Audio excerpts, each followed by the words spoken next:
My name is Richard Diamond. I'm a private detective. I charge a fee and trouble usually comes free. Portions of the following program are transcribed.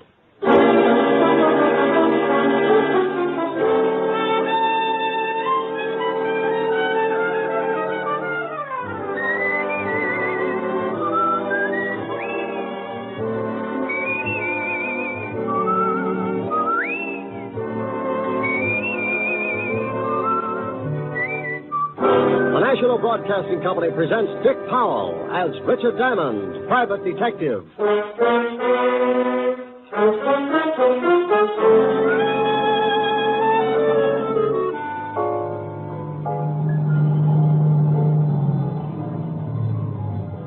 Roberts.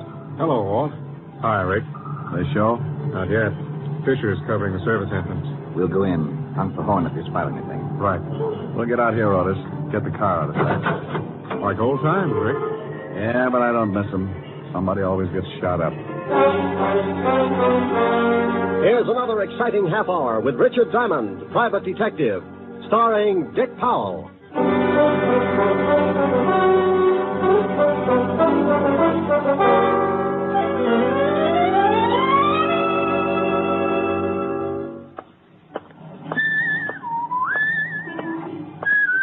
Hey, you, hold it. There you are, sir. Candid snapshot of yourself strolling down the Great White Way. Look, thanks, Bud, but just sending this card with your name and address. Look, Fran, thank you, Mr. but Diamond, please.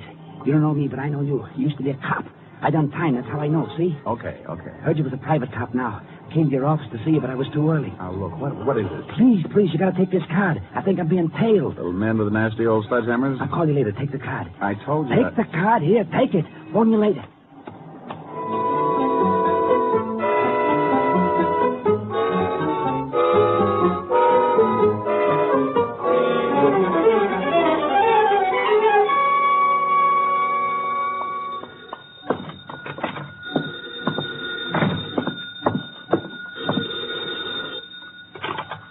Diamond Detective Agency. Mary had a little lamb. She hit it with a stick. She could have gotten 20 years. Instead, she came to Rick. Oh, are you really that good? Well, I got the inside on who knocked off Cock Robin. Well, good for you. Hi, Helen. Hi. Did you just get in? Yeah. Kind of late, isn't it? Oh, well, I don't know. Work late on a case? Half a case. Alone? The funniest thing happened to me on the way to the office. Alone? No, I was leading patrol number 3 of the Brownies. I mean last night. Were you alone? Don't you want to hear what happened to me on the way to the office? I want to hear what happened to you last night. Oh, now relax, honey. I was with Walt. Honest? Honest. We played poker. If you don't believe me, stop in at the 5th precinct. Walt hired a voodoo witch doctor to shrink his head back to normal. All right.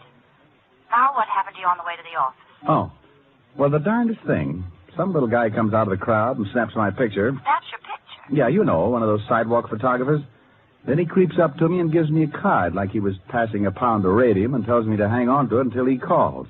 Said he was being tailed. Who was he? Who knows? He knew me all right. Well, what's on the card?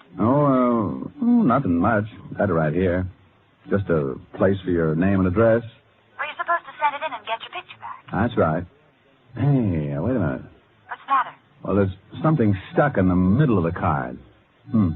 Didn't see it before. Well, Rick, hurry up. Find out what it is. Yeah. Hey. Well, stop with the mystery. What is it? Oh, it's a negative.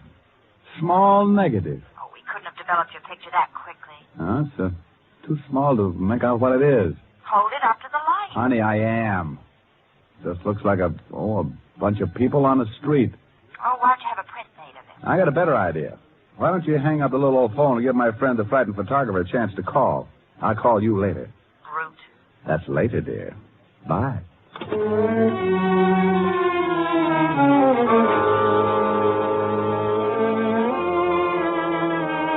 Well, that's the way it started. I hung up the phone, turned around in my chair, and held the negative up to the light again. Couldn't see a thing that made it unusual. The more I tried to figure it out, the less sense it made. My better judgment started chuckling, but somewhere down in the middle of my stomach, a little alarm started ringing. I had that lousy feeling again, and no matter how hard I tried to talk myself out of it, I knew something was wrong. That little alarm kept sounding off, and believe me, I felt pretty foolish when I realized it was a phone. Yeah? Mr. Diamond? Oh. Been taking any more pictures? How'd you know it was me? Scientific police methods. Hunch, and I recognize your voice. Find the negative in the card? Yeah. What does it mean? They want to talk over the phone. Come to 222 Bleecker Street, apartment H. You want me to bring the negative? No. Hide it. If they stop you, don't want to have it on you. If who stops me? They'll kill you, sure, if they find it on you.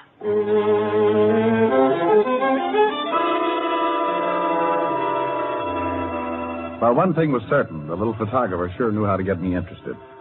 I started out of the office when I remembered he'd said to hide the negative. So, loving a good melodrama, and being the type who sits home Sundays to listen to Sam Spade, I found a piece of adhesive tape, put the negative back in the card, pulled out a desk drawer, and stuck the negative on the bottom of the drawer. Then I closed the drawer and headed for Bleecker Street, apartment H. I waited a few seconds and then gave it another try. Yeah? I'm looking for the guy who lives here. Oh, you are, huh? Yeah, short little guy, takes pictures. He does, huh? Well, your name's Einstein, isn't it?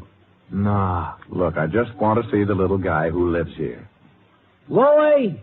Hi, I found some conditions in the icebox. All right, that's swell. There's somebody out here wants to see George. Some liverweights, too. Huh? Somebody wants to see George. Oh. Well, maybe it's the guy he called. Hiya. You want to see George, huh? I want to see the guy who called me. His name's George Swell. Shall I let him in? Yeah. Come in. Thanks, Toto. His name's Tony. You called me Einstein before. Funny. George is in the other room, right over there. Thanks. I seen you before. Goody. Used to be a cop. Yeah? Private eye now. Hey, what the... That's George. See the one you want? Name's Diamond, ain't it? Look, dreamy. Is he sleeping one off? No, he's dead. Who killed him? I did. I helped. Okay, you help. I wouldn't, Chalmers. Yeah, I got a rod in my pocket. Had it on you all the time. Pretty good, huh? He sees a lot of movies. I'll just take your gun, Chalmers. Be careful with the holster. I knitted it myself. Funny. You hungry, Chalmers? Not a bit. You, Tony? Oh, I'm starved. Put him to sleep while we have lunch, huh? Certainly. Hey, now... Louie, Huh? let's heat them knishes. I like them that way. Yeah. I hope they're potato.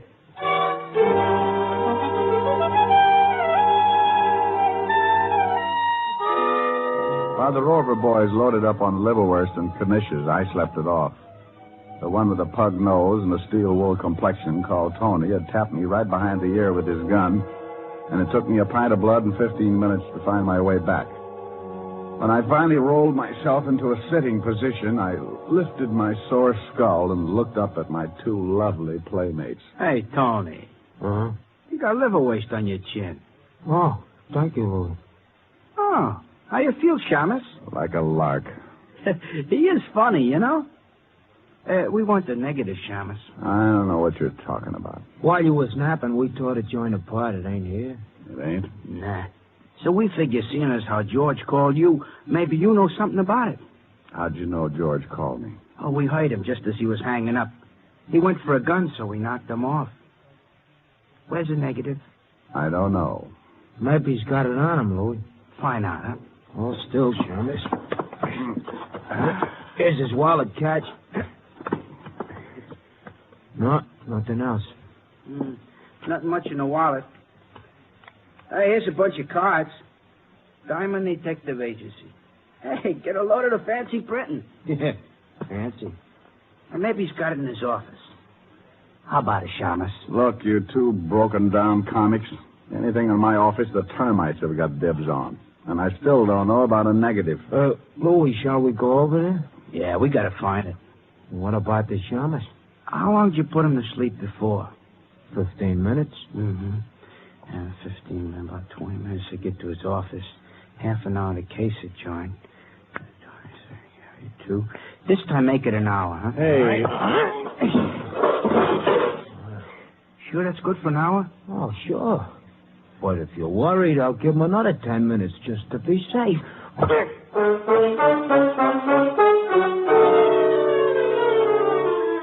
You know, it's little things like that that can get awfully monotonous. And if you're not conditioned, sometimes you end up with a few loose bolts. Tony was a man of his word, all right. An hour and 10 minutes later, I was stumbling around the room trying to comb the cobwebs out of my eyes. This also can be somewhat of a problem, especially when your eyes have come loose and rolled back in your head someplace. Well, I leaned over, shook my head a couple of times, got the eyes rolling around until I felt them drop into place, then I found my way to the phone.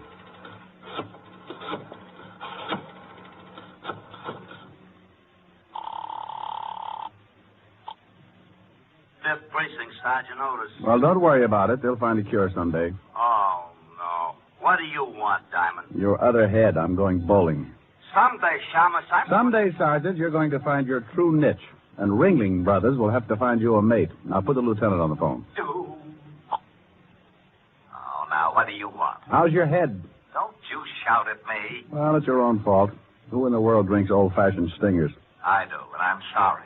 How do you feel? Numb. Now, take some orange juice, Tabasco, and 3 raw eggs. Walt, please. It's great. Makes you sick as a dog. Look, Walt, if my head is the wrong size, it's because it was beaten that way. Oh, no. Have you gotten kicked around again? I got so many Walts I look like an advertisement for Puff Rice. What happened this time? Get over to 222 Bleecker Street, apartment H. Why? Because I got a little old corpse for you. Oh, not today. Not today, please. Take some orange juice, Tabasco, and 3 raw eggs. Oh. Weak mind, weak stomach. What's the police force coming to?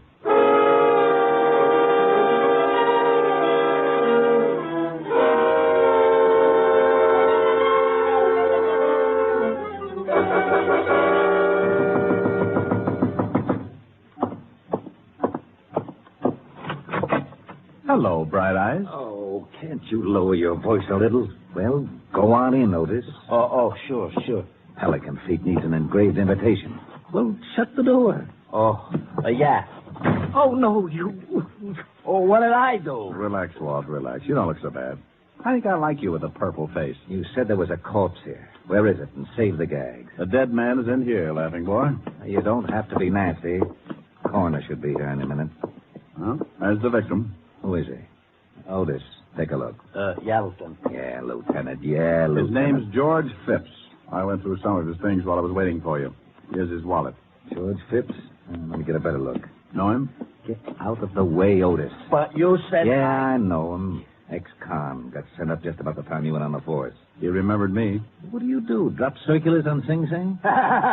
Otis. It wasn't that funny. Yeah, Lieutenant. What? No, Lieutenant. Otis. Oh, what, Lieutenant? Shut up.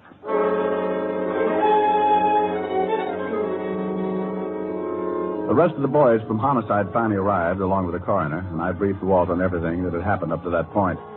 George Phipps had been shot in the back, and the boys found the slug on the other side of the room in the wall, so Walt asked for a complete report as soon as possible. Then we climbed into the squad car and went back to Walt's office. Now, what about that negative? You think it's still in your office? I don't know. I'll go over later and check. You think you can identify the 2 gun-ups who worked you over? Drag out the files. Well, if these 2 guys knew George Phipps, maybe they did time with him. Could be. One's name was Tony, huh? Well, Tony Payton did time at Sing Sing, and he sounds like your description. This look like your boy? Let's see. Well, you little Dickens, you. You win the butterscotch cake. I'm right? You certainly are. This guy is a sure cure for insomnia. Okay, let's see if we can find out about the other one. Here's the report, Lieutenant. George Phipps was shot with a .38. Hey, Tony Payton put me to sleep with the end of a .38. He did, huh? Would you mind finishing the report, Sergeant? Not at all. Been dead about 2 hours. Phipps started working for the Speedy Photo Laboratory 4 days ago. Has about 4 photographers working for them. You know the kind. Take your picture on the street and give you a card? Yes, I know the kind. What's the address of this photo lab, Otis? Down 36th Street. Walt, I'm going to my office, see if the negative's still there. Well, you've got to identify the other mug that worked you over. Oh, I don't know his name or anything else. Take an hour. Well, I'm going along. I want to see this negative. Then let's go. You want me to drive? I can make it, Sergeant. Oh. Shame on you, Walt. You know he just wants to turn on the siren.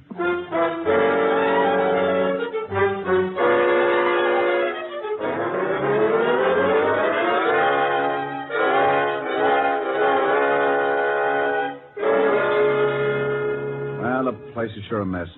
They really did a job in your office.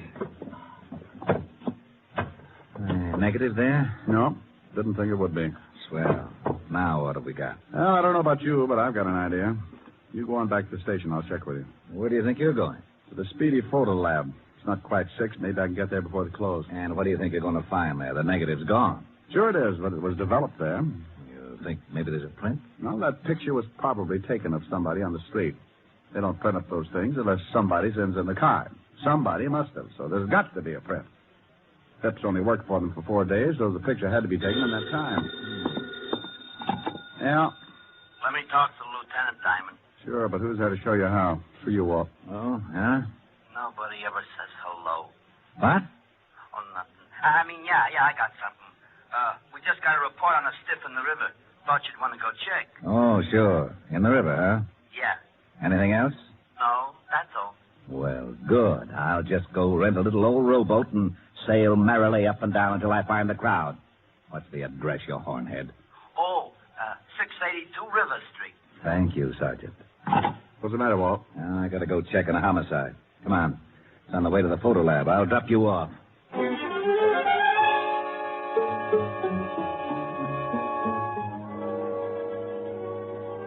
We climbed in the squad car and cut across town. In front of a small white building on 36th Street, Walt let me out and headed for the river. I went into the Speedy Photo Lab and flashed the badge just long enough for the guy in charge to think I was a legit officer. Then I went through the list of people who had been mailed pictures in the last 4 days. The Speedy Photo Lab must have been heading for a quick collapse because there were only 7 names. I wrote down the addresses and started to check. The first 4 were strikeouts, but the 5th was good for all the bases. Yes, what can I do for you? Mr. Andrew Troop, Yes? did you receive a picture from the Speedy Photo Lab? Why, yes. What's this all about? May I see it? Well, I don't know. Here's the badge. A policeman? Now, don't get excited. Everything's all right. Well, I can't help but get excited. A real live policeman. How wonderful. Oh, dandy. You see, I'm an amateur criminologist. I'll send you a magnifying glass. Now, may I see the picture? I'll get it right away. A real policeman. I may break out in a rash.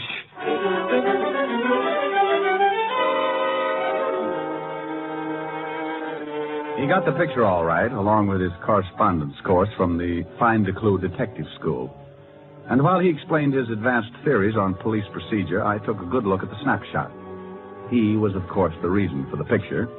He was walking along toward the camera, puffed up like a park pigeon with his eye on some popcorn. But there in the background were my 2 sweet skull crushers, Tony Payton and his friend.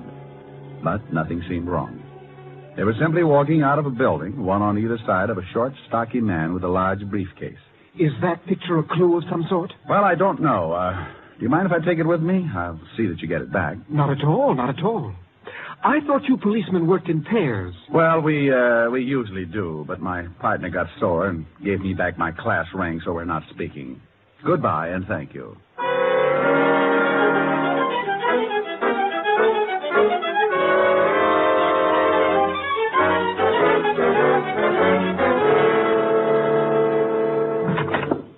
I got it, Walt. I don't care what it is, I'll trade you. Otis for whatever you got. Here's the picture. Oh, this is swell. Well, now what's the matter? 2 homicides in one afternoon, that's what's the matter. Hey, who was the guy in the river? Worked for a brokerage firm. Disappeared 4 days ago with $200,000 in negotiable securities. Let's see that picture. All right. Well, here's the guy who the picture was taken of.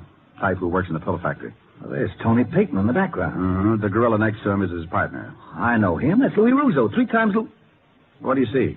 Holy, no wonder. No wonder what? That guy between Tony and Louis. The one in the middle, the one with the briefcase? Yeah, that's the one we just fished out of the river. Oh, then they accidentally got the pictures taken just before they killed the man with the securities. Sure, Payton evidently saw Phipps take the picture, remembered him from Sing Sing, couldn't go after him until they took care of the guy with the securities. Sounds good. Phipps developed the picture and saw what he had, got scared, and came to me for help. That must have been... Oh, what do you want? We located Tony Payton. Where? Over in a broken-down hotel on 25th Street. Come on. Fisher and Robert showed the clerk Payton's picture. And the clerk said he was registered there under another name with another guy. Fisher and Robert staked out? Yeah, across the street. Get the car and step on it. Lieutenant. Yeah, the siren.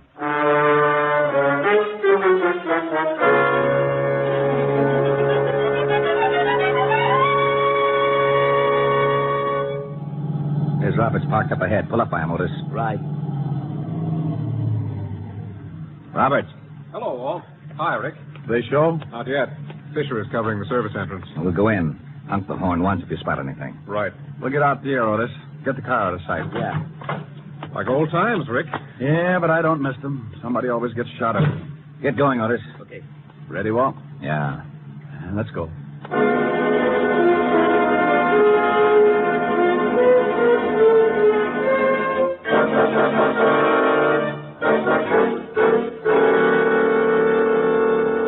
The desk clerk. Well, that's right. There's not going to be any shooting, is there? Not if we can help it. How late are you usually on? Till midnight. Is there a room around here, a closet or something we can wait in? Oh, nothing close to the lobby. Look, if there's going to be any shooting... What about the elevator? Oh, what about it? Can we turn the light off and wait in there? Oh, yeah, I guess so. Good idea. That part of the lobby's dark.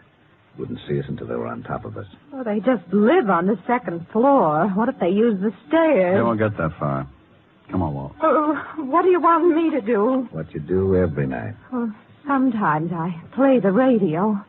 Okay, if I play the radio. All right, but keep it low. I sure hope there isn't going to be any shooting.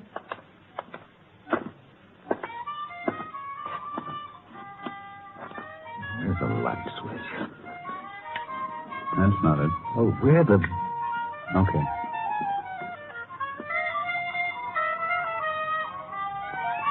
There's a stool over there. Hey, that's too loud. Hey, lady. Hey, Yeah? turn it down. What are you doing? Getting that stool. That's it.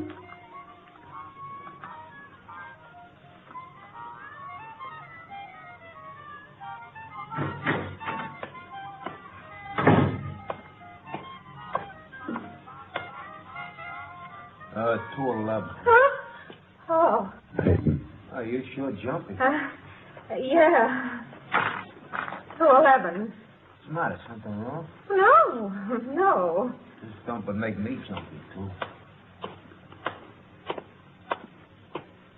He's heading for the stairs. When he gets past us.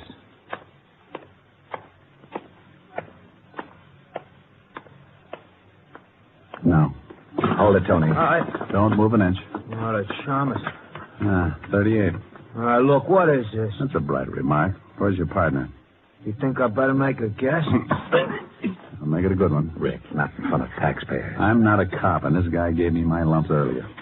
Now, where's your partner, Tony? Someone coming in. That's Louis. Coppers, Louis Bennett! Watch Tony, Walt. I'll go after Louis. Get the wire. He's coming your way, Roberts. He's cutting Baxter away, Rick. Stop, Louis. Stop. Okay.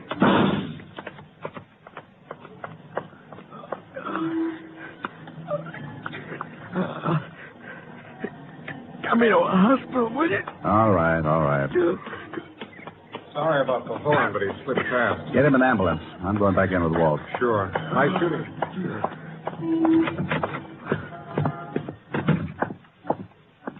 Okay, Rick? Yeah. All right, let's go, Tony. Gee, I didn't think there was going to be any shooting. Well, you never know, do you?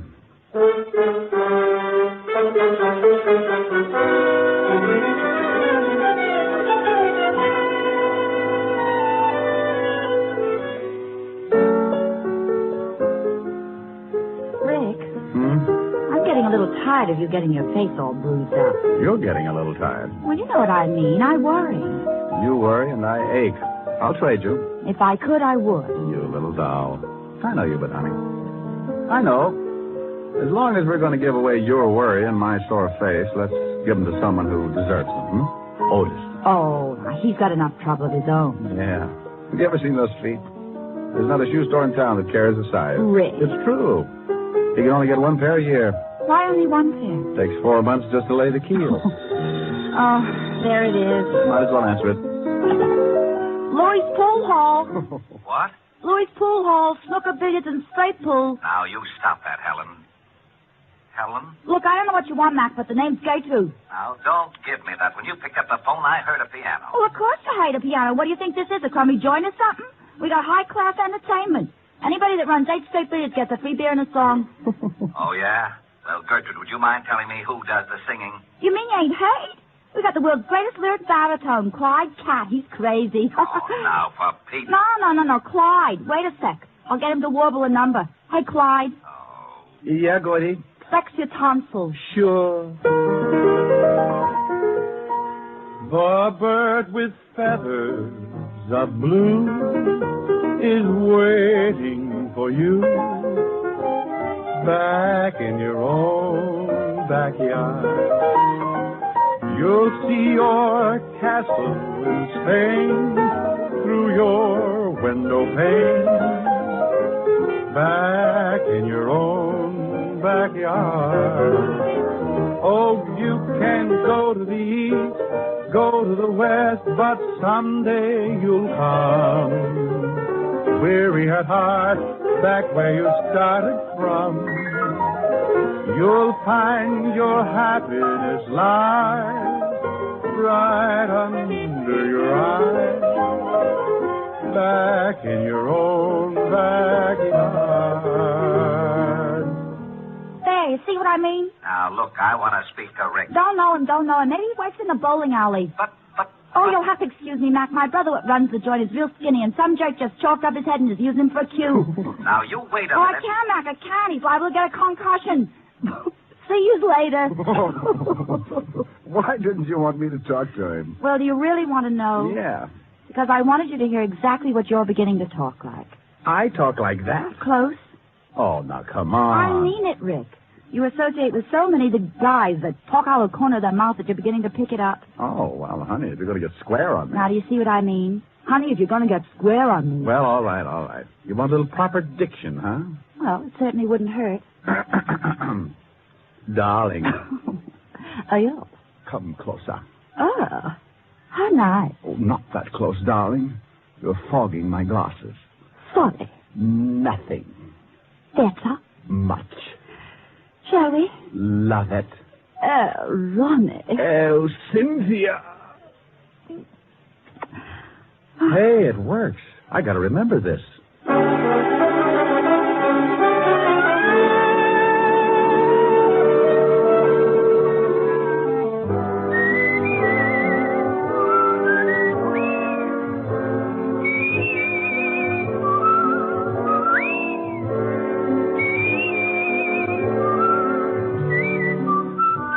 You have just heard Richard Diamond, Private Detective, starring Dick Powell. Ed Begley played Lieutenant Walt Levinson. Also in the cast were Wilms Herbert, Francis Robinson, Byron Kane, Gene Bates, Tony Barrett, and Jack Crucian.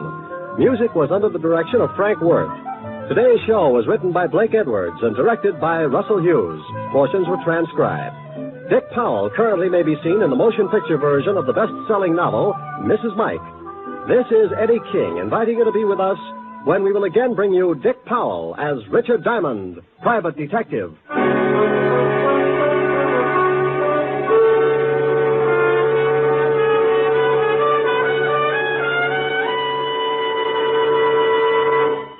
Here's an important time change reminder for Richard Diamond fans. This is the last Richard Diamond broadcast in this time period. Beginning April 5th, you will hear Dick Powell as Richard Diamond at a new time on Wednesdays. Check your local newspapers for the exact time, and be sure to tune for Richard Diamond on Wednesdays beginning April 5th. Next Sunday at this time, over most of these same stations, NBC will present Voices and Events, the exciting chronicle of today's happenings throughout the world. Tune here next Sunday for Voices and Events, and be sure to hear the next thrill-packed adventure in the life of Richard Diamond, 1 week from Wednesday, over most of these same NBC stations. Next, hear James Melton and Harvest of Stars on NBC.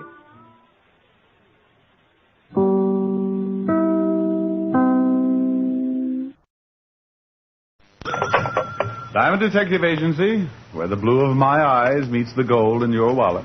Oh, that's pretty terrible. You may be right. You admit it. Yes, I've seen your wallet. Oh, Rick. Hello, Helen, baby. Hi. What are you doing? Oh, just finished cleaning out my desk. Oh, So, find anything interesting? Mm-hmm. Sam Spade. Guess he hadn't paid his rent. Oh, you're impossible. So, Sam. Well, I'm not going to try to keep up with this. Am I going to see you tonight? Oh, sure, darling. Wait a minute, honey. Company just walked in. Oh. Something I can do for you, my friend? Are you Richard Diamond? That's right. Client, Rick? I don't know, honey. I'll call you back. Please, Mr. Diamond. I haven't got much time. Okay, what's on your mind? This package. Here, take it. And keep it for me until... Hey, what's wrong? Hide it. I'm being followed. Hide it. Now, take it easy. What's the matter? Hey, fella, come on. Now, what's... Oh, swell.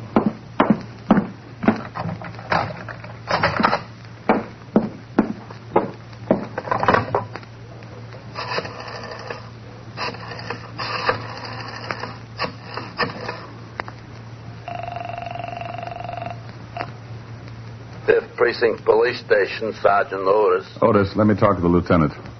This Diamond? No, it's Ponder, and I think I've been doped. Now put the lieutenant on the line. Oh. Homicide, Lieutenant Livingston. Walt, Rick. Oh, no, it's only 4 o'clock in the afternoon. Nobody gets killed at 4 o'clock in the afternoon. You better check up on your statistics. There's a guy in my office who makes a liar out of them. What? Yeah, lying right here in front of my desk. He's dead? Well, if he isn't, he's got a lazy heart. Maybe he just fainted. Maybe he's suffering from some kind of a shock. Maybe he's got some terrible disease, and he'll give it to you. Walt, if this guy isn't dead, he's sure going to have a hard time explaining the bullet hole in his back. Don't touch anything. Can't even scratch my head? Oh, you know what I mean. All I did was lock the door. Now get over here. Knock 3 times and say, Ricky loves Walter, and I'll open up. What did you lock the door for? Well, because this guy came in and gave me a... Gave you a what? Wait a minute, Walt. Come on, what are you mumbling about? Will you shut up? Someone's trying to get in the door. I'll see you when you get here, Walt. I have one of those locks that any skeleton key would fit, and that was exactly what my visitor was using. He opened the door. I moved back against the wall as the door swung in. My visitor was a young, well-dressed man, about 5 feet 8 or 9, red hair, a nose full of freckles, and on top of the nose, a pair of black-rimmed glasses. There was a big bulge under his coat that he started reaching for just as I rolled his arm around behind him. You're backing me off! No, not yet. I still got a little way to go. No! Just making you more comfortable. Now, I'll take this big gun. It must weigh you down.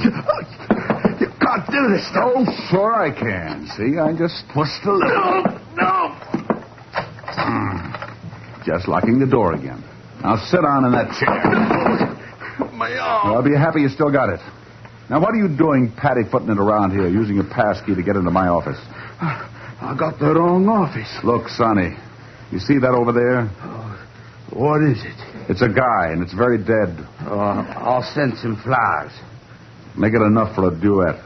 Someone else gonna die? Someone else is going to get pretty close to it if I don't get the answers I want. Well, I'll see what I can find out.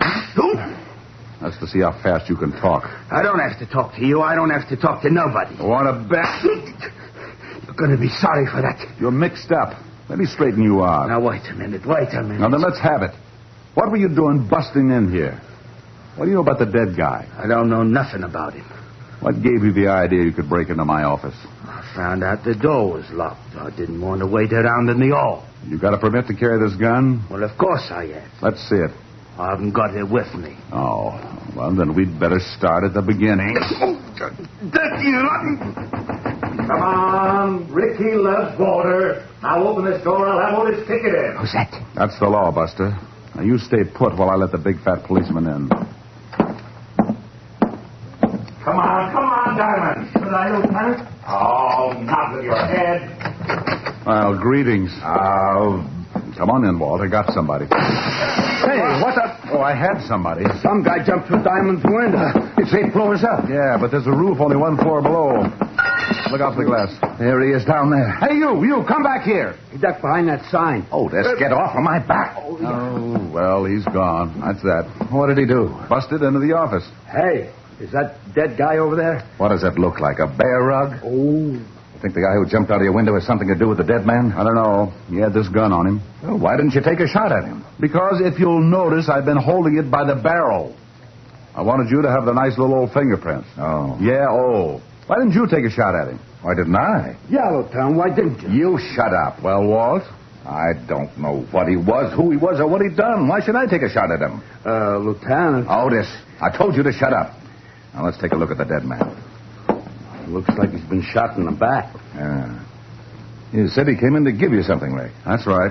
Package right here. Well, what's in it? I haven't looked yet. Wrapped in today's newspaper. Well, what in the... Hey, some kind of doll or something. Looks like it's carved out of ivory. Funny-looking thing. Look at all those arms. Must be Oriental. You know what it is? No more than you do. Guy just came in and... It sounds like the wagon, Lieutenant. Yeah, when the coroner gets here, Rick, we'll go down to the office and see if we can get any identification on the guy who jumped out of your window. Okay. Here's the wallet off the dead guy. Now, let me see. Yeah, Lieutenant. Social Security card. Name's William Logan. Hey, here's something. Guy's a merchant sailor. Here's his card. We'll check these things. Look, Walt, you've got to wait around for the coroner's report. I've got a date with Helen later, so I'll go over to my place and get cleaned up. Then I'll meet you at the station, huh? Okay. Hey, where are you going with that statue? Well, the dead man, William Logan, gave it to me to keep. That's evidence. It's also something from a client. Client? He give you a fee? No, but he wanted me to have this thing. It looks like he died trying to get it to me. So he's a client until I find out what this is all about. Ain't he noble? Noble schmoble. That thing is still evidence. I'll take good care of it. Now, Diamond, you come back here. Walt, what do I always say when I leave you like this? What? What do I always say? Why, bye? Bye.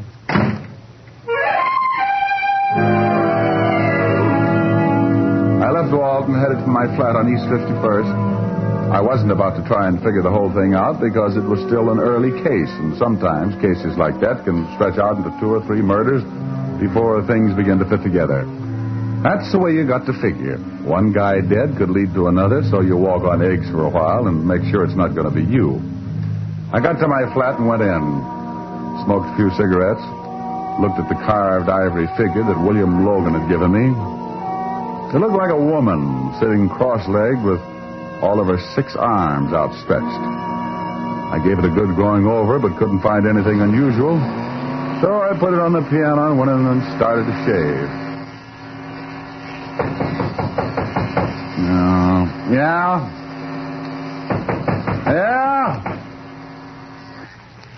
Yeah, what is it?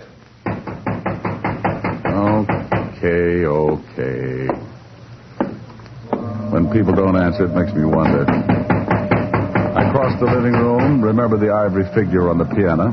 So just to be safe, I lifted the top of the piano and put the statue down inside. Then I moved over to the door. Mr. Diamond? That's right. I'd like to talk with you. I have a business proposition. Is there any money involved? Quite a good deal. No, you've just made an appointment. Come in, Mr. Titus. Leopold Titus, Esquire. He came in all right. He had the duck to do it. He must have been a good 7 feet tall, and even with his heavy overcoat, he couldn't have weighed over 140. He reminded me of a king-size case of malnutrition. He took in the whole apartment with one fast look and slid into a chair, rested his elbows, locked his hands, and put them under his pointed chin. It appears you've been shaving. I've interrupted. Oh, no. Split personality. Never touch this side. Mr. Diamond, I haven't much time. Good. Now, you said something about money. I can see that this is a subject which meets with your approval. Well, it sets off an emotional reaction, shall we say. I can't stand goosebumps for more than a couple of minutes, so let's get to it, huh? Yes, indeed. Mr. Diamond, I am prepared to pay $10,000 for Kali. Oh, well, that's dandy, but I'm not a booking agent. What kind of an act does Kali do? 10,000, Mr. Diamond. Look, to me, Kali is the name of a dog. Kali. Oh, okay, so he got mixed up with a French poodle. 10,000, and that's my top price. You know, of course, you're running me right into a nervous breakdown. I get the shakes when someone changes $5. Mr. Diamond, I want Kali. I will have Kali, whether I pay you the 10,000 or not. Look, Mr. Titus, really, I don't know what you're talking about. I certainly hoped you'd be more sensible than this. I know that William Logan came to see you this afternoon. Oh? And I know for a fact that he had Kali with him. Well, did he have it when he left my office? I couldn't see Mr. Logan was under a sheet.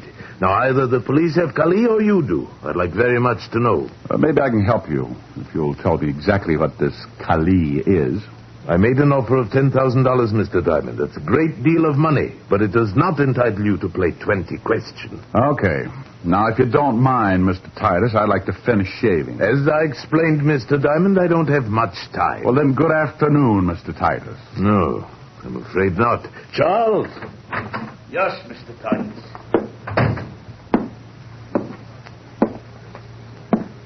Well, well, well. I thought maybe you'd cut your throat when you jumped out of my window. I hear you got rather ambitious with Charles, Mr. Diamond. He turned such a pretty color when you slap him around. I told you you'd be sorry for that. Yes, and indeed you will, Mr. Diamond. Unless you tell me where I can find Kali. You can go to the devil. I'm afraid the trip would be unpleasant and premature. However, I'm sure your passage might be taken care of. Show him your new gun, Charles. Of course. Now you sit down, Diamond. Where is Kali, Mr. Diamond? And you know very well what I'm talking about. The small hand-carved ivory statue. Sorry, Titus. Yes, and so am I. I deplore the sight of blood. Oh, that's all right, Mr. Titus. Just turn your back. Yes, Charles. Excellent suggestion. Do you have a wireless, Diamond? No. But I got a lovely bunch of coconuts. Oh, very funny. All right, where's your wireless? Never mind, Charles. Mr. Diamond has a piano. I can manage to raise or lower the volume as the groans dictate. I can make a lot of noise. My old piano teacher assured me I could do the same. Now, go ahead, Charles. Hey, now, wait a minute. Oh! Where is Kali, Diamond? Oh, nuts. Again, Mr. Titus? Again, Charles. Are you using your fist, Charles? Oh, yes. Well, use the barrel of your gun. We haven't much time. All right. Oh, now, wait a minute. You... Oh, it's not a very good piano, Mr. Diamond. That's an old kazoo over in the drawer. Kali, Diamond, I want the statue. Well, for $10,000, don't you think I'd give it to you? No. Oh, really, Mr. Diamond, this piano is in a deplorable condition. So's Diamond, Mr. Titus. He looks terrible. Shame, but unavoidable. Keep working on him, Charles, until he decides to confide in us. Where's the statue, Diamond? Now? Okay.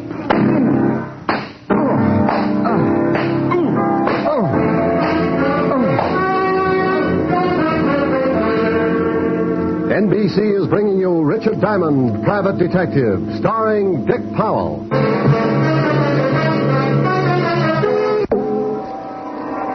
Young man. Young man. Who says so? That is good. You can hear me? Oh, I can hear who? Try and sit up. You look quite uncomfortable. Yeah, you can make book on it. There, that's better. Now take your time. I want your answers to be correct.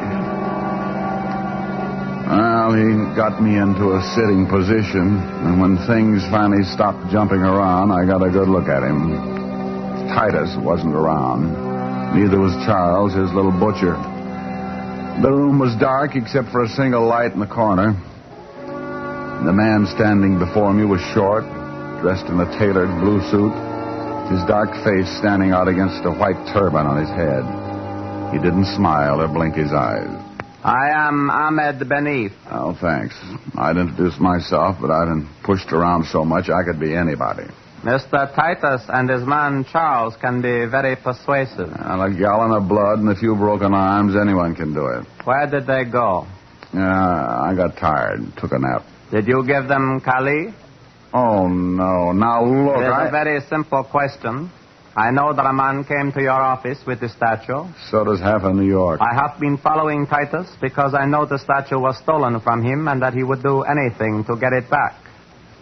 He led me to your office, then he led me here.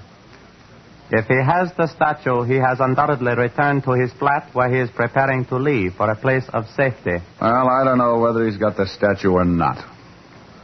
That is unfortunate. I have no more time to question you.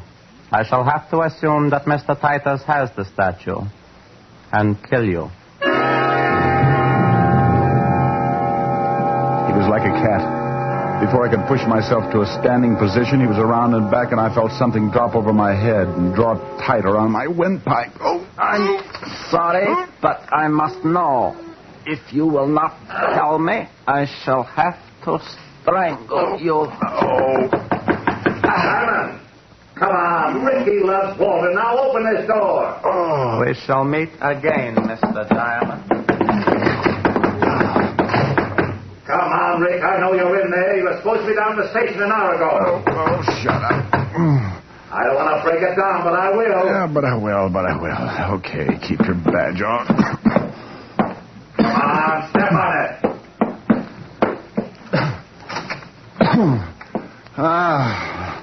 Well, Blue Eyes. Where's Diamond? No. Yeah.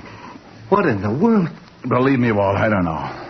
You look off. Yeah, I feel like I've been playing in a wind tunnel with blocks of cement. What happened? Look, before I go into it, tell me what you found out. We better take care of you first. Yeah, it'll have to wait. Things keep going on like they have been. It's only a matter of time until someone else gets killed. Now, what did you find out? Well, you know that gun you gave me? Yeah, the one I got from Charles. Is that his name? Yeah, what about the gun? It was the one that killed the guy in your office. That's why you've got to get down to the station and try to identify this guy from the gallery. By the time I do that, he'll be out of the country. How do you know that? Ahmed Benif told me. Who the devil is Ahmed Benif? Guy with a turban tried to strangle me. Now, don't you start that. I'm not starting anything. He beat it out the back. If you hadn't knocked on that door, I'd have been strangled to death. He's the guy who beat you up like this? No. Charles did. Because Mr. Leopold Titus, Esquire, told him to. Leopold Titus, Esquire? What are you trying to do? That's right. He was looking for Collie in the first... Wait a minute. Collie?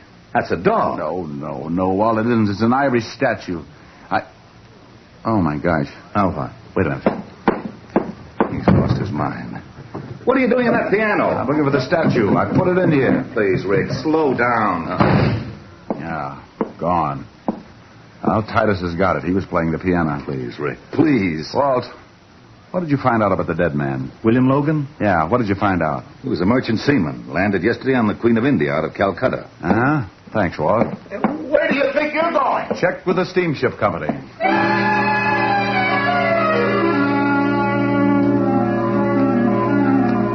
I stumbled out of my place looking like an ad for ground sirloin and grabbed a cab. On the way to the India steamship lines, I tried putting two and two together. The little statue, Kali, was the reason for the whole thing. One man was dead because of it. Everybody who was connected with the case was perfectly willing to kill anyone else at any time. Mr. Leopold Titus wanted it, so did one Ahmed Benif. Titus and his boy Charles evidently tailed William Logan, merchant seaman, to my office, and somewhere along the line, Charles shot him.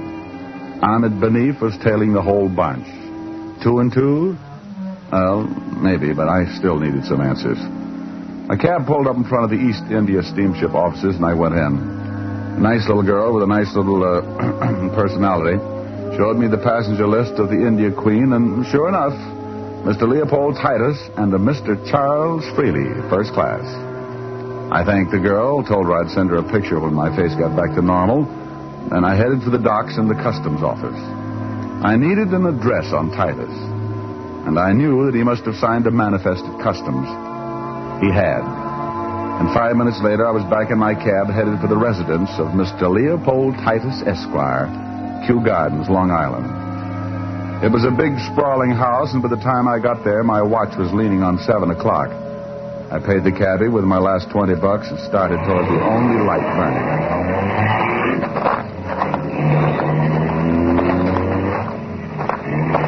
The light was coming from a downstairs room with tall French doors, so I went over the balcony and moved up for a better look.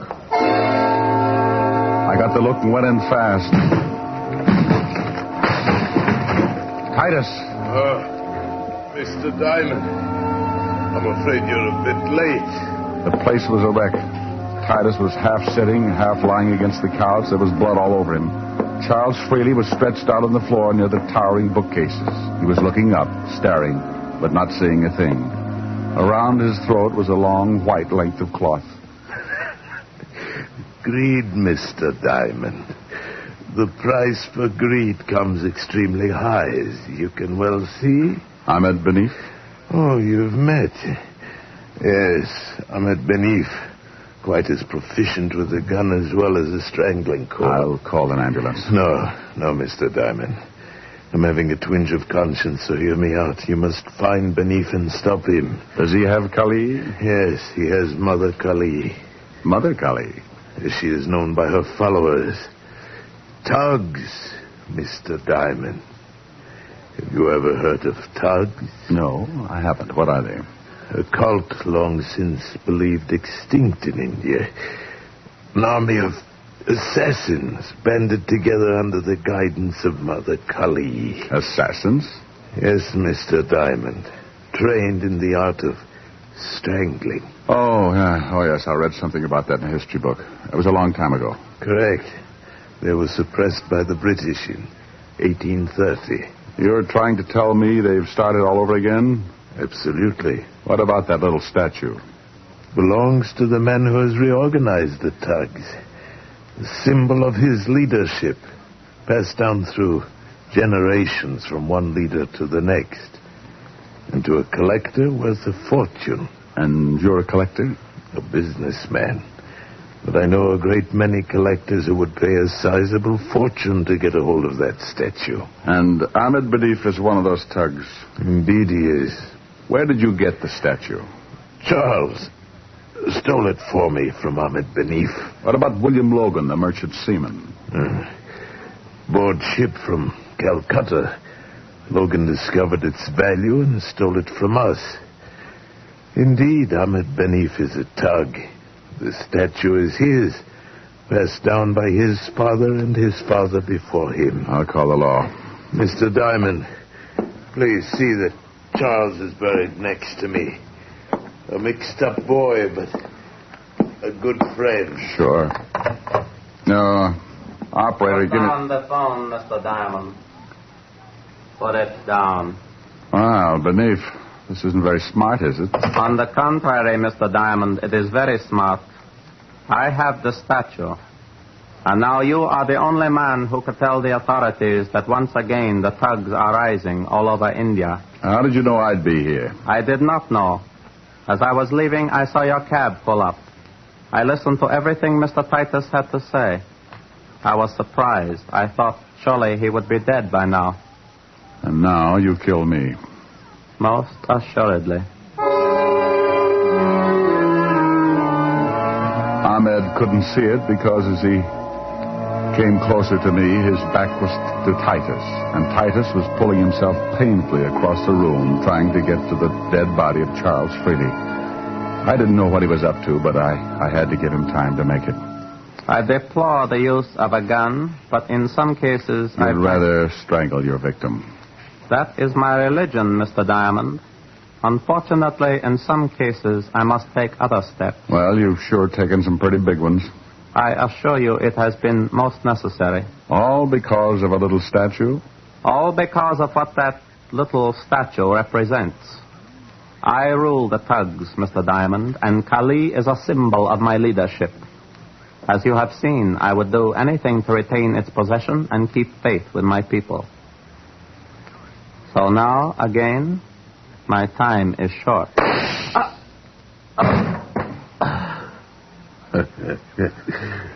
Indeed, it was short, wasn't it, Mr. Diamond? Indeed.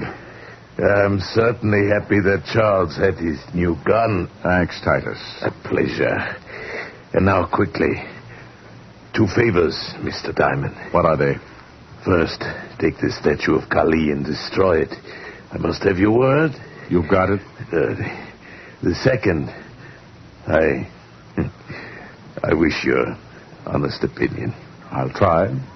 Once you directed me to the devil, and I said that it was a premature crossing. Yes? And I fear that perhaps now it is not. Your honest opinion, Mr. Diamond. Do you think he could really stand the competition? Titus.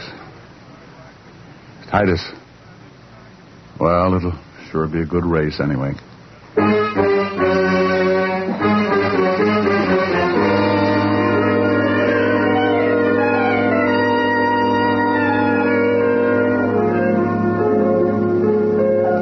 How do you feel, Rick? Oh, I know. Pretty good, I guess. Want to tell me about it? No, I don't think so, honey.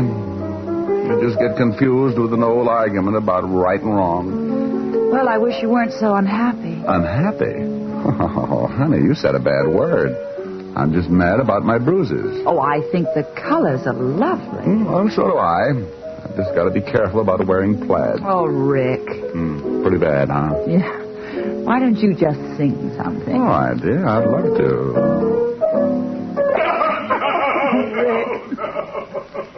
Did you hear that?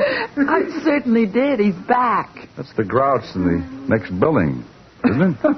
Yes, he's been out of town for a rest. Oh, my God. What's his name? Mr. Lumpkin. Oh. Good evening, Mr. Lumpkin. Oh, antisocial, huh?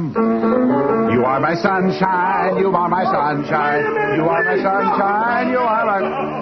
No. Good evening, Mr. Lumpkin. All right. Good evening. Well, now that's better. Now, what would you like to hear? The sound of you cutting your throat. You're fighting me. Oh, I'd love to with a machine gun. Tepper. Control yourself. I may ask questions later. Oh. Good evening, Mr. Lumpkin. You stay out of this. Good evening, Miss Asher. My, you're looking well. Oh, thank you. So are you. If he leans out any further, he'll be hanging by his heels. Now, you just stay right there, Mr. Lumpkin. We've got a lovely surprise for you. Yes? Yes. Now, sing something nice, Rick. Love it. Bye-bye, baby. Remake it. How is that, Mr. Lumpkin? Oh, Miss Asher, it's impossible for me to express my feelings at this moment. Especially when a lady is present. He didn't like it. Well, what do you expect from a clarinet player? Come on, let's case the icebox.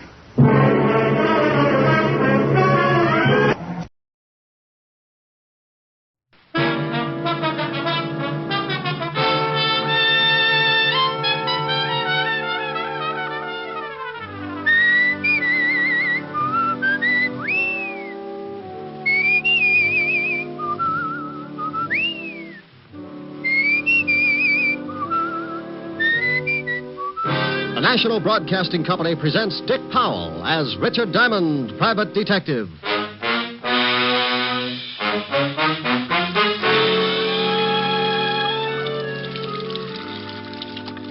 E-A-O-E. E-A-O-E-A.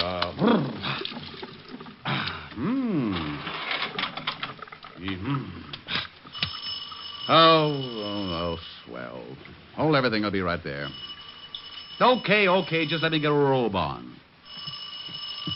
Coming. Yes. Yes,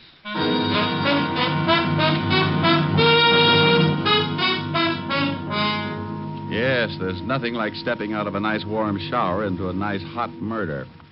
The only thing in sight was the body of a man lying on his face. I didn't have to get any closer to see that he was very dead. Then I heard someone running down the front steps and out into the street, so, still being the kind of guy who's always interested in seeing what a killer looks like, I went down the stairs and out into the street. I landed on the sidewalk just as the sedan pulled away from the curb and dove into a hole in the traffic. I only had time to see that there were two people in it. Didn't even get a chance at the license. Well, a white terry cloth robe can be a little conspicuous at 11 o'clock in the morning on East 51st Street, right off Madison. So I shuffled back up the stairs, put in a call for Lieutenant Walter Levinson, 5th Precinct, homicide. But it seems as if I was a little late. A neighbor on the way to the... a neighbor on the way down the hall had stumbled on the dead one in front of my doorway. Now, generally, a body in front of my door would be left alone to sober up. But this one seemed to be bleeding, so just as a precaution, the neighbor had called the police. All I could do was just stand around and wait for them. Wouldn't you know it, Otis? Wouldn't you know it? Finally got to be right in his own building. Yeah, Lieutenant, and she said it was right in front of his own door. That's around this corner. What'd you say the name of the woman was who turned in the alarm? Myrtle Tibbles, the apartment next to his. That's right, Otis, and she's a big snoop. Huh? I heard that. What's that? Myrtle Tibbles. Now listen, Rick. If you've got any questions, officer. Ask me no questions, I'll tell you Oh, no... shut up. Otis, go question her. Me? Yes, you. Go ahead. I know plenty I can tell you about that Mr. Diamond there. Lady, I know everything you're going to say, and a lot more. Oh? Then come in, Captain. Hey, did you hear that, Lieutenant? Get in there, Sergeant, and question the big lady. Yes, sir. Snoop, eh? Well, Rick? Well, Rick, what kind of a bit is that? I suppose you're going to tell me you had nothing to do with this killing. Walt, I was in taking a shower when this gentleman decided to get himself shot in front of my door. I was singing, too. Would you like to hear what I was... No, Hey, wait a minute. If you were in taking a shower, how did you know he was getting himself shot? He rang the doorbell first. Oh, sure. He wanted to let you know there was going to be a murder. Listen, Blubbermouth, I was taking a shower. I stopped taking a shower. The doorbell rang. I went to the door. I opened the door. Dead man. I ran down into the street after the killers. What about the shots? I didn't hear any. Must have used a silencer. Well, you say you ran after the killers. Was there more than one? 2. I don't know who pulled the real trigger, but I chased 2 people down into the street. Did you recognize them? No, they didn't leave any calling cards. Descriptions? Man and woman. Now, that's helpful. License number? Too fast. Got lost in traffic. In other words, all you noticed about them was a little less than nothing. I'm surprised you didn't forget and leave your head hanging in the shower. Yeah. Oh, now, by George, Lieutenant, that was a real dandy, that was. Oh, cut it out, Rick. Come on, let's take a look at the corpse. Well, have you forgotten? You just sent it in to question Myrtle Tibbles. Not Otis, I mean this one. You better be specific. I've known a lot of coroners to get pretty confused when Otis was covering a homicide. Some kind of a messenger. Yeah. Band on his cap says Speed Messenger Service. Here's his receipt book. Only one entry. Richard Diamond, Apartment E, 53 East 51st Street. Nothing else. Would you want any more? I'm honored. Now, what the devil could he have been delivering? The reason he got shot, probably. Huh? Yeah, Myrtle. Lieutenant. Yes, Sergeant. Go ahead and ask him, Otis. Oh, no. Yeah, young love. Myrtle, Miss Tibbles wants to know if it's all right if I stay for lunch. Why, I think that would be real nice, Sergeant. How long do you think it will take? How long, Myrtle? Not long. Well, that's fine. But before you sit down and start feeding that fat face of yours, what would you suggest we do about this body in the hall? Well, I'll tell you, Lieutenant. Otis! Yeah, Lieutenant. Get out here.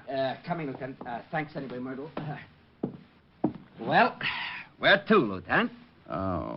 How about the Speed Messenger Service? Right. Just as soon as the coroner and the boys get here and take over. You want to come along, Rick? Well, sure. The dead man was trying to deliver something to me. I'd like to know what was important enough to get him shot. Sure, let's get going. Diamond, don't you think you ought to change that robe? Walt.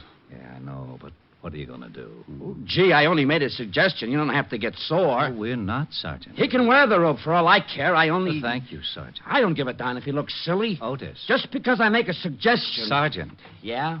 Will you do me a favor? Well, sure, Lieutenant. Shut up! So while Walt tore Otis to pieces, I did a quick change. And when the coroner arrived, we climbed aboard the squad car and headed for the main office of Speed Messenger Service. While Walt was getting the address from headquarters in the car radio, Otis sneaked on the siren. So in less than 10 minutes, we pulled up in front of a building at 31st and West End Avenue and barged in. You on duty here, miss? Yeah. Trouble? What makes you think there's trouble? When a cop car pulls up in front and you two jump in here like a couple of bill collectors, it figures. Trouble, see? A woman's intuition. Wonderful, simply wonderful. Tell me, dear, did your service send a messenger over to 53 East 51st Street, Apartment E? About an hour ago. Why? What was he supposed to deliver? I don't know. I don't remember that good, see? Oh, well, try. I don't get this. What's wrong anyway? Well, dearie, your messenger ain't anymore. Yeah, shot to death. What? Now try to remember what it was Oh, Mr. Cartwright! Hey, sister. Well, let her get Cartwright, Walt. Maybe he can tell us something. Yes, now what in the Oh, world? Mr. Cartwright, Johnny, he's dead. Dead? Those are police officers, see? They said he was shot to death. Now, just be calm. Let me get this straight. But I told you, see, it's Johnny. All right. Now go in the back. Get a drink of water or something. Yes, sir, but I just can't believe that it's... I am Mr. Cartwright, gentlemen. Well, that's nice. Are you in charge here? I am the manager. Now, what is this about one of our messengers being dead? That's right. You any idea what he was delivering to 53 East 51st this morning? Well, why, no, but it should be in our record book. You'll have to forgive Miss Ogilvy. She gets very emotional. Does she? Well, let's see the record book. Oh, it's right here. Here you are. Now, let's see. There. It was the first delivery this morning, as you can see.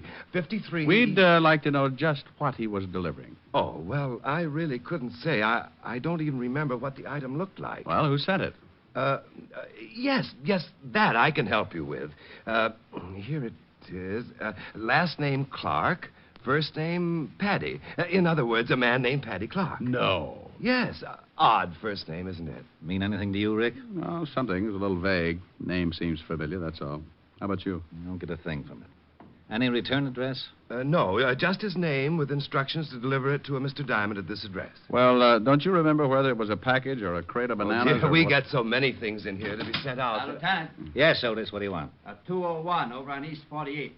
Thought you might like to know. You better take off, Walt. 201's your department. Fine. 2 homicides in one morning. I'll finish checking here and go over to my office. You can get in touch with me there. Okay. Come on, Otis, let's go. Lieutenant. Yeah, you can use the siren. My, you officers certainly are busy, aren't you? Yes, we officers sure are. Now, how'd you like to trot out that girl again? Maybe she's calmed down a bit. Oh, certainly. Feel any better, Miss Ogilvy? Oh, yes, sir, much better. This gentleman would like to ask you a few more questions. Oh, the good-looking one? Oh, sure. If you're through with me, officer, I have some You work... go right ahead. Go on. We'll get along all right alone. Awfully beautiful. Honest, dearie, I can't help you a bit. I don't know nothing. Oh, sure you do. Weren't you here when this Paddy Clark came in? Honest, I don't remember, but... Gee, you got the most... But you do remember what the messenger was supposed to deliver, don't you? Hmm? Well, what was in it, I don't. It was just a thick envelope, white, but... Listen, honey, I'd like to... Anything unusual about the envelope? I wish I could remember for you, but I really can't. We deliver so many things every day, but let's talk about something else. Gee,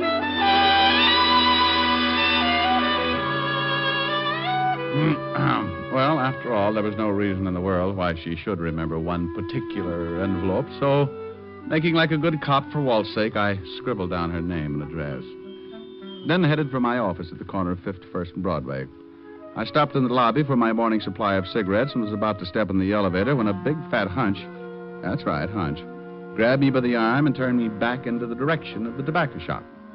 That's the place I've been stopping at every morning for the last 6 years. And it was run by a little guy with a twitch in his right eye. A little twitch and a last name Clark. And a first name Paddy. Back for something else, Mr. Diamond? Yeah, Max. Where's Paddy? Oh, he called up the other day and says he was going out of town for a couple of days or so. Oh, is that it? I've missed him the last couple of mornings. Well, you know, he got 3 stands to look after. Yeah, that's right. Say, tell me, where's Paddy live? You want to see him? Mm-hmm. Got a little business deal I want to talk over with him. Oh, sure. You know Paddy. Anything to make a buck. Here. Here's his address. Read it? Oh, fine, yeah. He got a phone? Yeah. It's Skylar 49970. There. Thanks, Max. One of these days I may even buy a cigar from you. Funny how things like that can happen sometimes. The name of Paddy Clark had seemed familiar, but I couldn't place it. Only because I'd been doing business with him every day for 6 years and didn't think to look that close. I grabbed the elevator, went upstairs to my office, and put in a call to Mr. Clark. Yeah? Paddy? Who wants him? Oh, no. Rick. Hello, Walter. What's new? You know perfectly well what's new. What do you think I'm doing over here? Well, now, let me guess. Riddle homicide? You know that's why I come over here in the... wait a minute. Yes, Lieutenant. How did you get this phone number? Paddy Clark dead? The deadest. Now, how'd you get the number? I looked in the book. It's not in the book. It's a hall phone listed under the apartment name. I asked my Ouija board. Pow. Okay, Groucho. Paddy Clark owns a cigar store in my building. Well, why under the sun didn't you tell me that in the first place? You said you didn't know him. I said the name was vaguely familiar. All right. How was Paddy killed? Shot. Coroner's on his way. Look, I'm not far from your office. I'll be over as soon as he gets here. I'll have a candle in the window. Bye. To the happy people.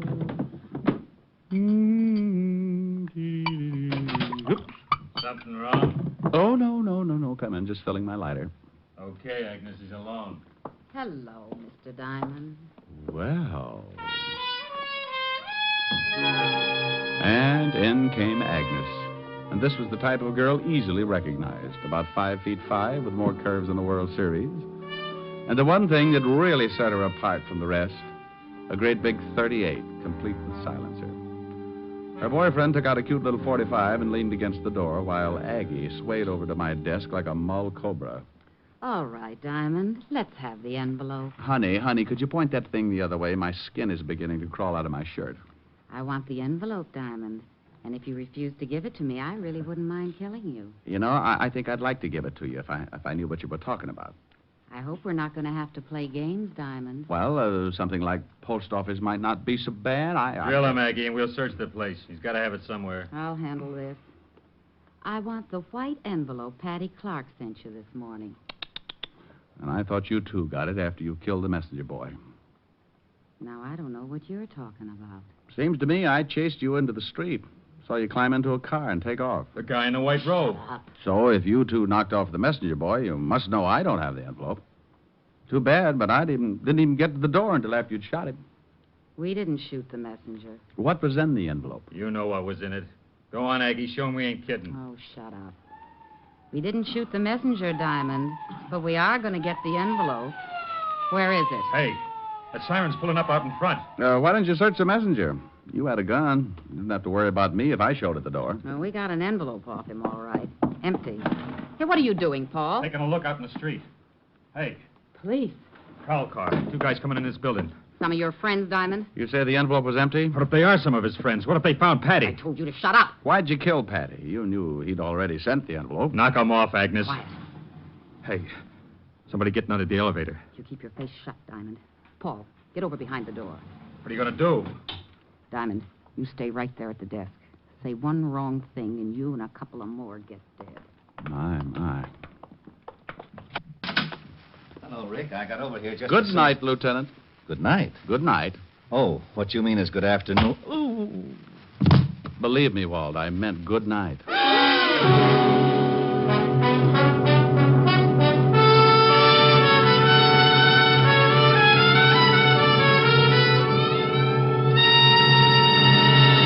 NBC is bringing you Richard Diamond, Private Detective, starring Dick Powell.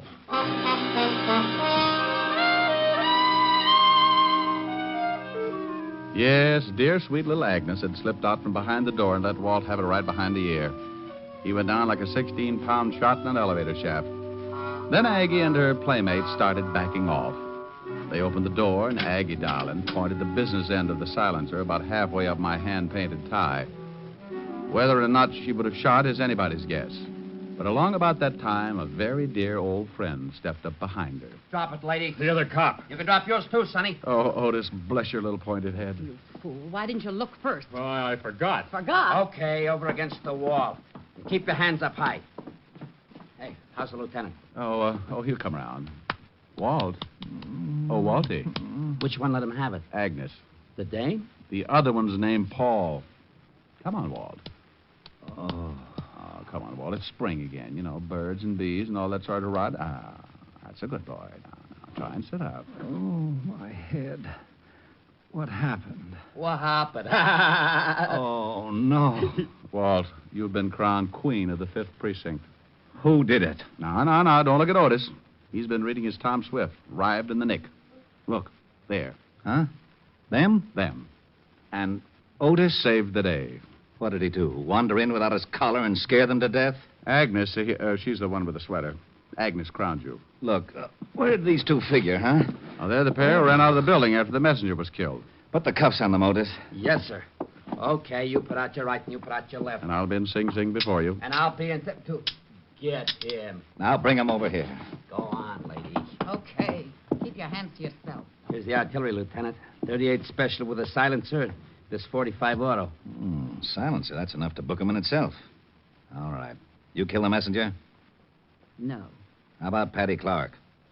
We don't know who you mean. They know. That's your story. Well, we'll take him down and book him. Happy now, Rick? No. I want to know who has the envelope and what's in it. Envelope? Yeah. The girl at the messenger service finally remembered. Come on, let's take these two down to headquarters.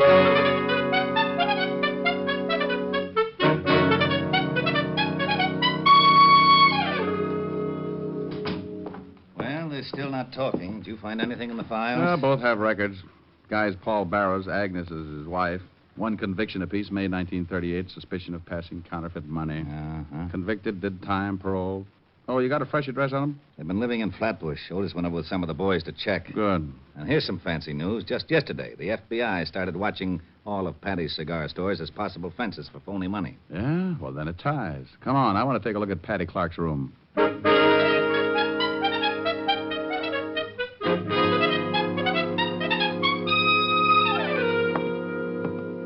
Paddy was lying right there beside a couple of bags he'd packed for the trip. Oh? 4 slugs in the chest, no struggle. Anybody in the building hear the shots? No, and the 38 your little girlfriend had wore a silencer, remember? When did the coroner say Paddy was shot? About 6 this morning. What's that? Oh, a little address book. Paddy must have used the speed messenger service more than once. Look, see here? Here's the address and phone number. Now, Walt, let's go over and take a look at Agnes and Paul Barrow's place in Flatbush. See what Otis has found out.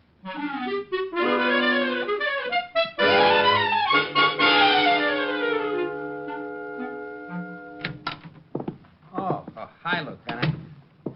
Hello, Detective. Well, thanks, Otis. You drop your watch? Turn up anything? No, nothing much. What do you mean by nothing much? Well, nothing. That's what I was afraid of. Hey, is there an address book around here anywhere? Over by the phone.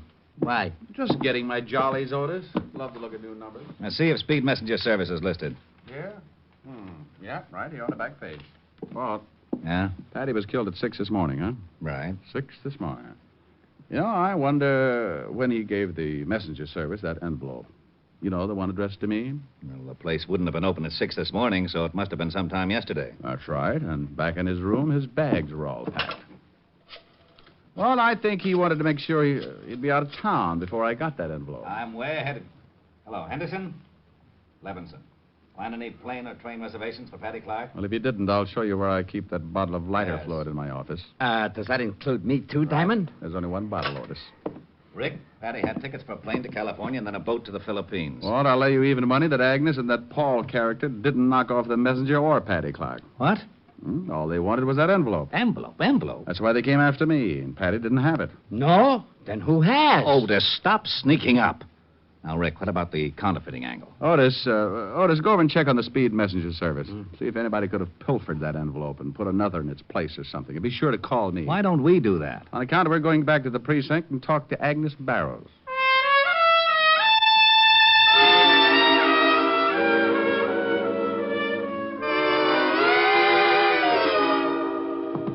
I got them waiting outside. Good.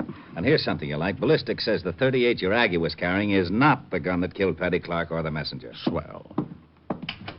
Okay, show them in. Hello, Aggie, darling. I'm sorry I didn't shoot a hole in your head.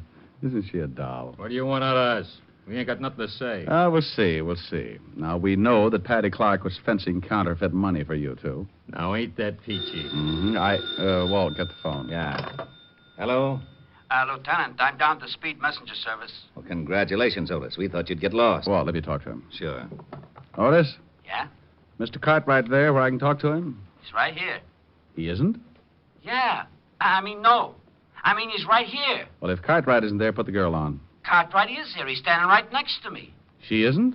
She? No, he. Cartwright's a he. Can't you get anything straight? They've skipped? Huh? Whole place cleaned out? No, there's plenty of people. Oh, now, wait a Hold the minute. phone a second. They've skipped Walt. I'll pull out a general. Skipped? Why, those dirty... Oh, shut up. Didn't you hear? Didn't you hear what he said? They skipped. How do you know? You're going to take his word? Henderson, put out a general on Cartwright and his girlfriend. That dirty, no-good, double-crossing Cartwright. Look, kiddies, that guy's framed you two from the very first. Why don't you talk? The state will make it easier for you. Agnes? I don't know. Sure, tell him. We've been getting the runaround ever since he got us in this deal. Hello? Okay. Okay. Hold it, Otis. But, I said hold it. Go on, Agnes. Well, I don't know whether Cartwright killed him or not, but Paul and me sure didn't. What about that envelope that Paddy Clark sent to me? What was in it?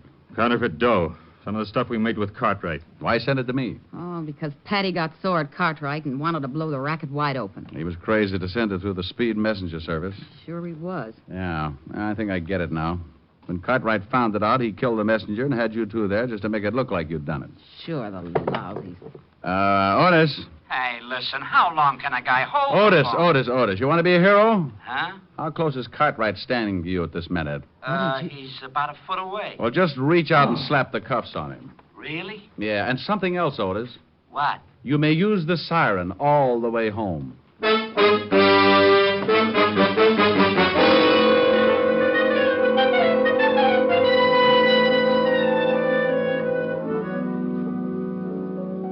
Oh, Rick, it's nice to have you here with your face in one piece. Yeah, lucky, ain't I?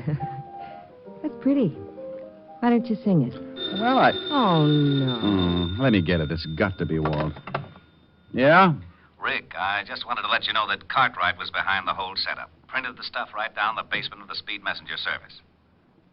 Rick? Harold Abernacher speaking. Owner of the largest hog ranch outside of Little Rock. You don't say. Sure did. What's the matter? You need an ear horn or something? Rick, so help me if you don't stop this. Our name's Harold, Bud. Harold. That's it. That's my name. Now, you just hang on and let you mash your molars with the missus. I don't want to mash my molars with a missus. I want to She talk talks to you. louder than I do. Used to call the hogs herself, you know. Lula Bell? Lula Bell. Howdy. Having trouble with your hearing, huh? Now, Helen, listen. Calling me Harold? No, friend. My name's Lulu Bell. Maybe you got the same trouble like my Uncle Zeke. Used to stick a plug of tobacco in his ear overnight and always forgot it. Oh, my gosh. Yeah, we thought he's plumb deaf till I started calling the hogs and it shook the tobacco loose.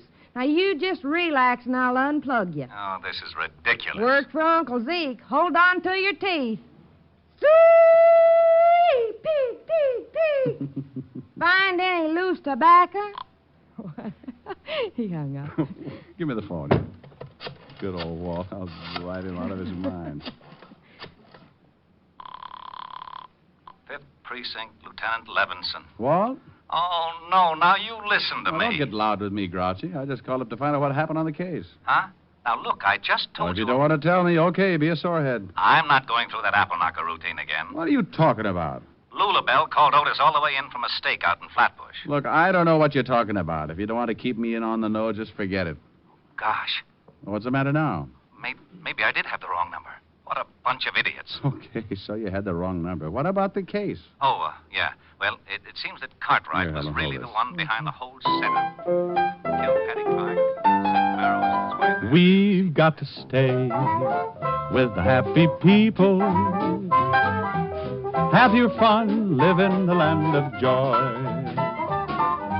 Stay with the happy people. Face the sun, life is a Christmas toy. Down through the endless ages, tears have been contagious. And take it from me that misery is looking around for company. So stay with the happy people. Don't wrinkle your brow, it's strictly out of style. Just stay with the people who love to wear a smile. Helen, is Walt still talking? Wait a minute, I'll see. Really had blood on his hands. He's been cleaning up Yeah, in that he's counterfeit still racket talking. for years. Well, I might as well sing another chorus. We've got to stay with the happy people. Have your fun, live in the land of joy. Stay with the happy people. Face the sun, life is a Christmas toy. Down through the endless ages, tears have been contagious. And take it from me that misery is looking around for company. So stay, stay, stay with the happy people. Don't wrinkle your brow, it's strictly out of style. Just stay, stay, stay with people who love, love, love to wear a smile. Arrived at, Otis says there must have been more than 100,000 in phony bills. We got the plates and everything. You don't say. Yeah, that just about ties it up. Well, Walt, I'm sure glad to have heard all that. Oh, wait a minute. Someone wants to say hello to you. Oh, yeah?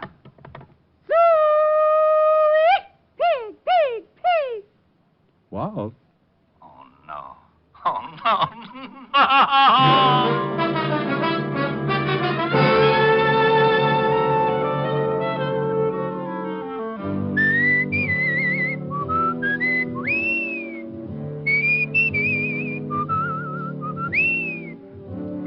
You have just heard Richard Diamond, Private Detective, starring Dick Powell. Lieutenant Levinson was played by Ed Begley. Also in the cast were Virginia Del Valle, Wilms Herbert, Lucille Meredith, Michael Ann Barrett, Carlton Young, and Frank Gerstle. Music was under the direction of Frank Worth. Tonight's show was written by Blake Edwards, and the entire production was under the direction of Jack Johnstone. Dick Powell currently may be seen in the motion picture version of the best-selling novel, Mrs. Mike. There's more thrill-packed listening for you throughout the week when NBC presents other great adventure mystery dramas. Night Beat and Dangerous Assignment are two action-filled shows you'll want to make a steady date with every Monday night over most of these NBC stations. Yes, on Monday, travel the Night Beat of the Chicago Star with newsman Randy Stone. There's poignant adventure as Randy searches the city at night for an unusual and intriguing story. Also on Monday, join Brian Donlevy in Dangerous Assignment. As Steve Mitchell, soldier of fortune, Donlevy journeys to the corners of the earth in search of adventure, fortune, and fair play. Yes, now on Monday, hear two great adventure mystery programs, Night Beat and Dangerous Assignment, on NBC. This is Eddie King inviting you to be with us next Wednesday at this same time, when we will again bring you Dick Powell as Richard Diamond, Private Detective.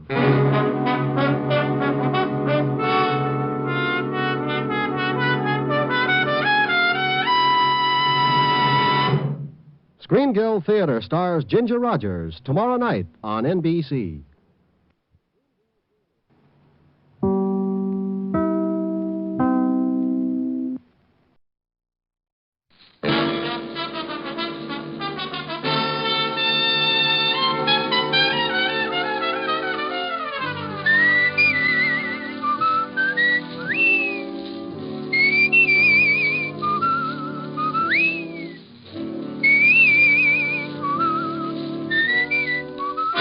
National Broadcasting Company presents Dick Powell as Richard Diamond, Private Detective.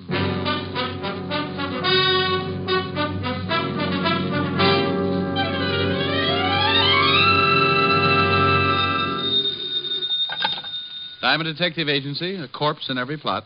Oh, Rick, that's awful. I know, Helen, but my sense of humor's out of gas. Aw, what's the matter? No business? Not for a week. If a client walked in now, I'd probably swear it was an hallucination and referred to Bellevue. Walt's been trying to get you.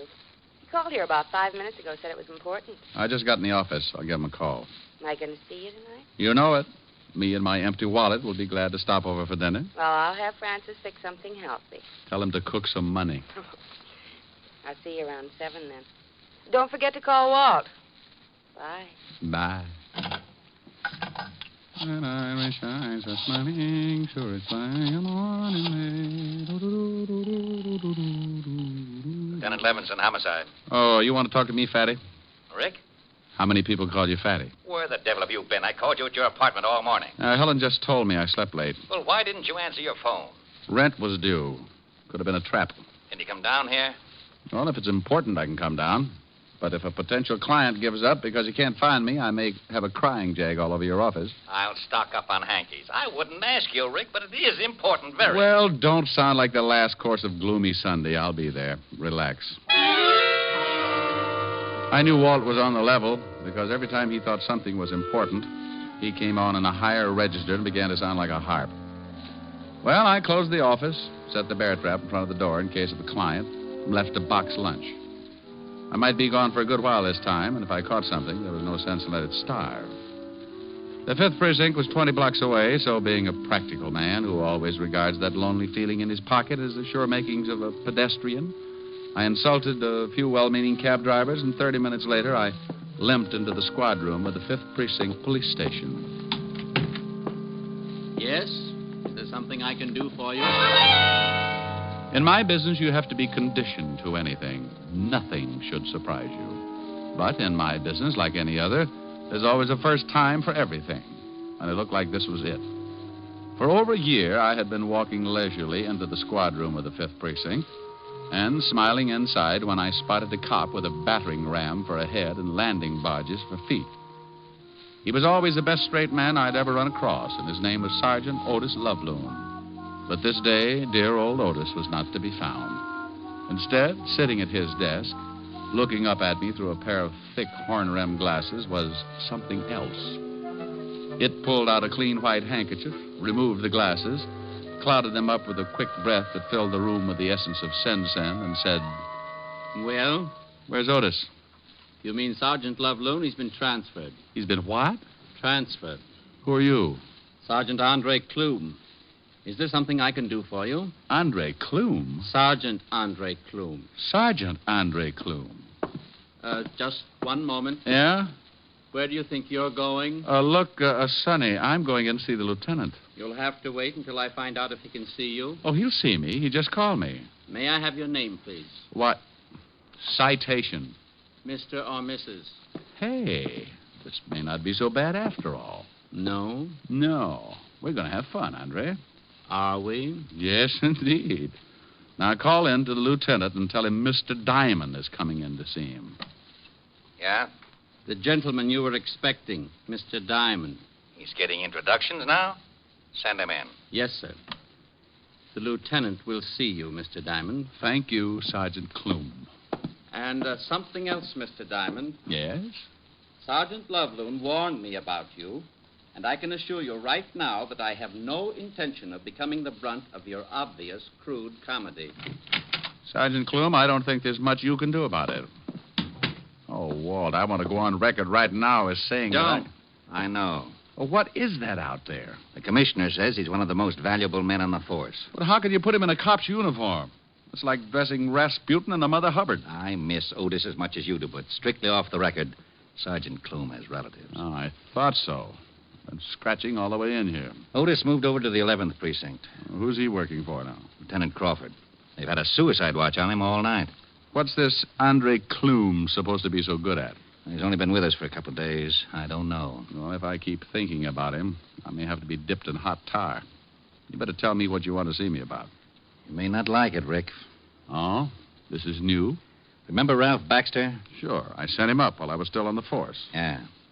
Well, you worked on that case for over a year, didn't you? You were in charge of the department. You know darn well I did. Rick, you knew Baxter's habits better than anyone on the force. Oh, now, Walt, what's it all about? Is Baxter loose? Very loose. Busted out at 8 o'clock this morning along with 7 other guys. Oh, all got away clean? Every one of them. One of the best planned breaks I've ever heard about. Well, if Baxter was in on it, it had to be. He's a smart boy, Walt.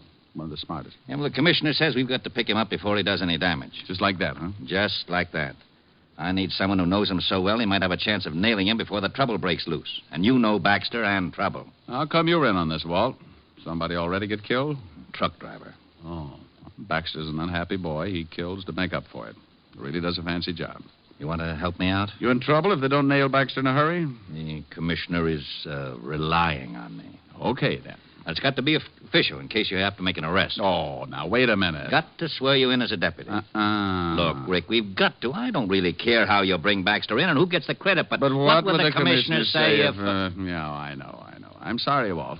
Every time I used to put on that badge, a book of rules and regulations went with it.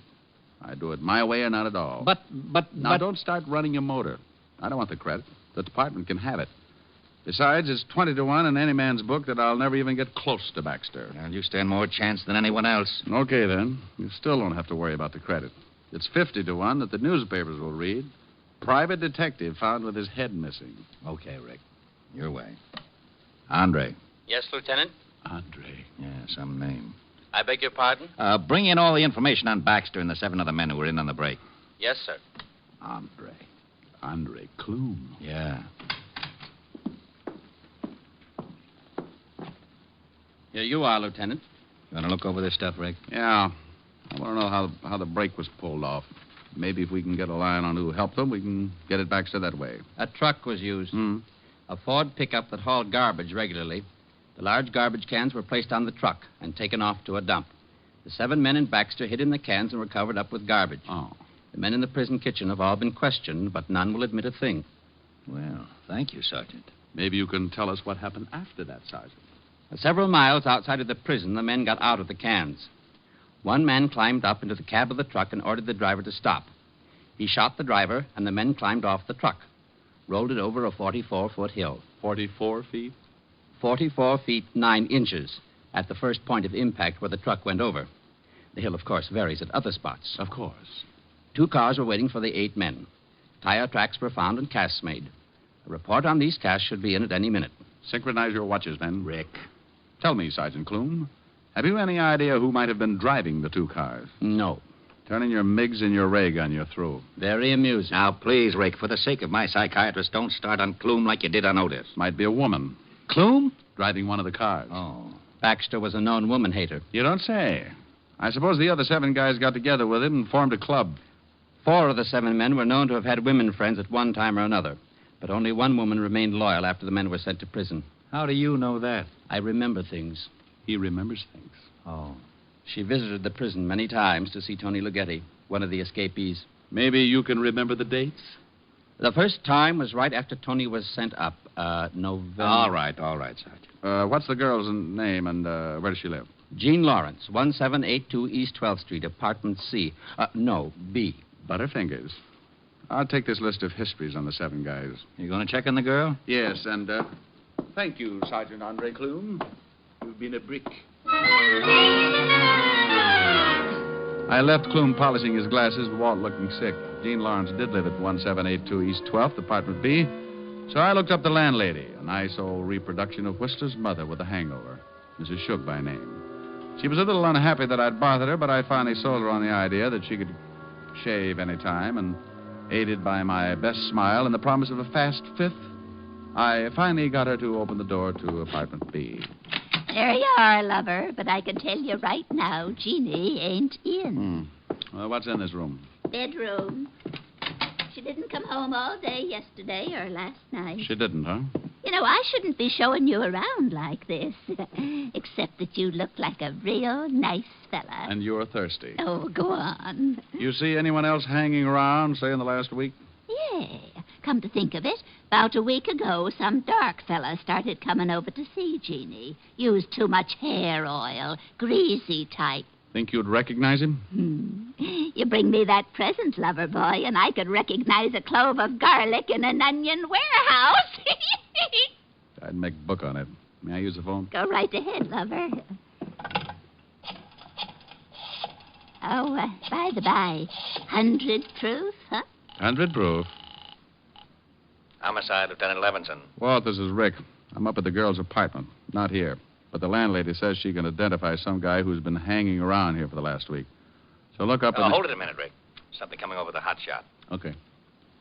Oh, bottle and bond, is that right, dear? Oh, lovely, lovely. Lovely. Rick? Yeah? Get that landlady in here, then meet me out at the end of River Street, Pier 14. Something up? Sus came up. Someone didn't want it to. When she hit bottom, the bricks in the sack must have torn it open. What? A dock worker spotted her floating near one of the pier pilings. Jean Lawrence? Yeah. I'll see you over there. Something happened to little Jeannie. I could hear. Found her floating in the river. Oh. Well, if we're going down to the station, can we stop off and get that present? Yeah. Bottled in bond, you promised. I grabbed a cab and took Mother McCrae over to the 5th Precinct, making one stop on the way for the promised present. I turned her over to the desk sergeant and took off for Pier 14 at the end of River Street. When I got there, I spotted the homicide prowl car and Walt standing near the ambulance. On the wooden floor of the pier, covered with a sheet, was the dead body of Jean Lawrence. The coroner had just finished his examination. Well, give me a full report as soon as I get at the lab, Lieutenant. This is a rush, Coroner. It always is. Oh, hello, Rick. Hi, Charlie. Shot twice, then thrown in the drink.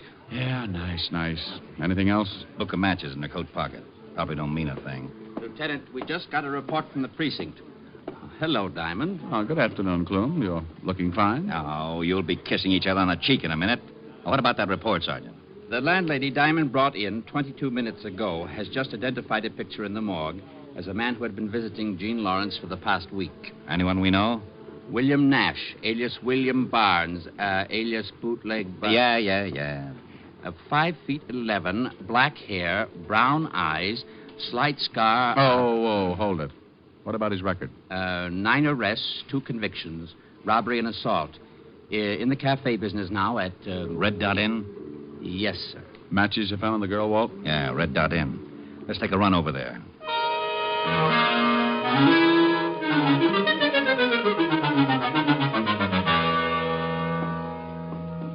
Yes, gents, what'll it be? William Nash, he around?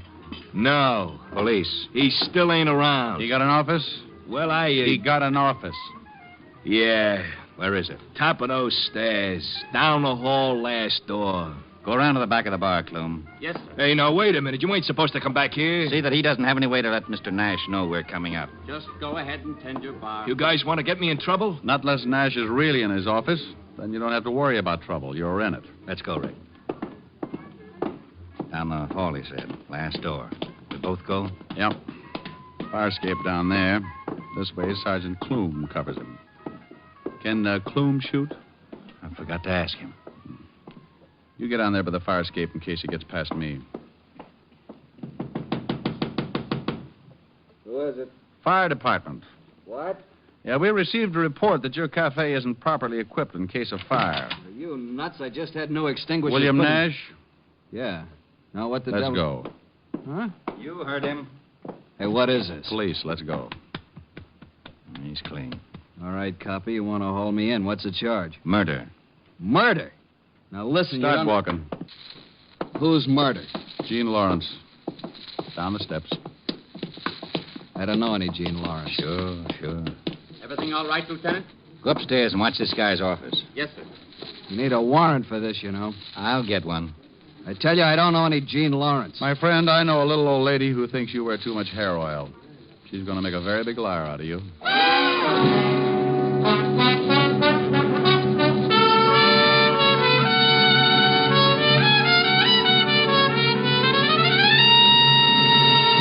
NBC is bringing you Richard Diamond, Private Detective, starring Dick Powell.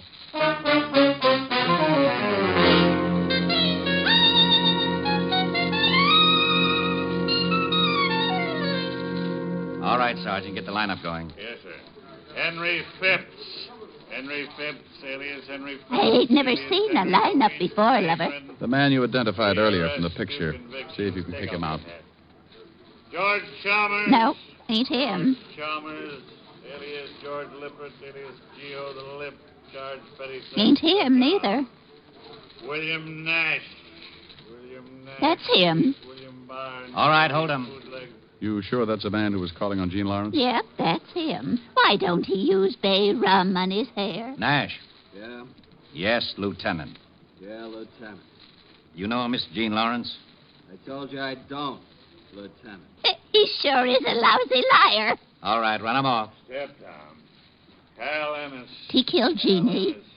We don't know. Yes, sir. He sure should use bay rum. Well, Walt and I and a couple of the boys took Nash downstairs and worked on him for about a half an hour before I got tired and decided to see what I could turn up myself. Nash still wouldn't admit he knew the dead girl, and we still weren't any closer to finding Ralph Baxter. I was pretty sure that Nash was connected with Baxter in some way, or he would have admitted knowing the girl and denied the killing. So I went back to the Red Dot Inn with a warrant to search Nash's office. Sergeant Andre Clume was guarding the door in the best prescribed manner. Legs spread, arms folded, back straight against the door. You're flat. Mm-hmm. What?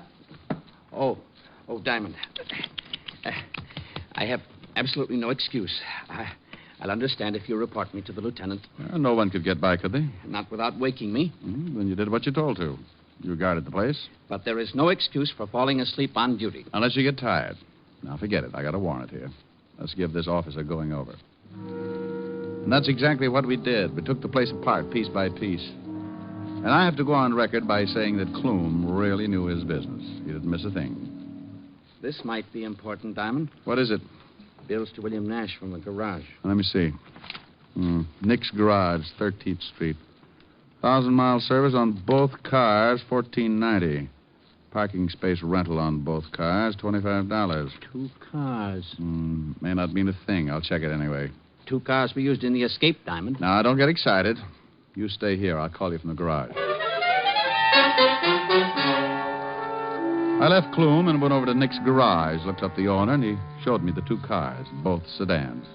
48 Chrysler and a new Hudson. Nick told me that both cars had been taken out the night before and returned early that morning. He said that Nash had driven one and the girl the other. So I put in a call to the Red Dot Inn and Sergeant Clume. Yes, the lab has 2 good casts of the tire prints. Well, put in a call to the lieutenant and tell him to get right down here with him. I hope you'll forgive me being a little premature, but... You already told him to come down. Yes. Tell me, Sergeant, you don't know anything about the 5th at Hialeah, do you? 1 by Step Up in 1 and... Goodbye, Sergeant.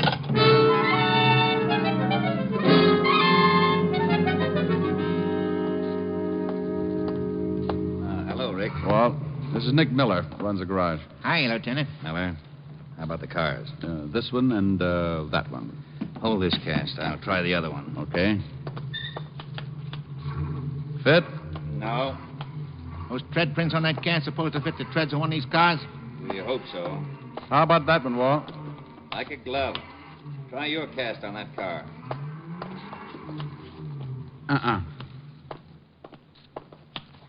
Fits this one, Walt. Rick, both of the cars were used in the getaway. What happens now? Go back to headquarters and tell Nash we got him dead to rights. We'll sweat him till he cracks. I got a better idea. Turn him loose. What? Nash knows that it's only a matter of time until we turn up his evidence anyway. And he knows something else. He knows Ralph Baxter. He knows if he spills anything, Baxter will kill him sure. But we'll promise him protection. Against Baxter?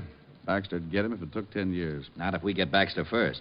Nash probably knows where he's hiding out. Walt, even if Nash knows where Baxter is, he'll be a long time telling you. In the meantime, Baxter can cause a lot of trouble. All right, so I let Nash go. So what? Get a hold of the newspapers. Tell them to run a story that you've picked up Nash for questioning in the prison break, but that you had to release him because of insufficient evidence. You think Baxter will go after him? Well, he'd at least send some of his boys.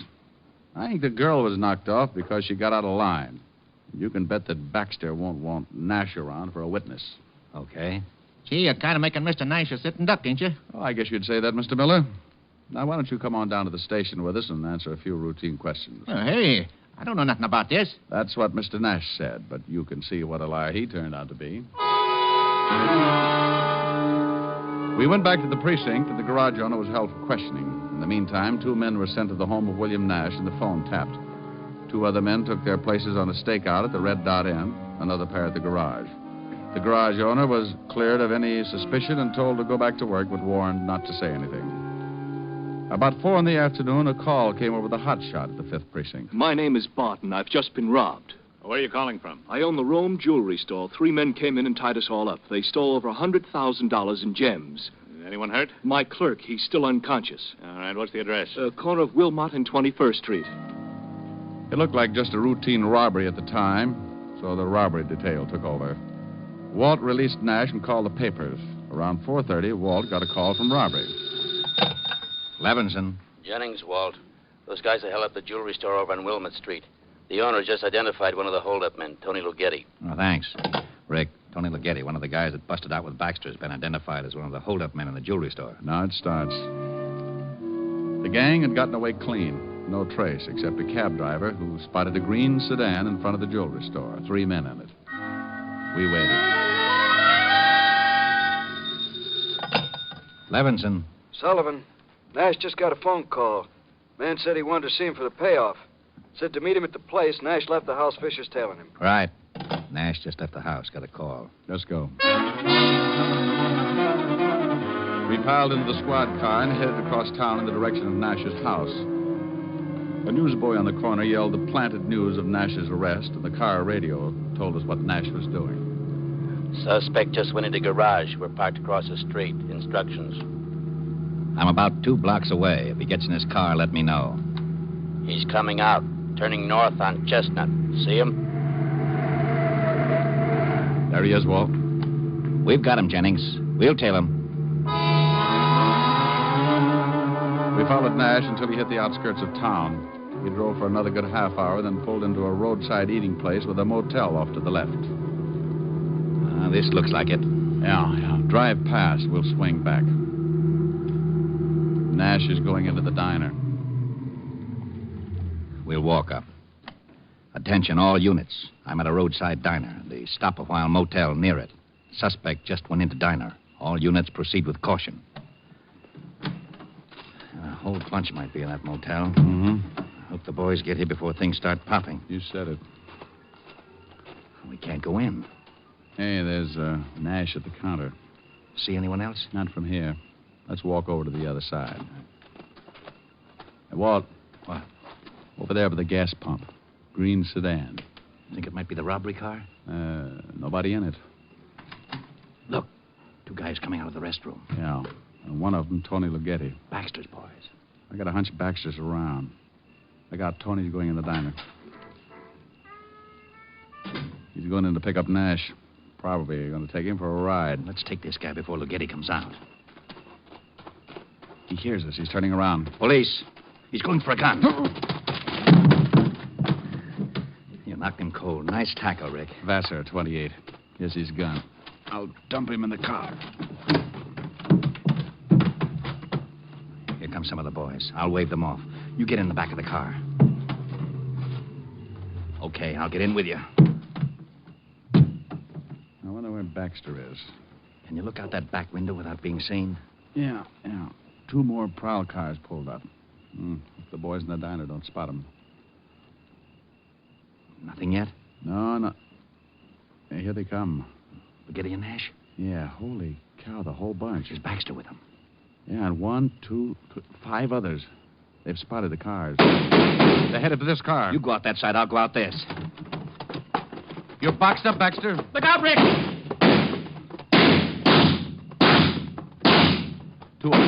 2 of them down. Baxter's heading around back. Rick, don't go after Malone, you crazy! Now he tells me. Stop, Baxter! You get him, Rick? Yeah, but just barely. That was my last shot.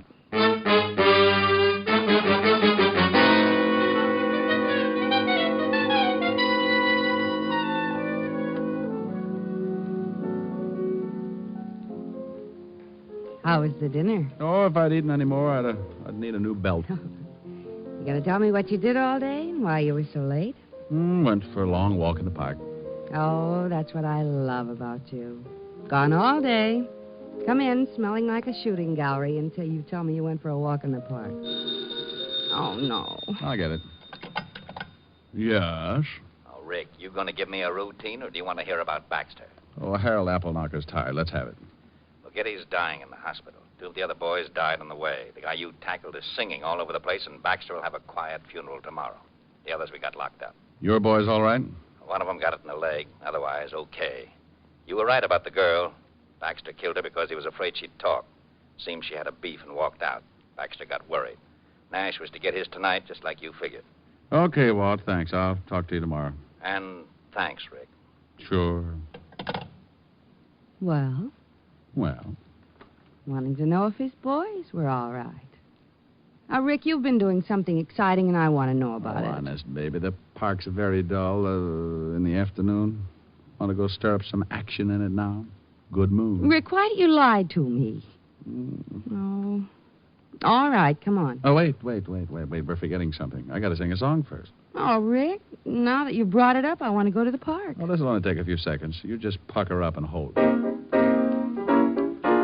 Well, look who's here. I haven't seen you in many a year. If I knew you were coming, I'd have baked a cake, baked a cake. Baked a cake. If I knew you were coming, I'd have baked a cake. How'd you do? How'd you do? How'd you do? Had you dropped me a letter, I'd have hired a band, grandest band in the land. Had you dropped me a letter, I'd have hired a band. come spread the welcome mat for you. Now I don't know where you came from, 'cause I don't know where you've been. But it really doesn't matter. Grab a chair and fill your platter and dig, dig, dig right in. If I knew you were coming, I'd have baked a cake, hired a band. Goodness sake, if I knew you were coming, I'd have baked a cake. How'd you do, how'd you do, how'd you do?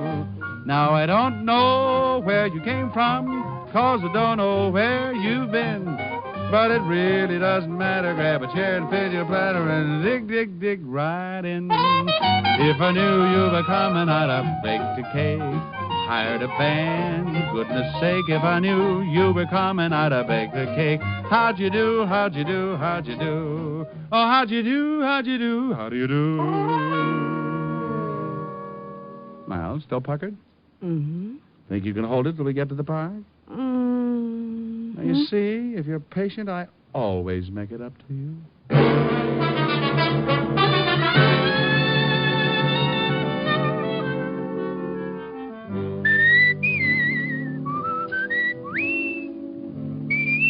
You have just heard Richard Diamond, Private Detective, starring Dick Powell. Lieutenant Levinson was played by Ed Begley. Also in the cast were Virginia Del Valle and Wilms Herbert. Music was under the direction of Frank Worth. Tonight's show was written by Blake Edwards, and the entire production was under the direction of Jack Johnstone. Dick Powell currently may be seen in the motion picture version of the best-selling novel, Mrs. Mike. Richard Diamond's Private Detective will next be heard 2 weeks from tonight. Check your local newspaper for the time of broadcast. Listen next week at this hour for Dangerous Assignment, starring Brian Donlevy as Steve Mitchell, Soldier of Fortune. Remember, at this time next week, it's Dangerous Assignment on NBC. This is Eddie King, inviting you to be with us 2 weeks from tonight when we will again bring you Dick Powell as Richard Diamond, Private Detective.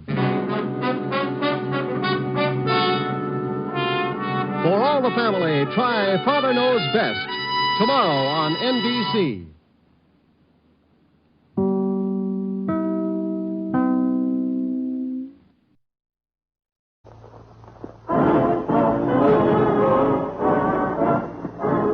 Listen while the makers of Rexall drug products and 10,000 independent Rexall family druggists bring you Dick Powell as Richard Diamond, Private Detective.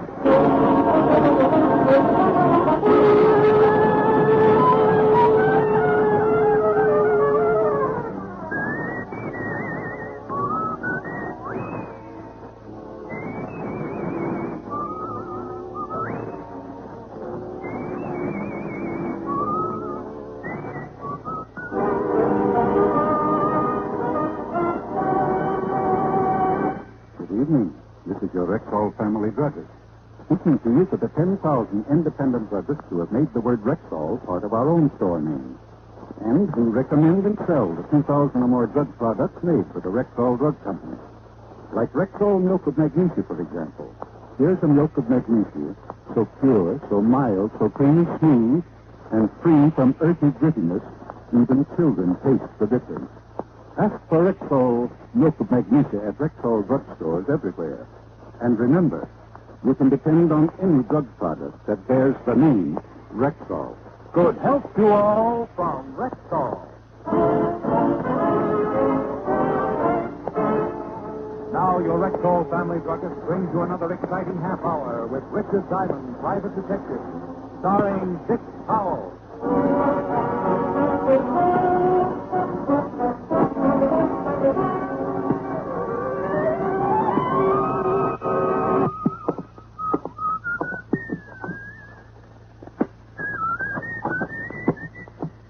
Well, hello. Mr. Diamond?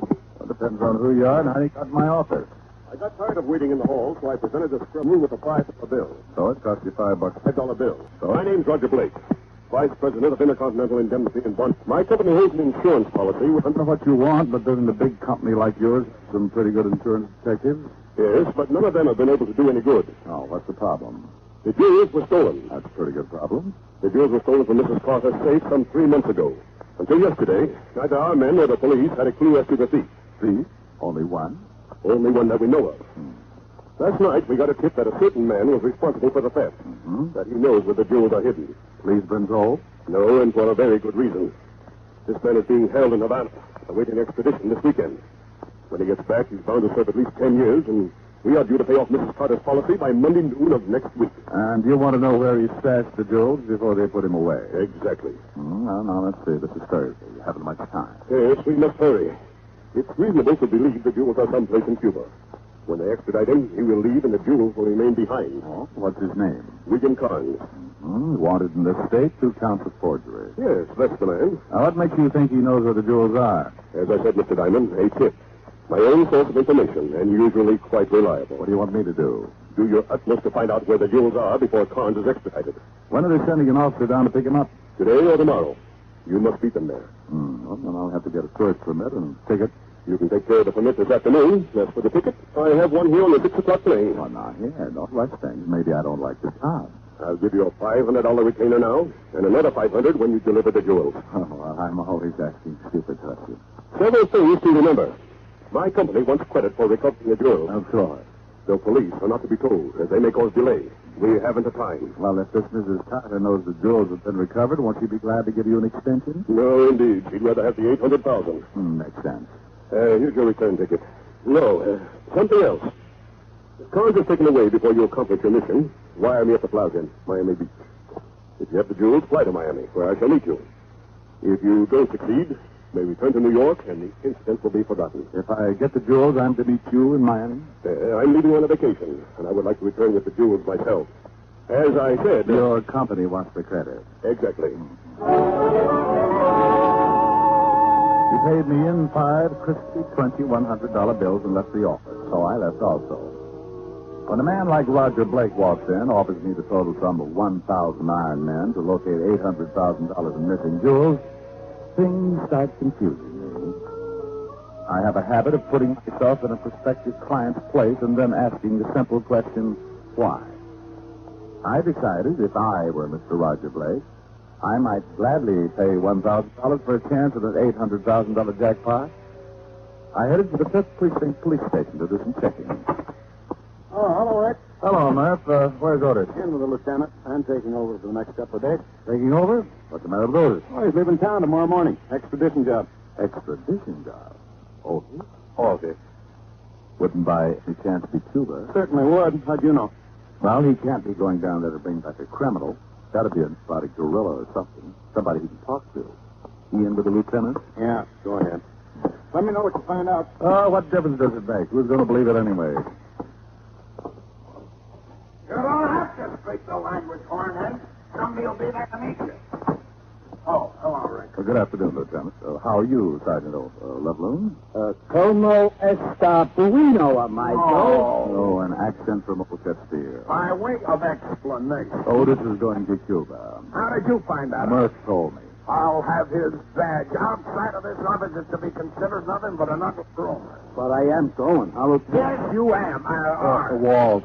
Don't look at me, Rick. It's the commissioner. I sent the police psychiatrist up there to see him unofficially, of course. The old man told you to send Otis? Right over that intercom. Well, he must have given you a reason. That's like blowing up Boulder Dam to take a shower. Now, what kind of a remark is that, Chalmers? I've been trying to think of that all day. Otis, go home and start packing.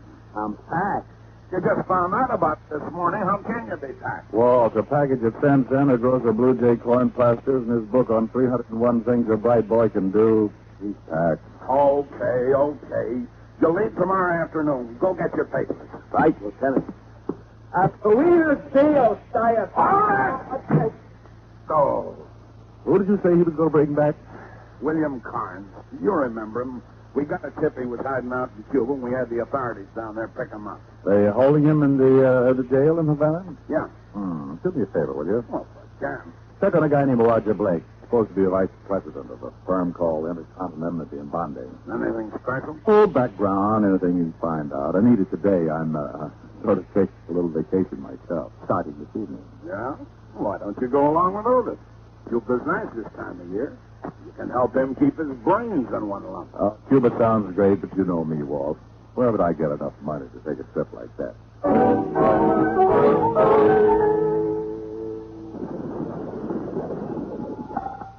Diamond talking. Walt, nothing wrong with Roger Blake, Rick. The vice president of the bonding corporation, like you said, married once. Wife died 4 years ago. Has a brother somewhere in the West, William Blake. Nothing on him. What else? Well, let's say, vacations in Florida every year about this time. Used to be in charge of the Cuban office of Intercontinental, whatever that is. And you working for him? You're getting nosy now. Well, he's got a good record. Gambles a lot when he's down in Florida, but who doesn't? How about his financial statement? Not bad, not good. He's got about $15,000 in the bank. Okay, thanks. I'm in a rush, Walt. Well, have a good time. You'll hear all about it.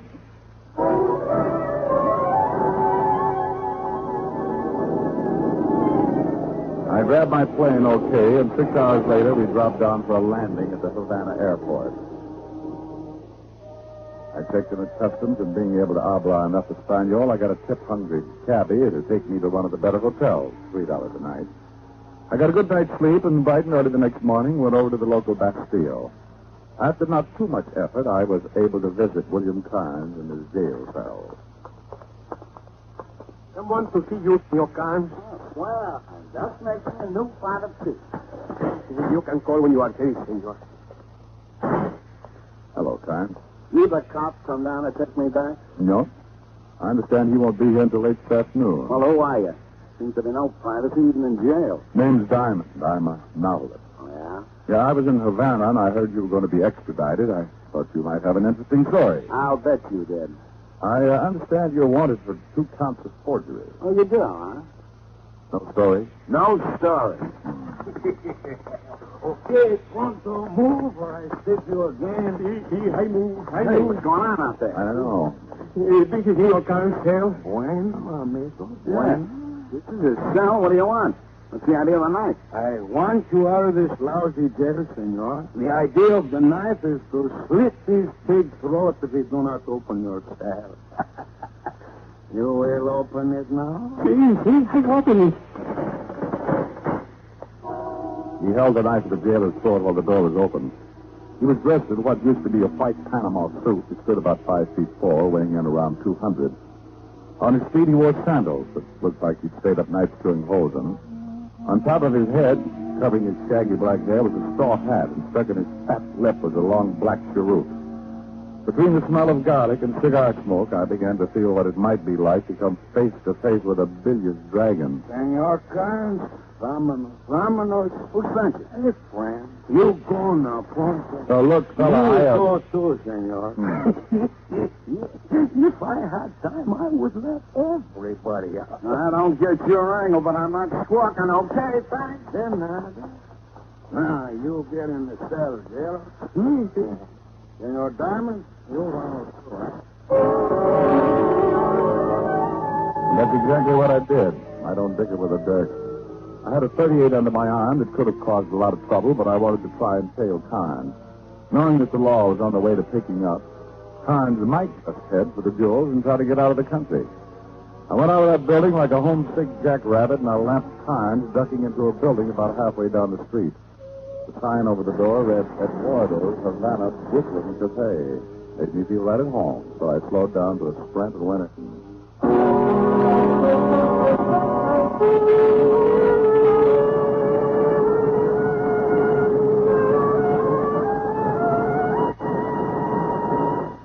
You're listening to Richard Diamond, Private Detective, brought to you by the makers of Rexall Drug Products and your Rexall family drug.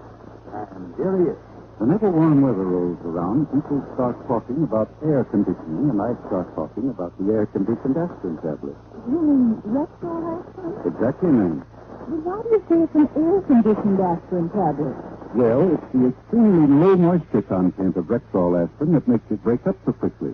And in order to keep it that way, Rexall aspirin is compounded in specially sealed air-conditioned rooms, where the humidity and temperature are kept at ideal levels. That's one reason why Rexall aspirin, when swallowed with water, disintegrates even before it reaches your stomach. Well, that's good enough for me. And it's good enough for 10,000 independent family druggists, too.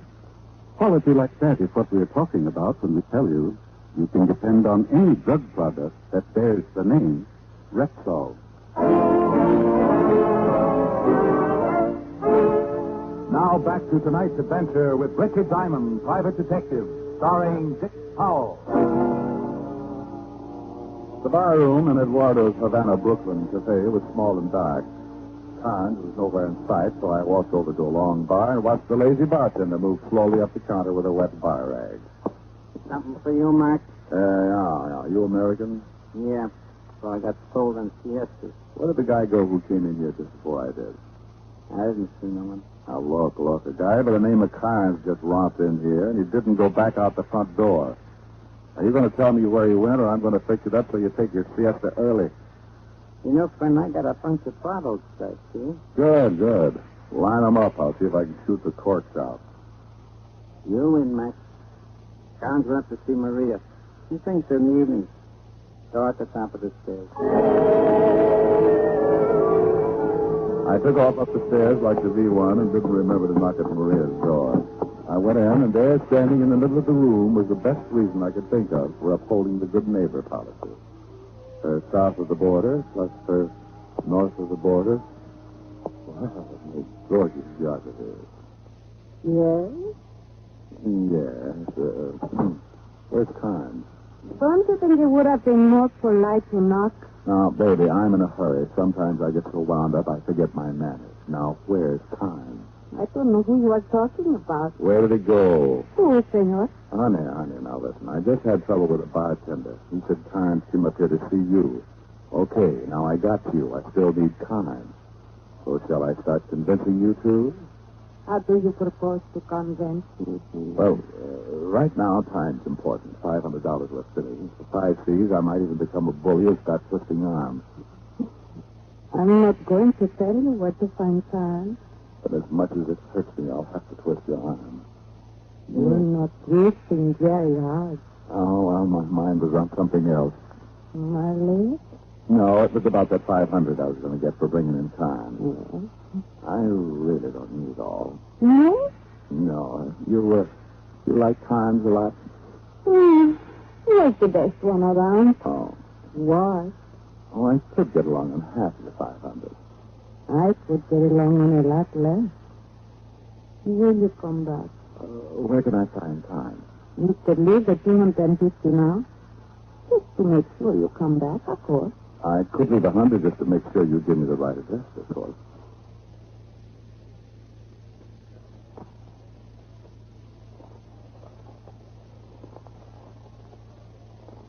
Número 3, Avenida Porteria.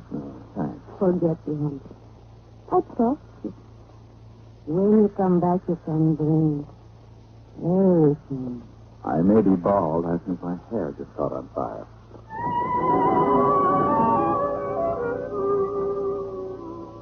I left before the room filled up with smoke and went down to the bartender again. He told me where to find Avenida Porteria. The back entrance to the cafe opened on it. It was a dead-end street. A half block down, I found numero 3, a hired building all slumped down.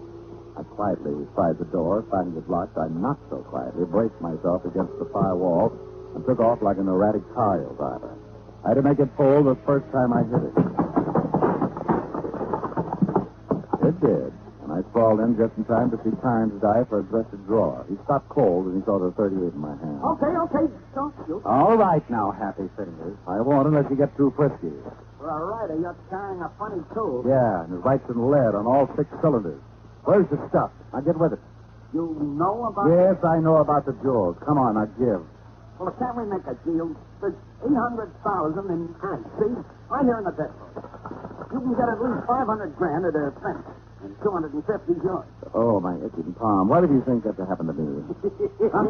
Do not worry about it, senor. What is it? As I say, senor, do not worry about the jewels now. I and my 45 will take all the responsibility. Hand me your pistola, senor. Now, are you doing it? I don't get it. First you bust me on the stern, then you come in here. Ah, you got it now? He springs me and I bird dog him to the jewels. Well, I did not know what you would lead me to, senor, but I am one happy man. It turned out to be this. Pick them up and put them in my hat, senor. Fat boy, you said a friend sent you to get Carnes out. No, not my friend. Friend of Senor Carnes. I think he had good reason for wanting him out of jail, so I followed. I am smart, and I'd be rich now. It's yours, you know? Oh, here you are. That's it. I don't think you should come after me for a while. Looks pretty good, huh? Adios, senor, and once more, Joe. Carnes and I both went to the gun in that dresser drawer like a maid to the gin bottle. It was bargain day in Klein's basement until Carnes decided to pick up a piece of the metal bedpost and start me on the siesta habit.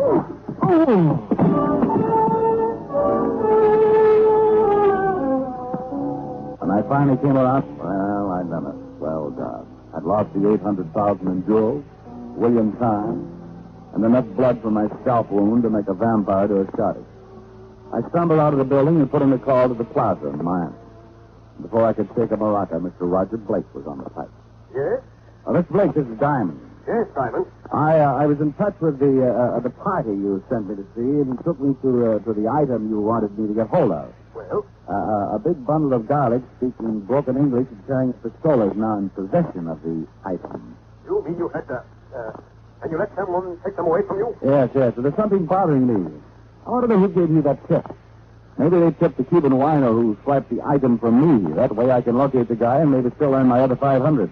Well, get the whole thing, Diamond. What? Keep the original $500 and go on home. Just forget everything. You understand? Yeah. Goodbye, Mr. Blake. I really didn't understand much, except that a very bad smell was beginning to creep over from Denmark and land in Havana. I couldn't put my finger on it, but something was really wrong. I thought the thing out and then put in calls to all the ticket offices in Miami and got the answer I wanted. United Airlines in Miami said a Mr. Roger Blake had booked passage and was due in Havana at 5 that evening. I was waiting at the airport when Mr. Roger Blake, as big as life, stepped down from the big transport, and I trailed him out of the cab stand. He climbed in a hack and took off with my cab right behind. Blake's cab reached the outskirts of town and stopped on a dirt street, fronted by adobe buildings. I had my cab pull up a safe distance behind and got out. Blake went up to one of the buildings and knocked on the door. Someone let him in, and I went around back to find a way to get in. I found it in the form of an open window. I could hear voices coming from the front of the place. I'm certainly glad to see you, Senor Blake. Can I get you some Bacardi or something? You can stay right there and tell me where they are, Juan Guglielmo. I slipped quietly in and started moving in their general direction. It was pitch dark, so I made like a bat, feeling the walls and hoping I wouldn't bump into something. Through a crack in the door, I could spot 2 people, Mr. Roger Blake and short, fat, and dangerous himself. I want the jewels, Juan. So do I, Senor, and I do not give them unless you want to pay me for it. I've already paid you well. To get Senor Parents out of jail, okay, I did that. Well, I warn you. No, you do not warn me, Senor. I don't care of you. That's when I heard it. Some copycat who climbed in the same window I had was heading to the front of the house. While Juan and Blake continued to argue, I ducked into the shadows to the side of the door and waited. I didn't have to wait long till up snuck William Carnes, and in his hand was the .32 we'd wrestled over earlier. He poked the muzzle of the gun into the room and went in after it. Roger Blake turned to meet him, and for the first time I saw the gun in Blake's hand. They both froze, keeping their sights on each other's breakfast. Juan took on a swamp alligator smile and sat down to watch. Well, William, I am so glad to see you again. I'll bet you are. Better drop the gun. My dear. He is your brother. Senor Carnes is your brother. We don't brag about it. Especially when one of us is a cheat. And the others are no good double-crossing louse. You get the police when I was in them. What do you say? Hey, if you're brothers, how come your name's Carnes and your name's Blake? I changed mine a long time ago when I got into some trouble. I didn't want to ruin my beloved brother's reputation. Senor Blake got a good reputation. He hired me to get you out of jail so that diamond fella could follow you. You say nothing about the jewels, but I knew Senor Blake when he used to work in Havana. You could not trust him. Rat. I hired one to do a job Property? Senor Carnes had the jewels. Half of them were supposed to be... Mother looked me up and asked me to steal. Oh, sure, I swiped them and forgot to split. So what? Well, you got it. Point for nothing. Little mistake. One who has the jewels, and I am not giving to anyone. Well, I might as well get in on this. All the out's been free. Carnes turned and tried his luck. I felt the bullet part my hair and hit the linoleum. Carnes was aiming again, but he forgot to figure three things. His brother's nasty disposition, and the gun his brother was aiming at him. Carnes took the slug right around the belt line, and he went down like a punctured zeppelin. He must have cut his spine in two because he folded up for keeps. Then Blake decided to add me and play for a pair. And just as he started to squeeze the trigger, I saw Juan reach back to his collar. His arm hissed down in a blurred half-arc. And before Blake could nail me, he was trying to squirm away from the 10-inch knife that made a gory chasm between his shoulder blades. I grabbed his gun quickly and covered Juan. They did not love each other, these two. I threw pretty good, eh? Yeah. Thanks, Juan. I suppose you're going to want the jewels, too, aren't you? That's right. Would you consider what you call the partnership? Afraid not. And the jewels? Turning him over to the constabulary. Oh, senor. That's the truth. Okay. And me? Well, you killed man. Well, I say you're alive. I'm not the police, so I can't arrest you. And I would think a long time before I'd shoot a man who saved my life. Oh, you would. But I warn you, don't try to make a break for it. Oh, I think I got to. I do not want to stay in jail. The jewels are in my hat. I leave them in the middle of the floor. Adios, amigo. Come back, Juan. Stop her out. Miss. Well, Maria will understand.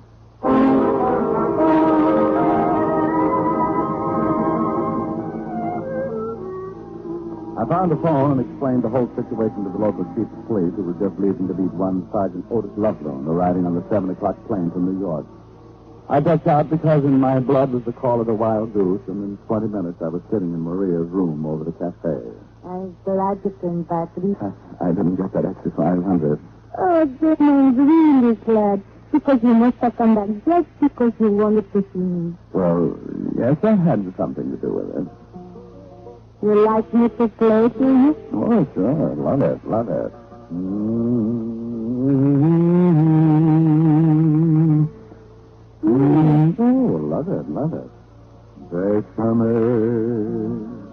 Bésame mucho.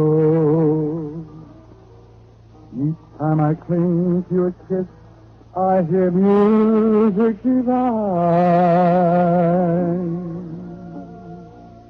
Bésame mucho. Hold me, my darling, and say that you'll always be mine. This joy is something new, my arms enfolding you. Never knew this thrill before. Whoever thought I'd be holding you close to me, whispering you adore. Dearest one, if you should leave me, each little dream would take wing, and my life would be through. Bésame mucho. Love me forever and make all my dreams come true.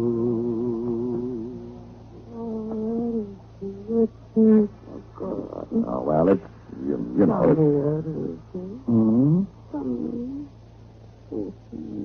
Well, the reason for the ears twitching is quite interesting. It seems that when I was very young, There's not too much light in here. You see, I have a terrible fear of light. Masdophobia, they call it. Well, I... Oh, no. Come on, Tommy. Fire up. Oh, no. Otis. Who is it? I know you're in there. Let's track you down. Goodbye, dear. Stall him, will you? His name's Loveloon. You fire up, Simon. Will I see you again? Not if you don't stall him. Goodbye. Goodbye.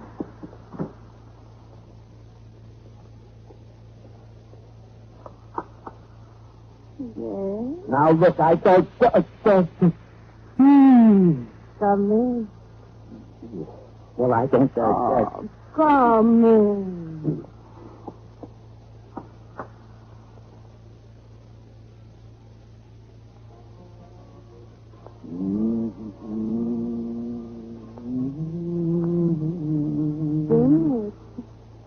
Sexy man. say, sexy mad macho.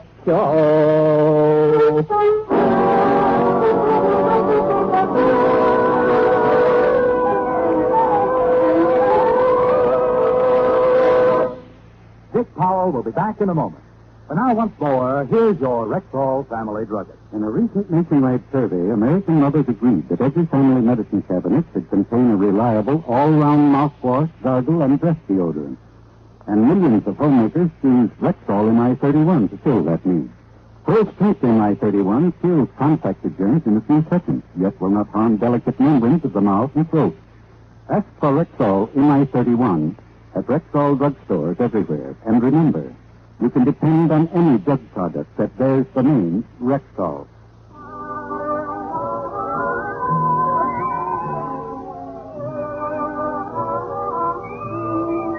Well, ladies and gentlemen, this is Dick Powell. This is our first show in our new series of the Rexall Drug Company. We want to thank you and the 10,000 independent Rexall druggists for making it possible. Good night.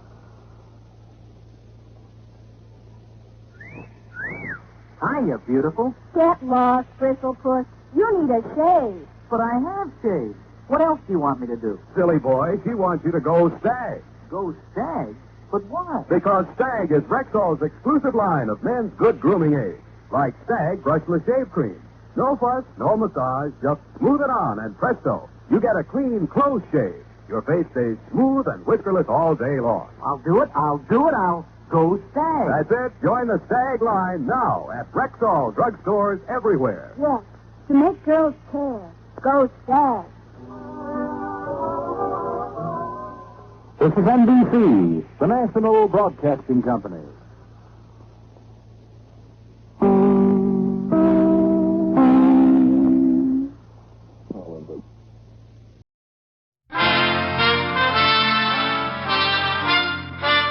Listen while the makers of Rexall drug products and 10,000 independent Rexall family druggists bring you Dick Powell as Richard Diamond, private detective.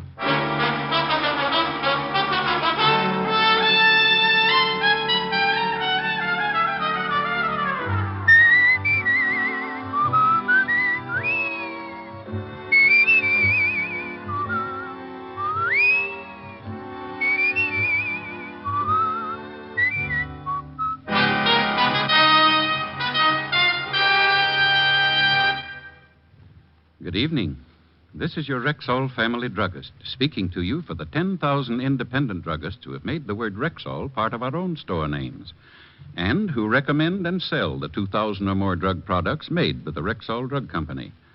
Like MI31, for example, Rexall's popular mouthwash, gargle, and breath deodorant. Full-strength MI31 kills contacted germs in seconds. Its zippy, tangy quality leaves a happy aftertaste. For a reliable yet refreshing mouthwash, use Rexall MI31. And remember, you can depend on any drug product that bears the name Rexall. Good health to all from Rexall. Now, your Rexall family druggist brings you a transcribed half hour with Richard Diamond, private detective, starring Dick Powell. Dick's special guest star tonight is what was your name again? I'm sorry, but I really can't tell you. You can't tell me. Well, Rexall brings you Richard Diamond, starring Dick Powell.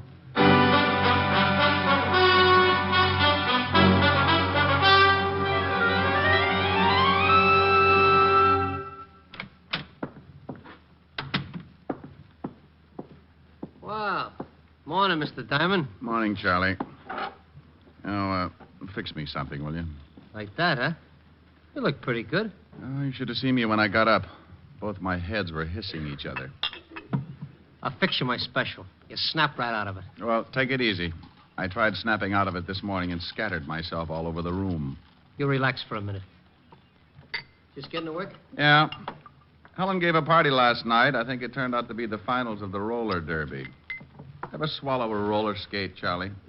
Once on a dare, a mouse. Oh. Sorry. Charlie! Gotta mix it. Oh, that's a horrible machine to have in a bar. Some poor guy's liable to end up with shell shock. Here. Hold your breath so you don't change your mind. What's in it? In your condition, that is a very touchy question. You just drink it, you'll feel better.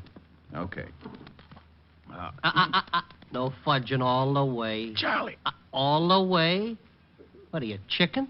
Oh, I knew it. You snitched this stuff from a fire extinguisher. Tastes terrible, don't it? What are you going to thaw me out with, a chisel? Now, I know it ain't that bad. No? A mortician would pay good money for the formula. Wow. Look what came in the front door. Hmm? Oh, yes, sir. Pardon me, but I'm looking for someone. There's nobody here but me and Mr. Diamond. Here's a picture of him. Has he been in here? Oh, lady, a lot of people come in here. No, I mean this morning. Mr. Diamond's my first customer. Oh. Something wrong, miss? I've just got to find him. I don't know where to look. What made you think he'd be in here? I'm trying every place that's open. I lost him in this block someplace. Lost him? Well, he just disappeared. Who is he? My husband. Oh. I stopped to look at some hats in a window. I started talking about how pretty they were, and the next thing I turned around and he was gone. You called home? We're living at a hotel. He hasn't shown up there. I've called everyone I know in New York. You're from out of town? Yes. Oh, I'm so worried. Well, honey, from this picture, your husband looks old enough to find his way around. Why don't you go on back to the hotel and... You don't understand. My husband had quite a shock earlier this morning, and he was acting strangely. So you figure he might have gone looking for a drink? I don't know what I thought. It isn't like him to wander off like that. I'm so worried. Well, if you're that upset, why don't you go to the law? Missing persons. I thought about that, but I can't. You can't go to the police? I can't explain why. It just wouldn't be good. Would you mind a completely new remark? What? Haven't I seen you before, Miss... No. Nice name. Mr. Diamond sees a lot of people. Used to be a cop himself. Oh. Private detective now. Private detective? Seems to me I've seen your husband someplace before, too. Is this an old picture? Yes, I carry it around in my wallet. Are you really a private detective, Mr. Diamond, miss. Like Sam Spade? Well, no. Sam drinks and runs around with women.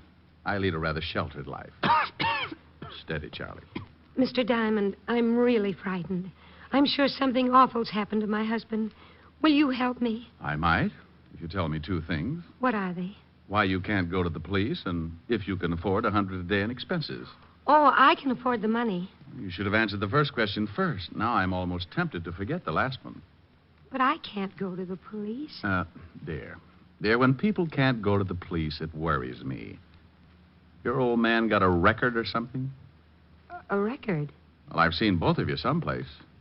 You sure you aren't working some kind of a racket? Oh, now, lady, take it easy. I lose my husband. I come in here for help, and you think I'm some sort of a criminal or something. Look, dear, I don't know what to do. I don't know where to go.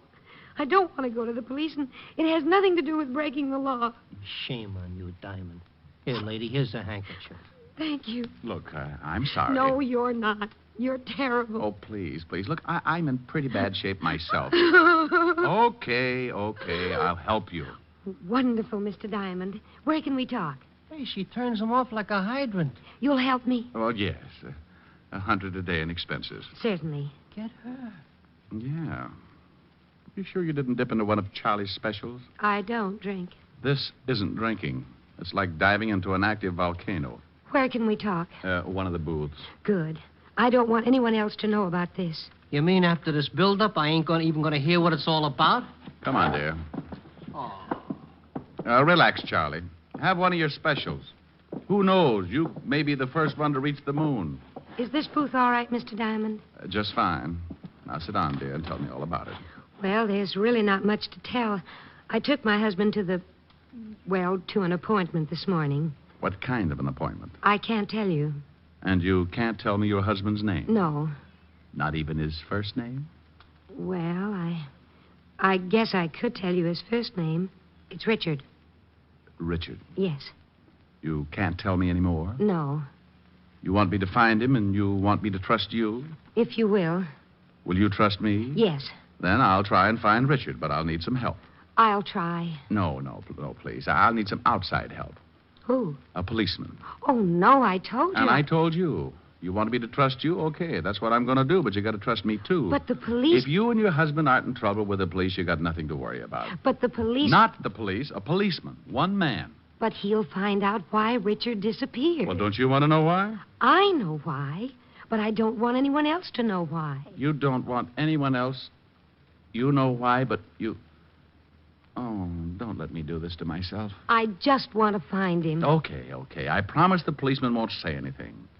I'm trusting that you have a good reason for not telling me any more than you have, but to find a man, this man in the picture, and an old photograph at that, to find this man needs a lot of doing. Checking hospitals. Hospitals? Now, don't start crying. Oh, I'm sorry. Go on. When you've got to check hospitals, morgues... Morgues? Look, dear. You wait here. Oh, no, I'm going with you. Good girl. Charlie, thank you for being so patient. A pleasure, miss. Shall we go, Mr. Diamond? Yeah. And, Charlie... Yeah? I'd like to thank you, too. Anytime. Your hospitality and good manners are only equaled by your loyalty and perspicacity. Huh? All in all, you've been a living doll.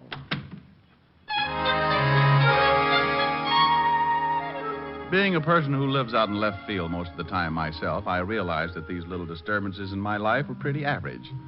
So with cute little Anonymous tagging along behind, I left Charlie's fancy bistro and headed for the 5th Precinct Police Station and the good Lieutenant Levinson. When we walked into the squad room, we bumped right into the one thing that science had been working 24 hours a day to find a cure for. Well, good afternoon, Sergeant Otis. Oh, how are you, Diamond? Hey. Oh, unpucker, Otis. Mrs. X will think the lieutenant uses you to unstop sinks. Mrs. X? What kind of a name is that? You want to meet the lady? That's the name. Mrs. X? How do you do, Sergeant? Oh, hey, ain't I seen you someplace before? Otis, haven't I seen you someplace before? Now, what are you talking about, Shama? Sure you've seen me before. Mr. Diamond? Yeah, but this is nothing. Stick around him for a whole day sometime. Come on, let's see the lieutenant. I'll see you later, Mrs. Yes, Sergeant. It's been a pleasure. Otis. Yeah? Your eyes are hanging out so far they cover your badge. Oh. Hello, Walt. Hi, Rick. Yeah. This is Mrs. X, Walt. Dear, this is the mighty arm of the law, Lieutenant Levinson. How do you do, Lieutenant? How do you do, Mrs. X? Oh, let's not go into this thing again. The young lady prefers to be known as Mrs. X. Now, Walt, I want you to do me a favor. Yeah, young lady, haven't I seen you someplace before? Yeah, Walt. Even Otis is with us on that one. I said the same thing when she found me in Charlie's bar. Now, the young lady's lost her husband, and I'm going to help her find him. Here's his picture. See if you got anything. Oh, yeah. Are you sure I haven't seen you? Walt, we'll solve that one later. The picture. Go make like a policeman. Okay. She got a record? Lieutenant. Oh, well, I never forget her face. He's been trying to ever since he got Otis. Now, come on, Walt. Get a report for missing persons. Check the hospitals and the morgue. The morgue?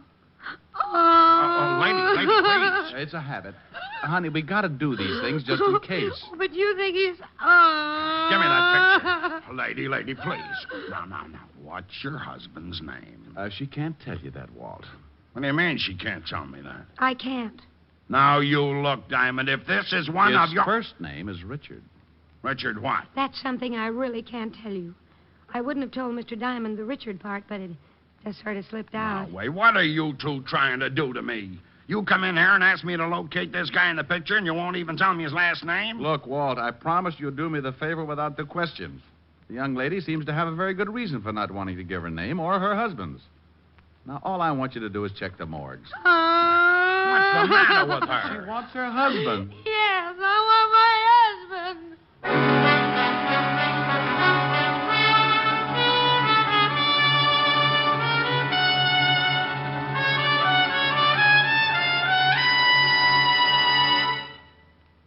Before we continue with the adventures of Richard Diamond, private detective, here's your Rexall family druggist. It's always a pleasure when a customer herself tells you why she likes your product. And last week, one said to me... You know why I really prefer Rexall milk of magnesia? It's because one bottle won't be so thick I can't even pour it, and then the next one thin and watery. Somehow Rexall milk of magnesia always seems to be just right. Well, ma'am, that's because every bottle of Rexall milk of magnesia has to meet an exacting standard of viscosity, or it can't wear the Rexall label. What do you mean by viscosity? It's the degree of thickness or pourability in a liquid. Rexall conducts scientifically precise tests on every batch of Rexall milk of magnesia to be sure it meets this constant standard of viscosity. And that's not done just to please you with its consistency. What's much more important, it means you'll always get uniform dosage from every bottle of Rexall milk of magnesia. And I thought it was all an accident. Oh, no, ma'am. There are no accidents behind the fact. You can depend on any drug product that bears the name Rexall.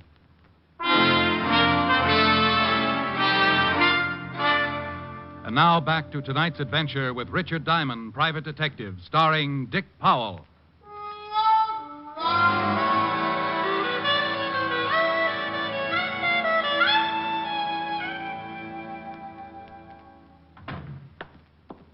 Well, I checked, and no one that looks like this guy is in any of the more usual places. Well, that's fine. Now let's start looking for him where I lost him, Mr. Diamond. Oh, swell. Well, Walt, we really just stopped by to say hello. Killing time, you know. Sure. I appreciate everything you've done, Captain. Lieutenant. Of course.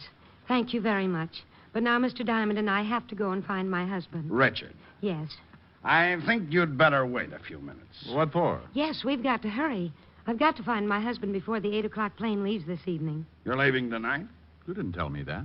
Well, Richard has to be in California by tomorrow morning. Got a little job to do? A very big job, Captain. Lieutenant. Well, what do you want us to wait for? Because I've got Otis checking on this girl, this Mrs. X. Oh, no. Walt, you promised. I promised nothing. You assumed. Oh, you're a fine buddy. Buddy schmuddy. You might be taken in by her sweet innocence, but not me. You double-crosser. Mr. Diamond, you promised. But I didn't, lady. I just checked the morgues. Oh, now you shut up. Walt. Well, I never. I've seen this girl someplace, Rick, and I've got a sneaking suspicion she's wanted. Wanted? You can't cross me like this, Fatty. Wanted? Won't tell me her name, huh? No. Won't tell me your husband's name, huh? No. Then you're hiding something. Yes. Yes? Y-E-S, meaning of course. Now you stop that, Rick. Rick. Is your name Richard, too, Mr. Diamond? No, my friends call me Rick. You ever in Chicago, lady? Of course. Of course. O-F-C-O-U-R-S-E. You meaning... stay out of this. You run around with Tony Capone when you were in Chicago? You talking to me? I'm talking to her. Well, I'm glad. Tony never gave me back my elk's tooth. Well, I don't know why you're talking to me, Captain. I never gave Mr. Capone an elk's tooth. Oh. It's Lieutenant, dear. You got to stop promoting him. You'll get a swell head. Oh, you rat! You call me, Lieutenant? No! Well, gee, don't scare me like that. I got something on this picture you gave me. Her husband? Yeah. Hello, Mrs. X. Hello, Corporal. Otis. Yeah. You won't like it, Lieutenant. I won't like what? What I got on this picture. Something's happened to Richard. Now, take it easy. Well, what did you find out? I'll tell you whether I like it or not. Well, I sent it down to the boys in the morgue. No! Now, look what you've done, you mallet head. Well, gee, what did I say? You said morgue. No. Now, honey, listen. This morgue is where they keep photographs. Oh. Well, what did they come up with, Sergeant? She sure looks pretty when she cries like that. Otis. Well, I shall quote from the report. Person in said photograph resembles one Richard Diamond, private detective. What did you say? Come to think of it, you do, Mr. Diamond. I shall continue. Member of the New York police force for 7 years. Height 6'1", 190. 80. The general conformation of the head. Note, right ear... Otis, shut up. Oh, it gets real interesting. You didn't tell me about getting mixed up with that fan dancer back in 39, Diamond. I was simply interested in starting an ostrich farm. Otis. Yeah? Do you think that picture looks like Mr. Diamond? Kinda. Thank you, Patrolman Lovelow. Patrolman? Yes, and if I ever catch you wearing a sergeant's stripes again, I'll put you on a beach so far out that I'll have to fly food into you. Now get out of here. Sergeant Levinson. Lady, please, it's Lieutenant. Well, I don't care what it is. I think you were just horrible to that nice little policeman. Is that right? It certainly is. And I'm going to write a letter to the governor about you. Now, wait a minute. And what's more, I'm going to tell him what a horrible, mean, impolite person you are. But I come in here with Mr. Diamond, and simply because I won't tell you my name, you accuse me of being a mop. Mop? Yes, mop. One of those gangsters' girls. Mao. Yes. And just because everyone thinks they've seen me before, I'm accused of all sorts of things. But, lady, I... No telling what's happened to my poor, wonderful husband. Lady, please, lady. You big bully. Yes. Well, okay, I'm sorry. I apologize. Can Sergeant Loveloon have his stripes back? Yes. No, thank you very much. Come on, Mr. Diamond. We've got to find Richard. Goodbye, Major.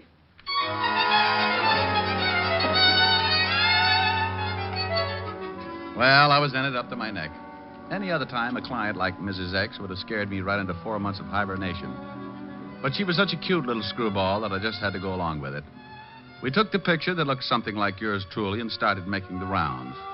Starting with the last place Mrs. X had seen her husband, we showed the picture to every shop owner within a 4-block circle, but no one had seen him. Mrs. X kept checking with the hotel, making me stay at a good distance so I couldn't hear the conversation. But no one had seen her husband. We ended up right back where I first ran into her, Charlie's. Wow. Find him? No. Look, dear, why don't you check again with this place that you and your husband went to this morning for his business appointment? Maybe you went back there. Well, I guess I could try it again. Phone in the back on the wall. Thanks, I'll call him. No luck, Diamond? No. How do I get into these things, Charlie? When someone wants to give you $100 a day in expenses, you get into them. Phone. Brilliant deduction. Hello? A little lady will get it. Mr. Diamond? Yeah? It's for you. Captain Levinson. You've been promoted? Several times in the last hour. You think he's heard something about Richard? Might be. Yeah, what is it, Fatty? I thought you might be there. What made you think of Charlie's? Well, it's pretty obvious you had a hangover. Well, maybe I stuck a bicycle pump in my nose and pumped up my head just to get a laugh out of Otis. You'll have to do better than that. You told me you met the girl at Charlie's. Shrewd. Is it something important? Honey, just relax. I'm getting to it. But if it's about Richard... The girl there? Yeah. What's on your mind? Well, I don't know if it means anything, but we just got a report from the Johnson Sanatorium. Johnson Sanatorium. Never heard of it. Over on 84th Street. The missing husband? I don't know. The report fitted his description, but who knows from that old photograph. Well, it's worth checking. What's the address? 644 East 84th Street. Seems they found this guy wandering around the streets. Johnson Sanatorium, 644 East 84th Street, huh? Did he give his name? Amnesia, loss of memory. Seemed to be suffering from shock. Thought I'd let you get there first. Felt kind of sorry for the girl when I realized the story might be kosher. Okay, Walt, I'll check it, thanks. Meet you there. Well, honey, that might be... Hey, Charlie. Yeah? Mrs. X, where'd she go? Took out of here like she was shot out of a gun. Something wrong? When are you going to stop asking stupid questions? Well, that tore it. Mrs. X was probably on her way over to the Johnson Sanatorium and with a good head start. So I went out and grabbed a cab for 84th Street and kicked myself a dozen times for getting mixed up in a situation like that. Why not forget the whole thing and get some rest until my head returned to a normal circumference? Answer. Because I'd wasted a whole afternoon looking for the missing husband and hadn't even got a retainer. Yes, sir. Is something I can do for you, perhaps? I'm looking for the man you reported as... Hello, Rick. Oh, Walt. Have you seen Mrs. X? I just this minute got her. She's been and gone. What about the guy you got the report on? Took him with her. The young lady came in, took a look at the man, claimed it was her husband, paid his bill, and left. You let him go like that? I thought the man had amnesia. Well, yes, he was suffering from some kind of shock and had temporarily lost his memory. But you just let him walk out of here with... Rick, let him finish his story. The minute the man saw the young lady, he snapped right out of it. She said they had to hurry to catch a plane or something, had a lot of packing to do. Did she give her name? Yes, he signed the release. Here, let me see it. And now, take it easy, Rick. It's signed Mrs. Richard Diamond. She used my name? Is that your name? You're darn right it is. She leave any address? Phony, I checked. Oh, swell. I'll cover the airports if it'll make you happy. Oh, it'll make me very happy. She did nothing for my hangover. She didn't pay me 1 red cent for my trouble, and I think I may be getting hives. Oh, I'm going over to Helen's and have a complete nervous breakdown.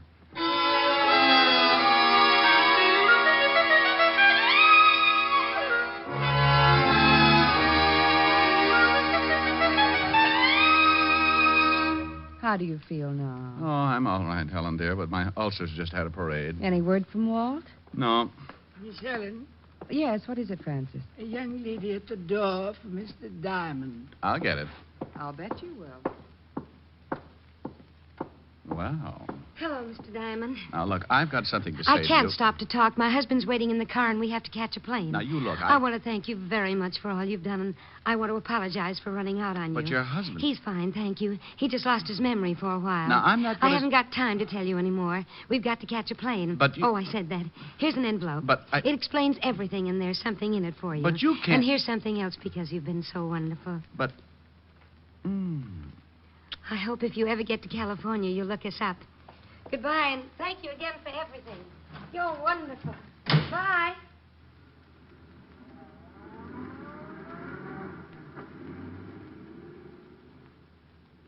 Well, Hmm? all right, Blue Eyes. What was that all about? Hmm? Oh, no, that was her. She. The girl. The girl. Mrs. X. What's that? Hmm?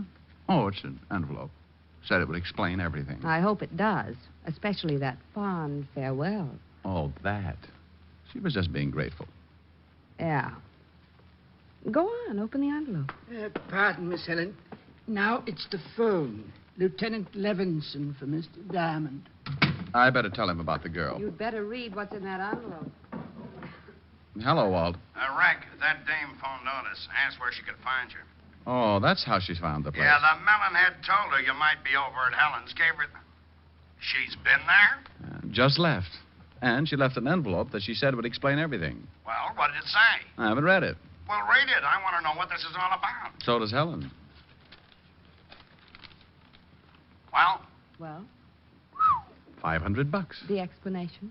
what about the letter? Well, it says, Dear Mr. Diamond, I know that I've caused you a great deal of trouble, so I wish to take this opportunity to... To thank you for your patience and understanding. As for an explanation, well, here it is. But I count on your discretion and hope that you will keep my secret. This morning, my husband and I went to a doctor because I hadn't been feeling well. We discovered and were overjoyed to find out that I was going to have a baby. Immediately, I informed my husband that I had decided to give up working until after I had the baby. The realization that I wasn't going to make any more money for the rest of the year was too much for him.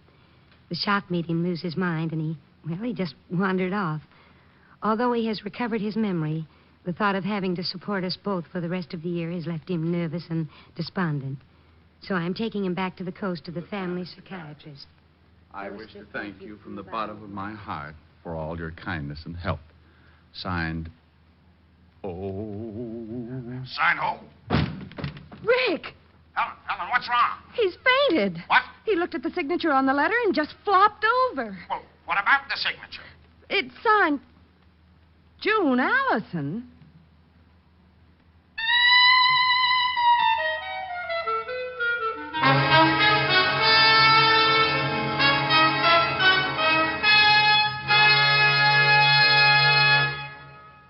Again, here's your Rexall family druggist. Whenever you have a headache, remember this about Rexall aspirin. When taken with water, the 5 full grains of pure aspirin in every Rexall tablet are ready to go to work for you even before they reach your stomach. Yes, whenever you have a headache, remember that about Rexall aspirin. Ask for it at Rexall drugstores everywhere. And remember always, you can depend on any drug product that bears the name Rexall.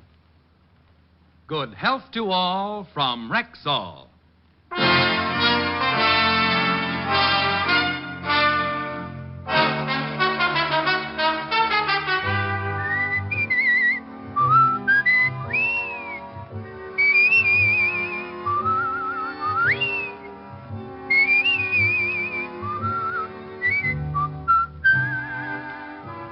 Richard Diamond, Private Detective, stars Dick Powell in the title role and is written by Blake Edwards with music composed and conducted by Frank Worth.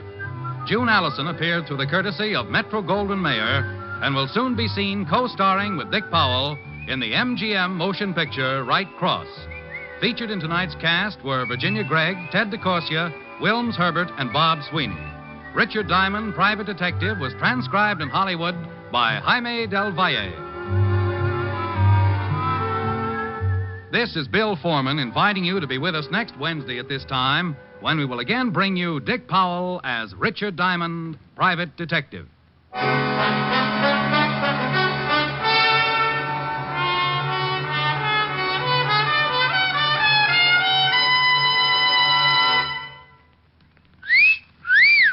Hiya, beautiful. Get lost, Bristlepuss. You need a shave. But I have shaved. What else do you want me to do? Silly boy, she wants you to go Stag. Go Stag? But why? Because Stag is Rexall's exclusive line of men's good grooming aids, like Stag Brushless Shave Cream. No fuss, no massage, just smooth it on, and presto, you get a clean, close shave. Your face stays smooth and whiskerless all day long. I'll do it. I'll go Stag. That's it. Join the Stag line now at Rexall drugstores everywhere. Yes, to make girls care. Go Stag.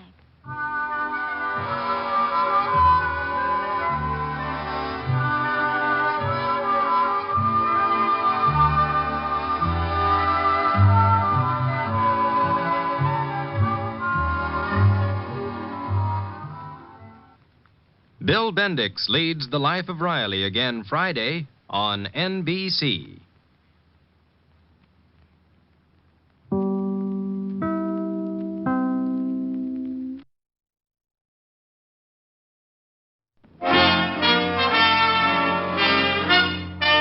Listen while the makers of Rexall drug products and 10,000 independent Rexall family druggists bring you Dick Powell as Richard Diamond, private detective.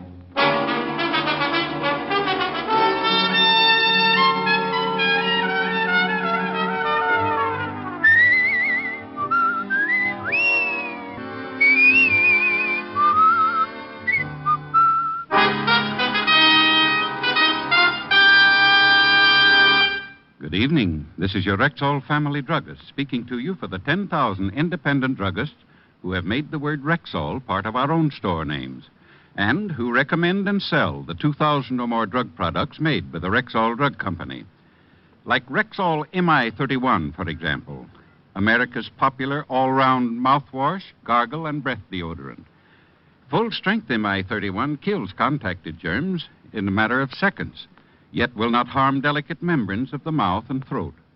What's more, Rexall gives you a full pint of MI31 at the same price as smaller quantities of other leading brands.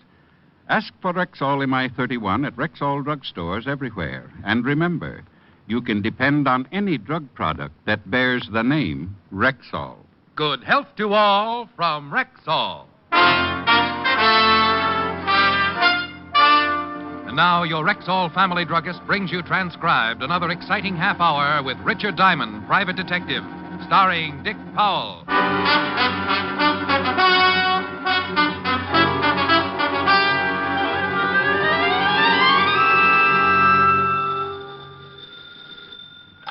Diamond Detective Agency. If you have a little corpse in your home, swap it in for something useful. Mr. Diamond? Yes? I'd like to hire you, Mr. Diamond. Well, bless your little heart. $100 a day in expenses.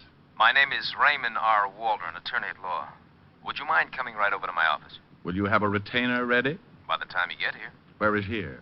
758 East 45th Street. Just sign the check and I'll stamp in the amount with my track shoes. Then I can expect you. You can even clock me. Who knows? You may witness the first 4-minute mile. I quickly bounded over to the sink, pulled out a bundle of soaking laundry, grabbed a straight razor that looked like it had been used to hack out shrapnel, applied the Brillo to my overnight beard, and 20 bloody strokes later, I observed myself in the mirror. Wounded, sire, but not dead. By 11 o'clock, I was standing in the reception office of Raymond R. Waldron, attorney at law.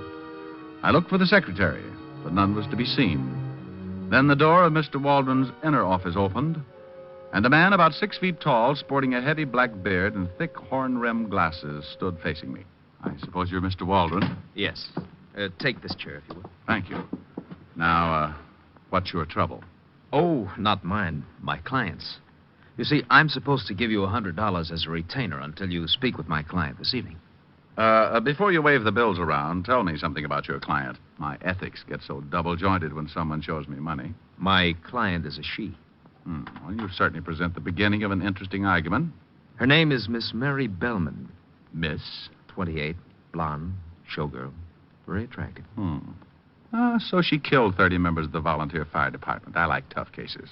She's in fear of her life, Mr. Diamond, and since I'm her attorney, she called me and asked me to hire a good detective. You said Miss Bellman was in fear of her life. Somebody trying to kill her? I think it best to let Miss Bellman tell you. She has all the facts. Here's her address, and here's your retainer. She expects you at 8. It was close to 12 when I got back to the office and spotted my landlord nailing up my door. His eyes dropped blushingly down to his waist when he saw the 2 months' back rent in my hand, and he hurriedly explained his carpenter work on my door as a delayed April 1st joke.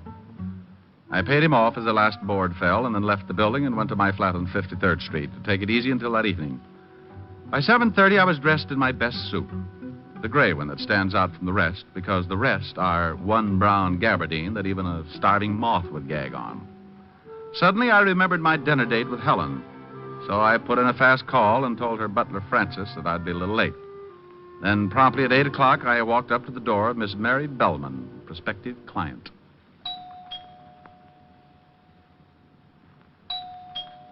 Yes? Who is it? Richard Diamond. Oh. Come in. Have you got it? Well, I don't know. Got what? Look, how about the envelope, huh? Envelope? John said it would be in an envelope. But if you don't have it in an envelope, just kindly give it to me. Then I'll fix us a drink. Well, maybe you better fix the drink first. This is some kind of a joke. Oh, What's the matter? what are you doing here? Who? Oh!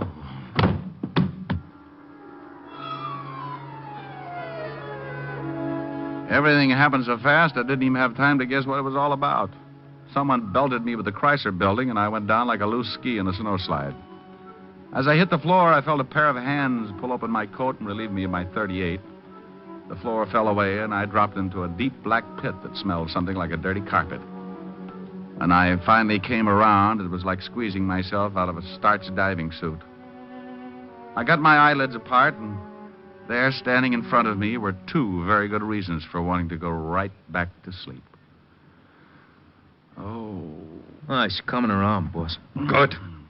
I want him to see it when I give it to him. Oh. Slap him around so he comes to in a hurry. Sure. Come on. You. Wake up. Wake up. You hear me? No, okay. Come on, sit up. All right. Oh, my head. It's going to be your stomach in a minute. Full of slugs, you dirty, no-good gumshoe. Oh, well. Oh, Louis Hall, huh? You slugged me, Louis? Why'd you kill her? Huh, Shamus? Why? Why? What? Mary. Look at her, Shamus. Oh, where? Holy smoke. Yeah. My pretty Mary. Tell me why you shot her, huh? You think I shot her? You're going to die anyway, Diamond. In a minute, I'm going to kill you. But I got to know why you done it to Mary. What makes you think it was me? This your gun, ain't it?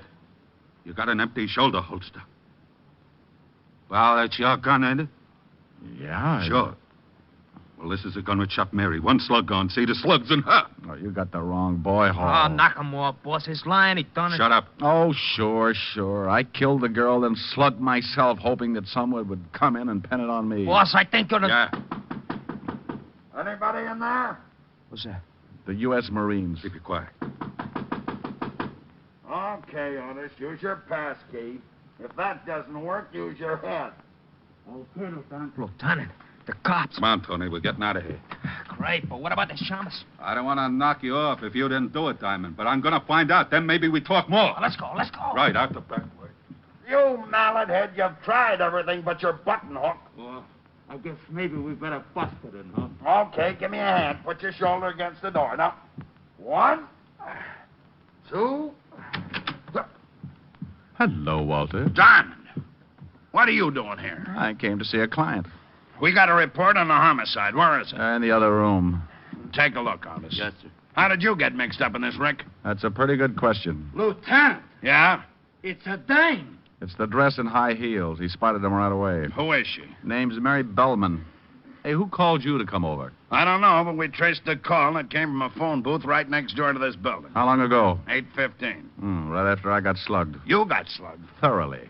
Otis, go call the coroner. Right. Let's see. One shot came right out between the shoulders. Yeah, when I came to, I could still smell cordite. Well, where's your gun, Rick? Well, right now, it's with Lewis Hall. Louis Hall, the gambler? Yeah, the guy who owns the Ace High Club. When I came to, Louis and one of his boys were getting ready to kill me for killing the girl. He waltzed out of here when you showed, took my gun with him. Maybe he knocked her off. Maybe. Anyway, I think whoever did it used my gun. I still don't see how you figure in this deal. Well, a character by the name of Raymond R. Waldron, attorney at law, called and told me to come by and see my recently deceased client. Come on. Let's see what we can find out about a Mr. Raymond R. Waldron, attorney at law. Well, I was in it up to my earlobes again. Walt had Otis put out a pickup on Lewis Hall in his torpedo. Then we climbed in the squad car and headed for the offices of Raymond Waldron. On the way over, I told Walt what had transpired since that morning. 1, Waldron hiring me for Miss Bellman, saying he represented her. 2, seeing Mary Bellman in the strange way she had greeted me, as if she expected me to have an envelope for her. We got to the building, found the night watchman, went in, and in 2 minutes we were standing in front of the door marked 402. Isn't there usually a name on the door of an attorney's office? Usually. Maybe that's why I saw it there this afternoon. Oh, let us in, will you, Pop? Sure, boy, but there ain't nothing to see. We know Mr. Waldron's not in, but we want to look around. Sure, boy. Look as much as you like. The reception room, boy. Where's the furniture? Pretty dull looking, huh, boy? What about the inner office? No sense going in there. It's as naked as this. Well? It was all here this afternoon. Was there someone in this office this afternoon, Pop? You think the boy's lying? Sure, like he said, some lawyer fella. Had all the furniture moved out, run out on a week's rent, too. Landlord's in an oxygen tent.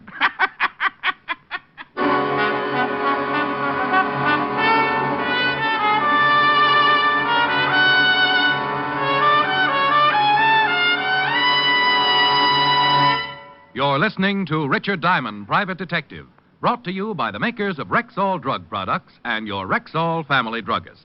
Right now, here's a lady with a problem for him. Every summer, it's the same thing. My children either eat their meals so fast or fill themselves with all kinds of cold drinks and hurry-up snacks. And then we have our usual siege of what I call summer stomachs. Well, ma'am, a lot of mothers have that same trouble. And a whole lot of them have solved it with Rexall milk of magnesia. Why, how's that? Well, it's a quick and effective way to neutralize excess acidity and a remarkably gentle laxative. What's more, because of its special formula and exceptional purity, Rexall milk of magnesia has almost none of that unpleasant, earthy taste. Well, say, the children will like that. And because it's Rexall, ma'am, you know it's laboratory tested. All you have to do is follow the tested instructions on the label. Well, from now on, I'm asking for Rexall milk of magnesia. At Rexall drugstores everywhere. And remember, you can depend on any drug product that bears the name Rexall.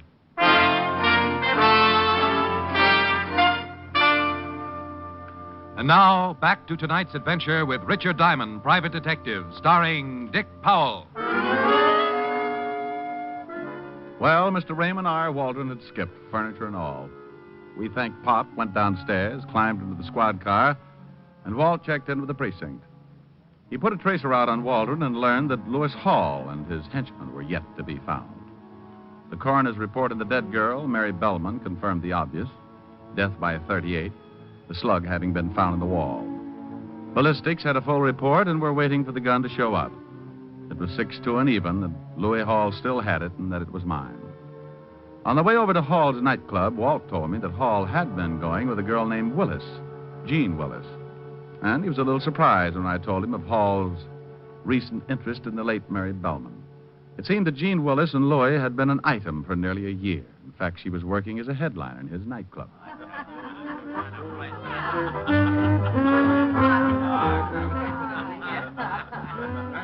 What a dive. Yeah. Better not leave the doors open too long. The smoke will run out and the walls will fall down. I'm going to see what I can find out about Louis Hall, Rick. You want to try looking up Jean Willis? Meet you back at the bar. Rick, I'm on duty. Well, who said you got a drink? You've got on shoes, but you're not walking. Oh. A table, sir? No, thanks. Now, where can I find Jean Willis? Your friend? I might be. I'm afraid, Miss Willis. Oh, my goodness. I dropped $10. So you did. Looks a little messy. I hate to see you dirty your hands, sir, so I just keep it and you can go wash up. Huh? Washroom's right next to Miss Willis' dressing room. Right down that hall. I'll see that you're decorated by the Department of Sanitation.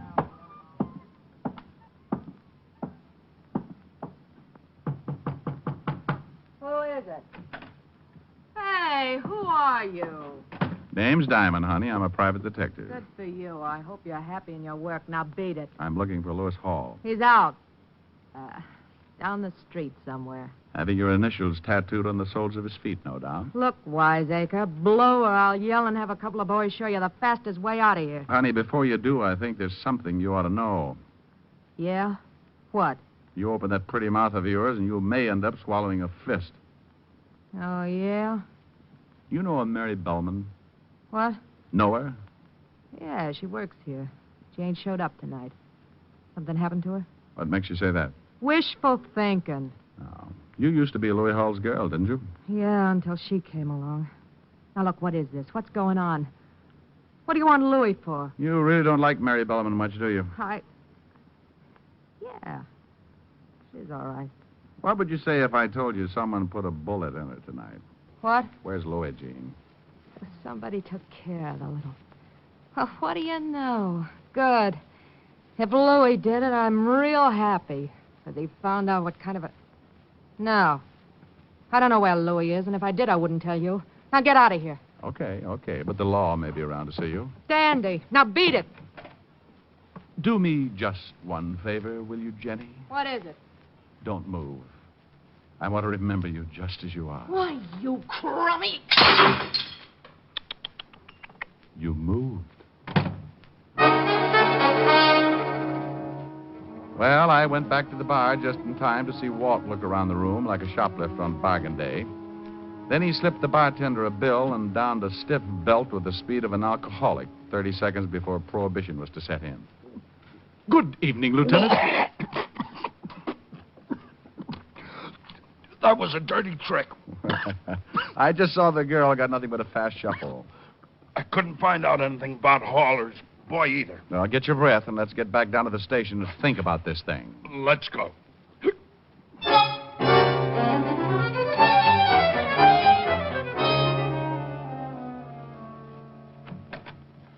Hiya, Lieutenant. Hello, Pink Eyes. Huh? Oh. Anything on the dead girl? Here's the report. Thanks. How are you, Shamus? Fine, Otis, fine. Still under contract to the Museum of Natural History? That ain't very funny. Wait till they pick up your option and try to collect your head. Shut up, you two. Listen to this, Rick. This lab report says Mary Bellman was the one-time girlfriend of John Webb. Oh, the John Webb I sent up on an embezzlement rap 8 years ago? The same. He got out a month ago. Say, wasn't he suspected of being in on that Aetna payroll holdup? Yeah, but we never could prove that one on him. The dough was never recovered either. No, but the roll of bills and the dead girl's pocketbook checked with the numbers on the bills from that holdup. Walt, I'm getting an idea. When I sent Webb up, he was pretty unhappy. Made a lot of threats to me. You got the serial numbers from that holdup? Here's the whole list. Well, check them with this money. Your own dough? Okay, but I don't get it. Otis, did you find out anything on Raymond R. Waldron? The guy that was supposed to be the attorney? Yep. He ain't no attorney. He ain't even with the state bar, and I can't even find the Raymond R. Waldron in the phone book. Rick, where'd you get these bills? Well, they check. You bet they do. Where'd you get them? Raymond R. Waldron. Gave them to me when he hired me. Otis, go get a picture of John Webb. Right. You think Waldron and Webb are one and the same? Waldron had a beard and wore glasses. It's been 8 years since I've seen Webb. Hey, it fits. If Webb is Waldron, he's got a motive. For one thing, he'd love to frame you. Yeah, but we're going to have a hard time proving Waldron is Webb without fingerprints. Not only that, we're going to have a hard time just finding him. Here you are, Diamond. Thanks, Otis. Give me a heavy lead pencil, Walt. Right here. Get him, some artist. Oh, shut up, Otis, shut up. Now, let's see. There's a beard. Put some glasses on him. Uh-huh. There you are. Well? Raymond R. Waldron. Or John Webb with glasses and a beard. I'll put out a general. Oh, wait a minute, Walt. I got an idea. Let's pull a real old stunt, huh? A real old stunt would be a cinch for us. Let the papers print a story that Mary Bellman is not dead. Webb must have made sure. Look, I didn't say that I was positive that Webb did the job. Louis Hall was standing with my gun in his hand. Gene Willis hated Mary Bellman for stealing your boy Louis, and we're loaded with suspects. Well, she did only have one bullet in her, and there is a possibility that she could have knocked herself off. Oh, stop sitting on your badge and call the papers. Say that Mary Bellman is in Bellevue in a serious condition. That due to an anonymous phone call, the police found her and rushed her to the hospital. I know, and she's expected to recover consciousness at any moment. Right. Otis, how would you look in a blonde wig? Huh? Come on, I'm going to put you to bed. Lieutenant!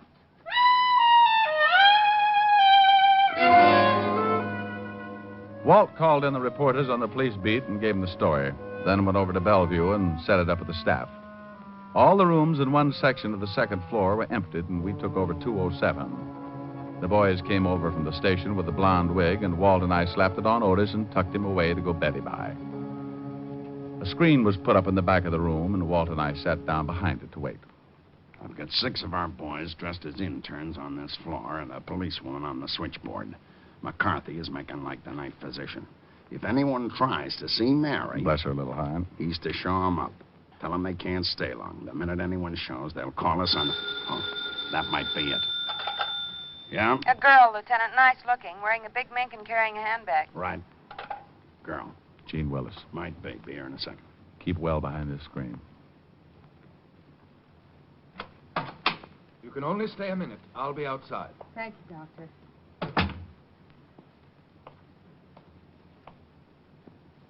Mary? She's digging into her handbag. Let's take her.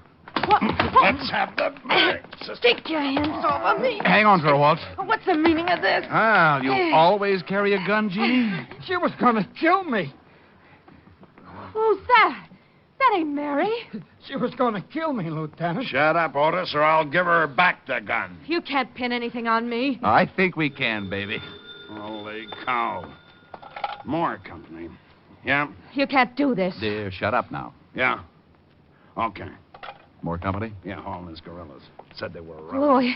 Oh, no. Honey, I No. warned you. Keep it down, No. lady. I won't let him get caught. I don't want him to get caught. Shut her up. I don't want him to get caught. Sorry, you idiot. honey, but I don't have want to. him to get caught. Okay, lift her over behind the screen. All right. Yeah. There. All right, let me back there. Who's making noise? You can only stay a minute. Okay, Doc. You stay out here, Tony. Right, boss. Mary. Mary, baby. I'll get the guy who done this. All right, Louis. Who's there? The police, and you're covered. Okay. Try anything, and the guy on the bed will start shooting.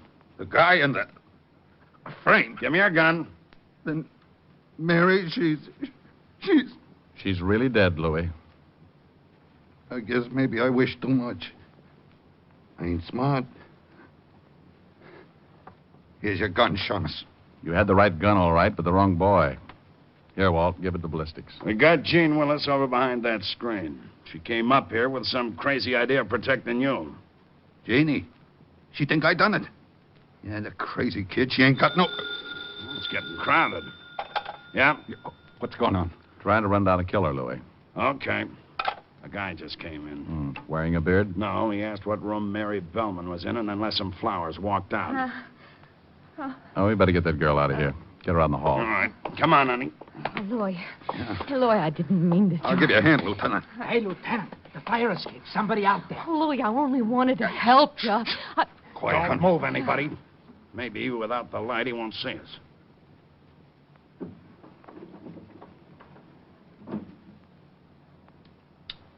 Look out. He's going to shoot from there. Get the light. Who got him?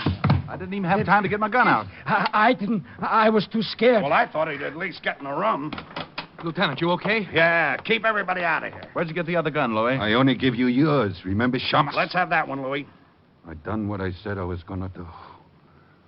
I don't know who the guy is, but I guess he's the one that killed Mary. Can you see the guy, Rick? Is it Webb? Yeah. Alias Raymond R. Waldron, attorney at law and very dead.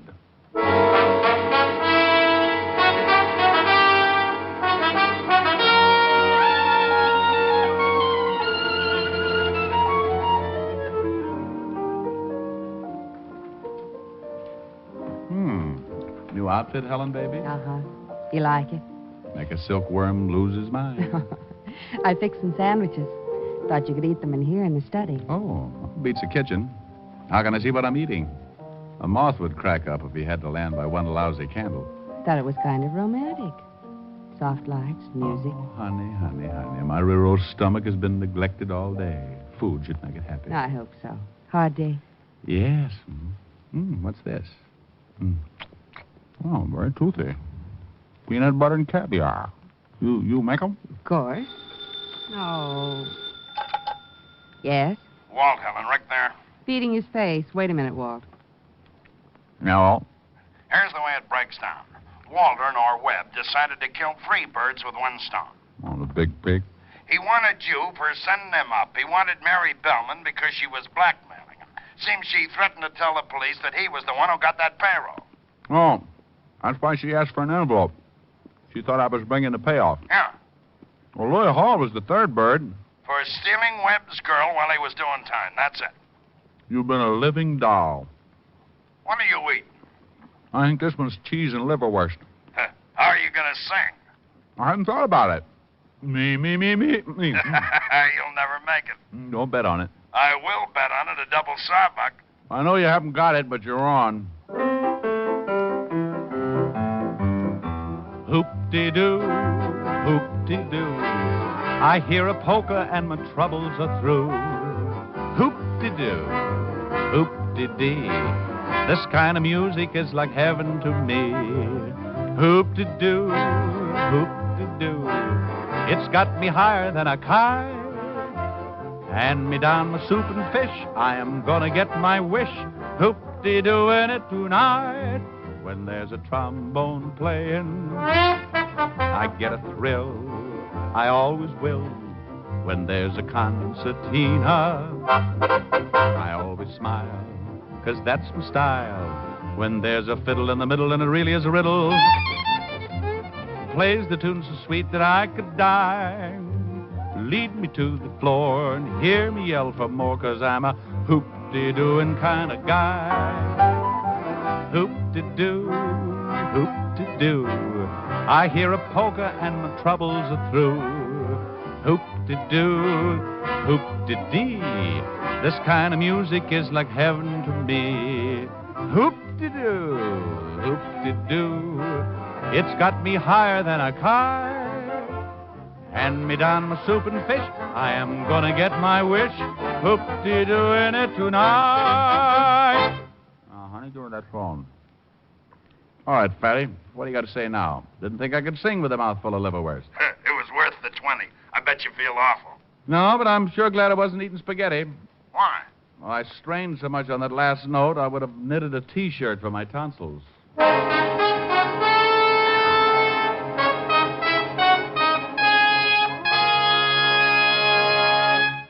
Dick Powell will be back in just a moment.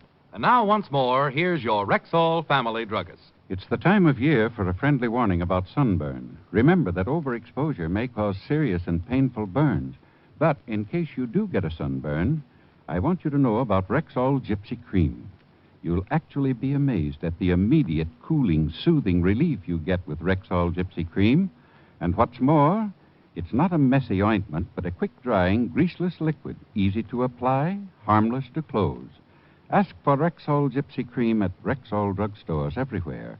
And remember, you can depend on any drug product that bears the name Rexall. Good health to all from Rexall.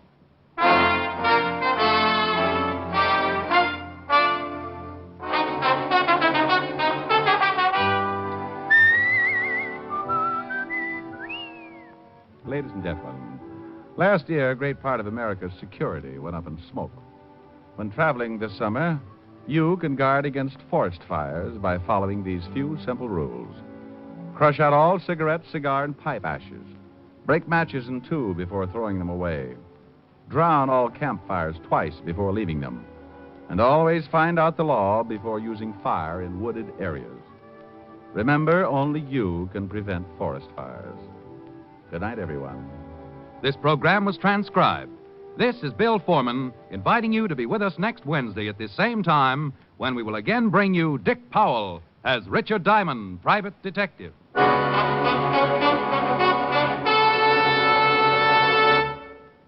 For the woman in 10 with sensitive skin. There's Caranome hand cream. Statistics show that 1 woman in 10 has an extra sensitive, extra tender skin. And for that woman, there's Caranome hand cream. For like all Caranome beauty aids, Caranome hand cream is hypoallergenic, pure, mild, safe for most sensitive skins. It softens, beautifies, protects. remember, for the woman in 10 with sensitive skin, There's Caranome hand cream. Only one of Caranome's beauty aids, designed especially for women with sensitive skin. ask for Caranome at Rexall drugstores everywhere.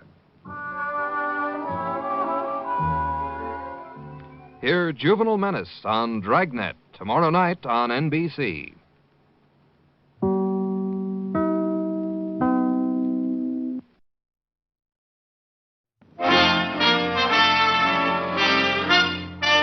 Listen while the makers of Rexall drug products and 10,000 independent Rexall family druggists bring you Dick Powell as Richard Diamond, Private Detective.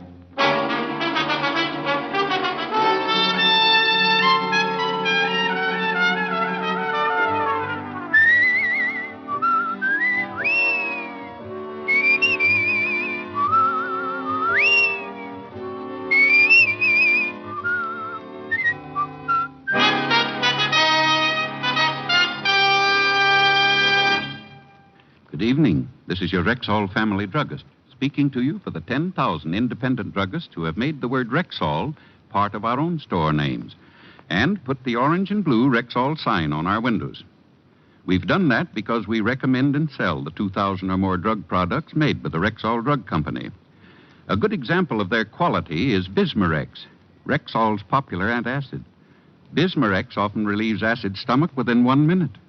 And because its scientifically balanced ingredients vary in the time it takes them to dissolve in the stomach, the relief they give is not only quick, but continuous and prolonged. Quality like that of Bismarex is what we family druggists are talking about when we tell you you can depend on any drug product that bears the name Rexall. Good health to all from Rexall. Now your Rexall family druggist brings you another exciting half hour with Richard Diamond, Private Detective, starring Dick Powell.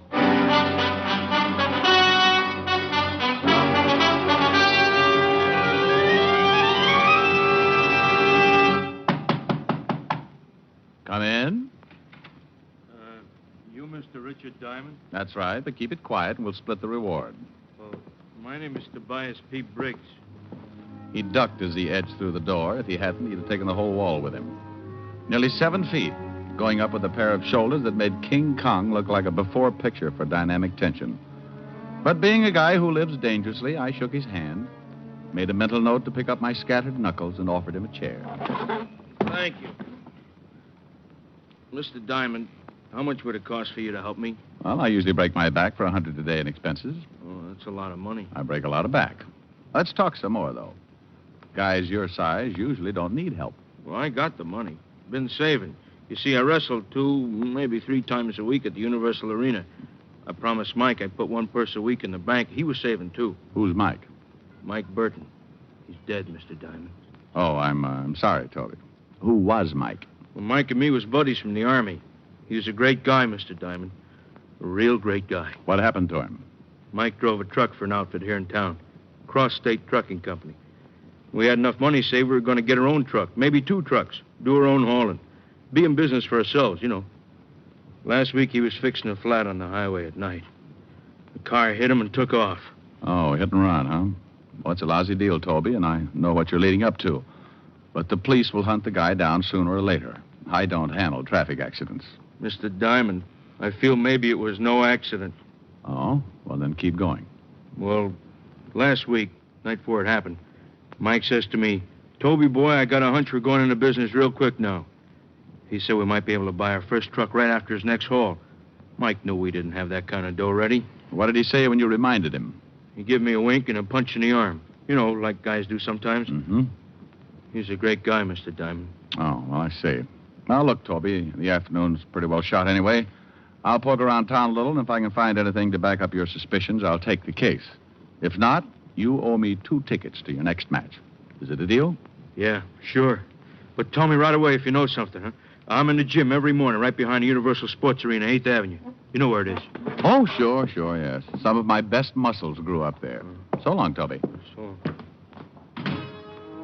When he walked out, the office seemed to shrink back to normal. I counted my fingers, picked the one with the most circulation in it, and put it to work dialing Helen's number.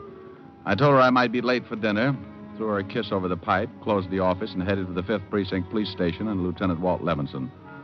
Walt was out of his office, but the king of the jungle, Sergeant Otis, was plopped in his chair. Number 14's crossed and resting on the desk like he was expecting a promotion. Hello, Shamus. For a guy who don't work here, you certainly hang around a lot. I could say the same for you, Otis. Where's the lieutenant? He ain't here. No. Well, he ain't. Isn't. Okay, he isn't. And you isn't as smart as you think you is. Oh, hello, Rick. What's up? Oh, hiya, Walt. Nothing, probably. But I'd appreciate a look-see at the hit-and-run files for the last week. Might be a case. Now it's traffic accidents. Diamond, is there anything you won't do for a buck? Sergeant, ask me for the next dance and you'll find out. All right, cut it out, you two. Here you are, Rick. Take this note to Sergeant for our hit-and-run felony detail. It's down at the end of the hall. Thanks, Walt. You bet. Otis. Yeah? Sergeant Otis, do you mind if I sit down now? Oh, yes, sir. Sorry, Lieutenant. Farrar in Hit and Run gave me the case folder on Mike Burton. Except for a few details, nothing different than Toby's story. Only witness to the supposed accident was a man named Roy Cooley, Mike's driving partner. He had made the identification on the car when the police found it deserted the next day. A quick check on the license had shown it to be stolen. So another lead went down the drain. Only the fact that it had been stolen made me think that Toby might have been right when he said it wasn't an accident. I hit the street and grabbed a cab for the Cross-State Trucking Company. From outside the wire fence, there wasn't much to see. A long line of diesel trucks parked side by side. I spotted something that looked like an office and went in. There was a girl inside. No, maybe not just a girl. She parked her bubble gum and gave her blonde upsweep a pat. Can I help you? Well, if you couldn't, I'd kill myself. Listen, mister, if you've got some business here, you better... Honey, I'm looking for Roy Cooley. Know him? That's a good one. Mr. Cooley's my boss. Believe me, I know him. He's not around right now. Cooley's your boss? Well, if you don't mind, I'll wait. What company are you with, Mr. Diamond. Richard. I am, you should excuse the expression, a private detective. A private eye? Gee, I never met a private eye before. I thought it was just a kind of story thing. Well, it is, in a way. My name's Paddy. For Patricia. I'm sort of a bookkeeper stenographer around here. Sounds like a big job for just one pretty girl. Oh, you're just saying that. I really was lucky to get such a job, especially when I had no experience. Just 1 week out of business school in Popo, I go to work for a big company at $65 a week. And what is the secret of your success, Miss Carnegie? My second name's Jablonski, Paddy Jablonski. Between you and me, Mr. Diamond, the job's a snap. See all those trucks out there? Well, mostly they just sit like that. We don't make more than 10 shipments a week. You know something? The company's been in the red the whole 6 months I've been here. Really? But I like it here. I can dress kind of casual, sweaters and things. Yeah. Tell me, dear, did you know Mike Burton? Gee, I sure did. Did you know him? Mm-hmm. How come the boss, Roy Cooley, was driving with Mike the night it happened? He was, wasn't he? Well, I guess that's because Tim Lasco quit a couple of days before. Tim used to be Mike's regular wheel buddy. Mr. Cooley was filling in, I guess. Any idea why Tim Lasco quit? Search me. In times like these, when a guy with 5 kids quits his job, he must have had a good reason. You wouldn't have Tim's address lying around anywhere, would you? Right on my desk. I mailed his last check out. I wrote down Lasco's address and paid her off with a few compliments before I left. Tim Lasco's place seemed like the next stop until I saw a couple of warehousemen loading crates into one of the trucks. The crates were marked sporting goods in a big black stencil. And just to keep busy, I found a piece of scratch paper and took down the address they were being shipped to. About that time, a hairy hand reached over my shoulder and made crumpled spitball out of my manuscript. I did a slow turn and saw that the hand was connected to a beer barrel with legs. It talked, too. Looking for something, mister? Who are you? I'm the boss, Cooley. Oh, well, my name's Diamond. The union sent You can me over forget to... that routine. I spoke to the union guys 3 days ago. Beat it, scram. Oh. How come you were driving with Mike Burton the night he was killed? Mister, you're asking for it. There's a little sign on the front gate you can read on the way out about trespassers. This is private property. Now, are you going, or do I call some of the boys? It hurt me to admit that he had the law on his side, not to mention the lump under his jacket from what was probably the new look and shoulder holsters. I figured to do better after a talk with Tim Lasco. 20 minutes later, I was climbing the stairs of a brownstone in Washington Heights. The Lascos lived on the 3rd floor. I straightened my tie and put my best finger forward. Yes? Oh, hello. I'm looking for Tim Lasco. Oh, come right in. My husband is shaving. Who is it, Mary? A man to see you, Tim. Okay. All right.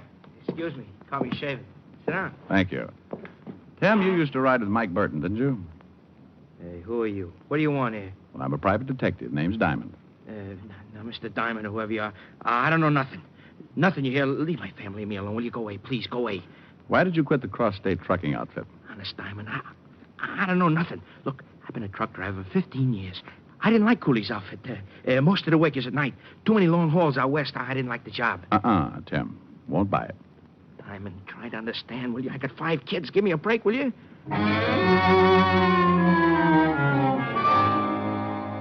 There was no sense going around again.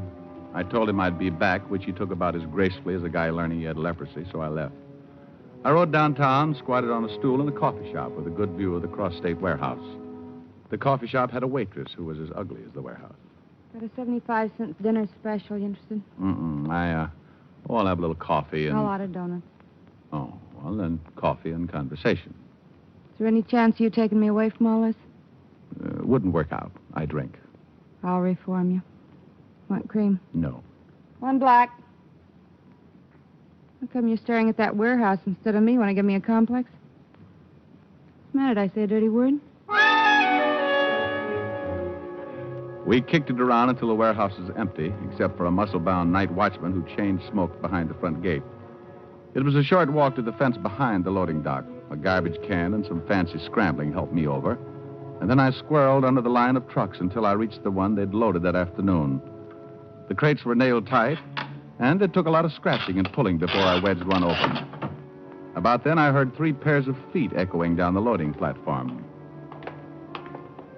I ducked out of the truck, but that half-open crate must have missed me after all the time we'd spent together because it spilled over and turned loose a shower of baseball bats. I grabbed one since it seemed like a good idea and snuggled up against the huge tires under the truck. Who's there? Hey, Red, you let anyone in? Not me, boy. Whoever you are, Buster, you better come out with your hands up. We got guns. Okay, Red, you and Harry stay out in front of the trucks. I'll go coax our visitor out.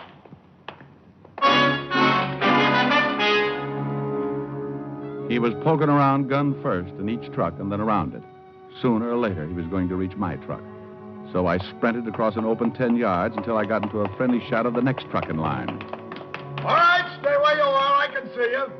He was lying, and I knew it because I couldn't even see myself. There were 3 more trucks ahead of me, 3 more open spaces. Then I'd be at the back fence. I closed my mouth so my teeth wouldn't shine like a beaver at a dentist convention and moved.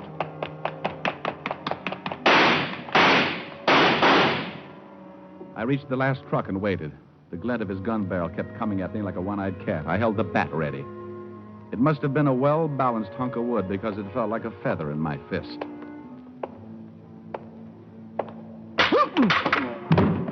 The bat cracked wide open like an overboiled hot dog, but it stretched coolly out.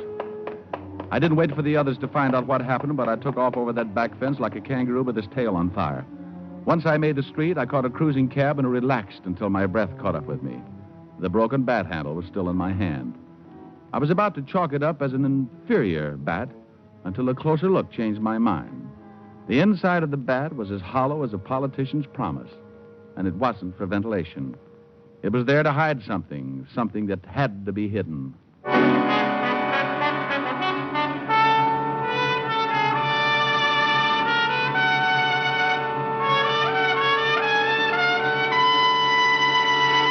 You're listening to Richard Diamond, Private Detective, Brought to you by the makers of Rexall drug products and your Rexall family druggist. And here he is. A lot of people think that during the summer they don't need to worry about the dangers of vitamin deficiency. But the truth is, vitamin deficiency is no respecter of seasons. You mean we're just as likely to be low on vitamins during the summer as any other time? Exactly, ma'am. And that's why I tell my customers to continue supplementing their daily diet with Rexall Plenamins. What? Plenamins. Rexall's famous multivitamin capsules.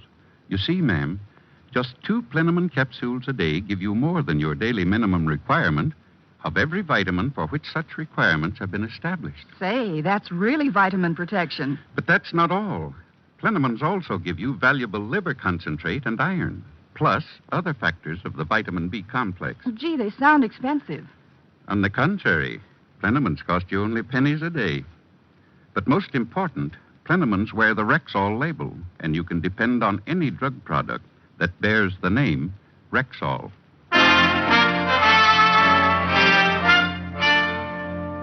Now back to tonight's adventure with Richard Diamond, Private Detective, starring Dick Powell. So I had the stump of a hollow baseball bat in my hand and a half dozen theories about why it was hollow. But none of my theories proved any connection between a phony trucking outfit and Mike Burton being killed by a hit-and-run driver. I put the bat under lock and key in my office desk, then stopped at the Hall of Records where Pop McIntyre handles the night watchman chores. Under registered corporations, I found the Cross State Trucking Company and the up-to-now unknown name of Harry Fenner listed as its head. I thanked Pop, then went across town to check through the newspaper morgue at the Tribune. It was an all-night job because I had to dig back to 1926 before the name of Harry Fenner sprang off the yellow pages. He used to be a small-time bootlegger, but I couldn't hold that against him. Some of the biggest bootleggers had gone straight and become used car salesmen. I had breakfast before dropping in at the Universal Gym to see Toby.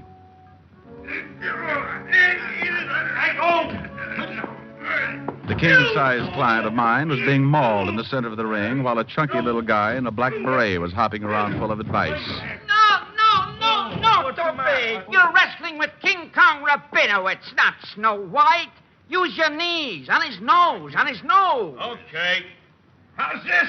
Oh! No, don't overdo it. You hide his face from the television camera too long. What's the good if no one sees him suffer? Hey, Toby.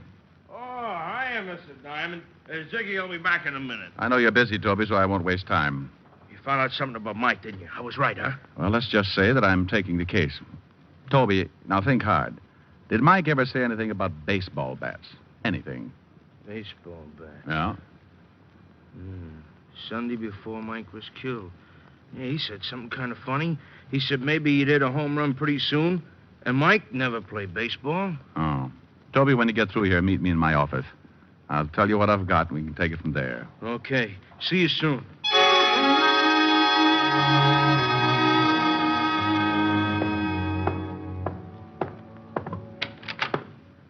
Good afternoon, Mr. Diamond. My name is, Harry Fenner. Oh. Well, who are those 2 bullet-headed characters with you? They're my business associates. Oh, you must be in a rotten business. How'd you get in here? I just had the exterminators over last week. Oh, well, I'm afraid I owe you for a new lock. I'll just add it to the retainer I'm going to pay you. Oh, you're going to hire me? I have here $500, which I place on your desk.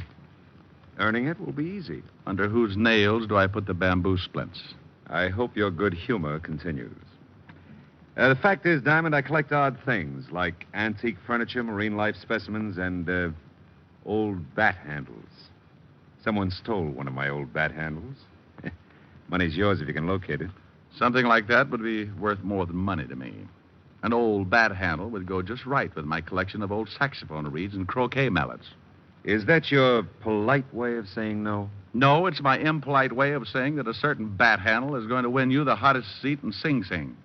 And if you think I'm bluffing, let's see what they think down at the 5th Precinct. Put down that phone. Oh! He cracked me across the knuckles with a cane he was carrying, and my left hand took the day off. Then Fenner turned to his 2 happiness boys. Gentlemen, Mr. Diamond is stubborn. Unstubborn him. His 2 blood collectors came after me like there was a shortage of plasma.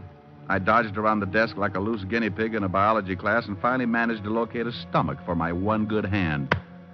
I sunk it in up to my charm bracelet. But before I could enjoy the reaction, a fistful of dimes creased the back of my head, and I came apart. I don't know how long it was before my eyes unglued. I was on my back enjoying a bug's eye view of the ceiling, but that's all I was enjoying.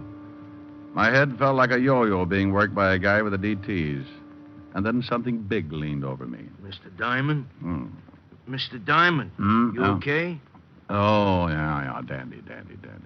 Oh, Toby, if I felt any worse, I'd be dead. Oh, that's too bad. It's a good thing I got here. Those guys are doing a swell job on you for real. Oh, things came back into focus. Fenner's muscle men were draped over each other in the middle of the floor, quietly unconscious. It was becoming. I had to get pretty rough with them. It was 2 against 1. Them and me, I mean. What's it all about, Mr. Diamond? I gave Toby a quick resume about Fenner, Cooley, and the phony trucking business, including the hollow bats. As he listened, I saw new muscles growing on his old ones.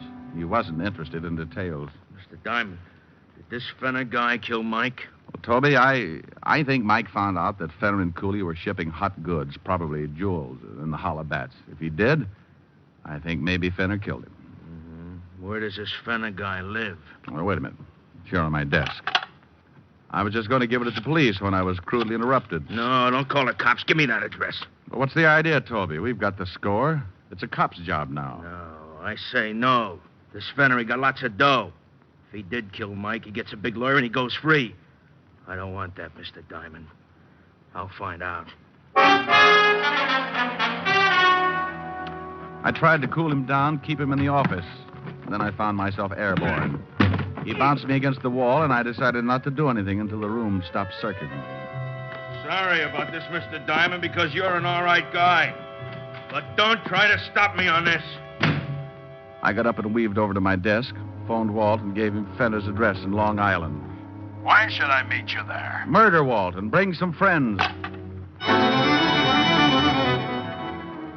Fenner's house was a big white colonial with high French windows looking out on a big garden. The windows were closest, so I moved up and looked in. The room was a library, or what was left of it. Toby had torn it apart and was now concentrating on Fenner. He had him backed up against a tall bookcase, holding him by the front of his smoking jacket, high enough so Fenner's toes pointed down, trying to touch the carpet a good foot beneath. Toby had the jacket pulled tightly around Fenner's throat, and Fenner was trying for the $64 breath. What'd you kill him for? Come on, what'd you kill him for? Hey, Toby, let him go. Oh, he's going to tell me. You stay out of this. He's going to tell me or I break his rotten neck. He's too choked up, Toby. Couldn't answer you if you wanted to. Now let him down. Let him down. Okay. Now, talk, Fenner, talk. Diamond, get this maniac away from me. Well, ask me something simple, like moving the Empire State Building. You better talk, Fenner. I don't know what you want. You're a liar. You're no good liar. All right. That's better. Now, why'd you kill Mike? He was loading some of the bats. When one broke open and... Come on. on. Some of the diamonds spilled out. He wanted a cut. Big cut. So I had Cooley make the last trip with him. I was following in a hot car. That's it. Now let me go, will you? Kill a nice guy like that. He would have framed me. You're a liar. Now I'm going to kill you. Toby! Toby grabbed Fenner, and I grabbed Toby. But it was like trying to put the brakes on a charging elephant. Toby hung on to Fenner's throat and shook me loose. Fenner was dying fast. And it looked like I couldn't do much about it until the door opened and trouble sneaked in from left field. Cooley. Break it up. Cooley, help me. You better relax, Toby. That gun in Mr. Cooley's hand gives him the floor. He's the other one, ain't he, Mr. Diamond? Cooley, give it to him. Right in the middle.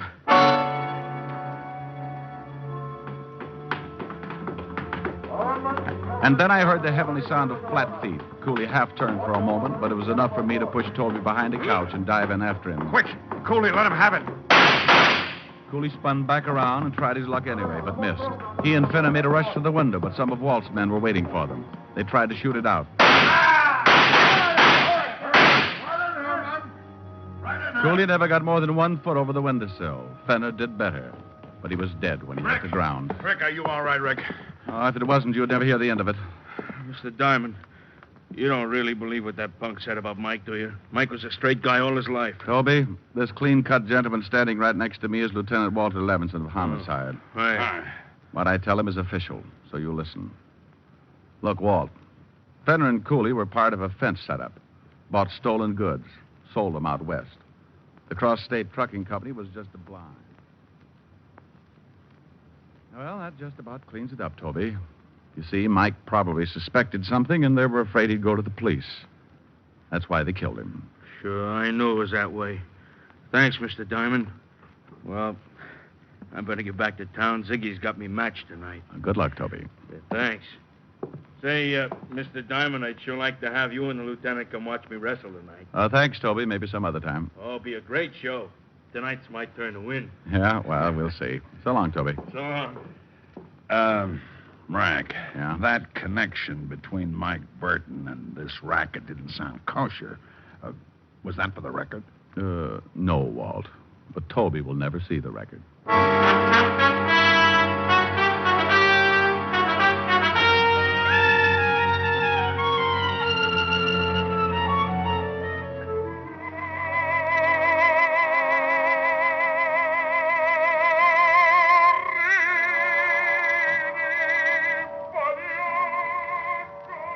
Oh, Helen, honey, please. Cut that Victrola off, will you? Rick, you still didn't tell me if Mike really intended to get mixed up with Fenner and Cooley. Well, he did. That's where he was getting the extra money he spoke about to Toby. Oh, excuse me. Rick, where are you going? I'm just going to shut this guy off. He's putting me to sleep. Oh, I suppose you could do better. Well, you think not? Honey, just sit down and listen to me.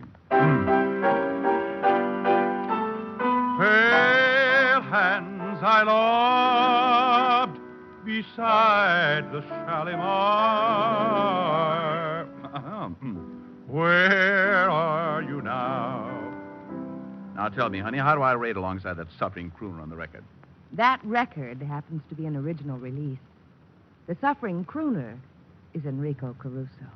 Oh. Where does a guy go to slash his wrist?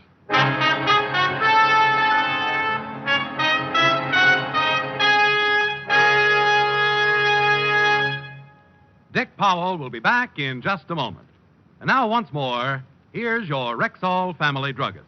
No faster acting aspirin made. That's Rexall aspirin. Yes, when taken with water, the 5 full grains of pure aspirin contained in every Rexall aspirin tablet are ready to go to work for you even before they reach your stomach. So next time you have a headache, remember Rexall aspirin. There's no faster acting aspirin made. Ask for Rexall aspirin at Rexall drugstores everywhere. And remember, you can depend on any drug product that bears the name Rexall. Good health to all from Rexall.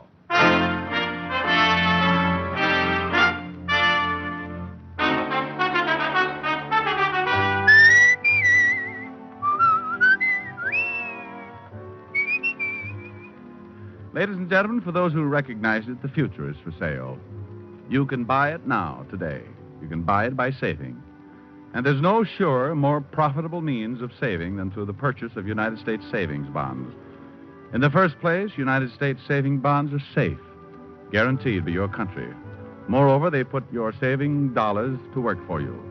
For every $3 invested today in Class E bonds, you'll receive $4 back in just 10 years when the bonds mature. So make sure of the years ahead with United States savings bonds. Ladies and gentlemen, tonight's script was written by Harold Jack Bloom and Joe Morheim. Music was under the direction of Frank Worth. And this is Dick Powell asking you to listen in again next Wednesday at this same time when we do it all over again. Please listen in. I'm going to hit somebody on the head. Good night, everybody. You have just heard transcribed Richard Diamond, Private Detective, starring Dick Powell. This is Bill Foreman speaking.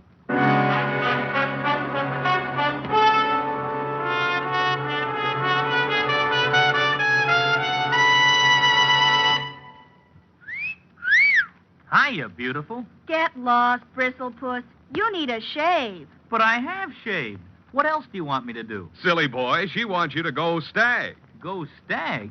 But why? Because Stag is Rexall's exclusive line of men's good grooming aids, like Stag Brushless Shave Cream. No fuss, no massage, just smooth it on, and presto, you get a clean, close shave. Your face stays smooth and whiskerless all day long. I'll do it. I'll go Stag. That's it. Join the Stag line now at Rexall drugstores everywhere. Yes, to make girls care. Go Stag.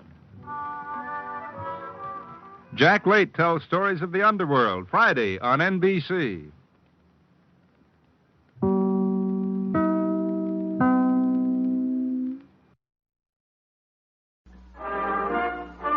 Listen while the makers of Rexall drug products and 10,000 independent Rexall family druggists bring you Dick Powell as Richard Diamond, private detective.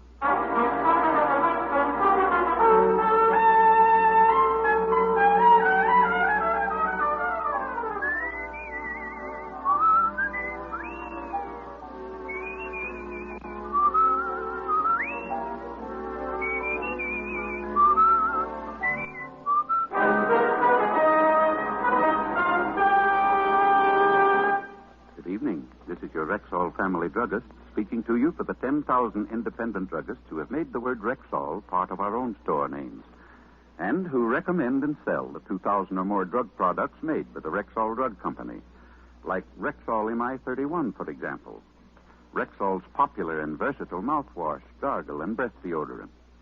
Full-strength MI31 kills contacted germs almost instantly, yet will not harm the delicate membranes of the mouth and throat.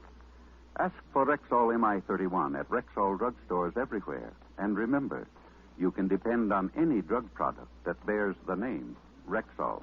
Good health to all from Rexall. Now your Rexall family druggist brings you a transcribed half hour with Richard Diamond, private detective, starring Dick Powell.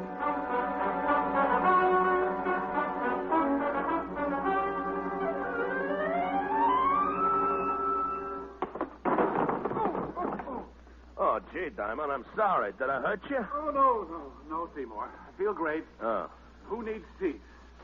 Come to think of it, though, I might be more comfy down here if you'd lift this desk off my chest. Oh, yeah, sure. There you go. Oh, well, thanks. Sorry, I didn't mean to knock you over. Oh, so forget it.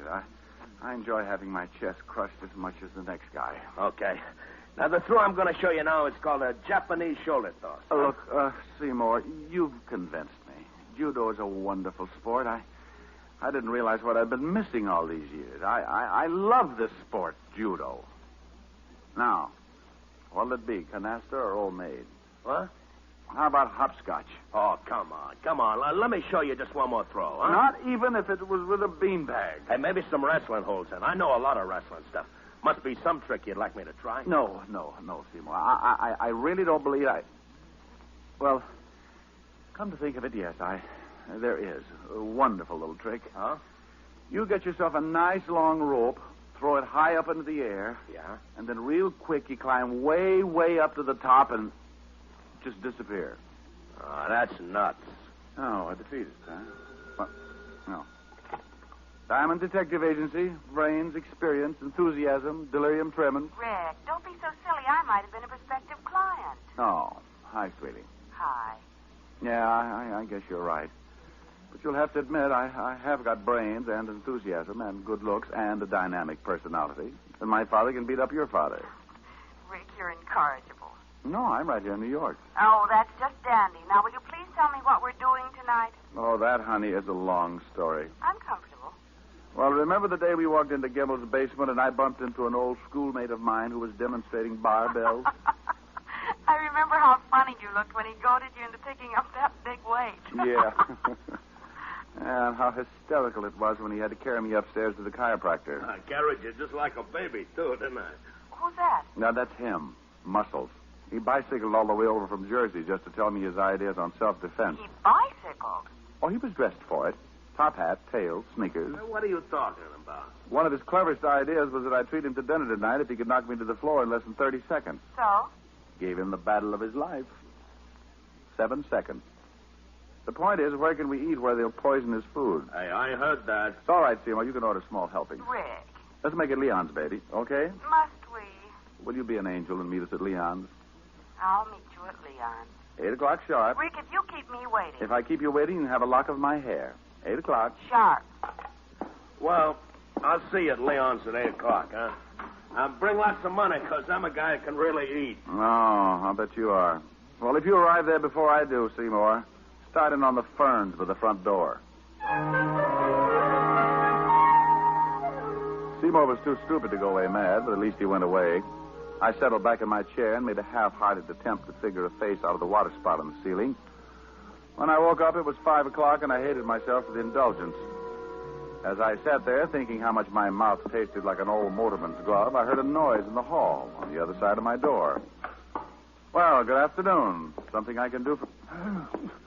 Juice bar. Juice bar. Hey.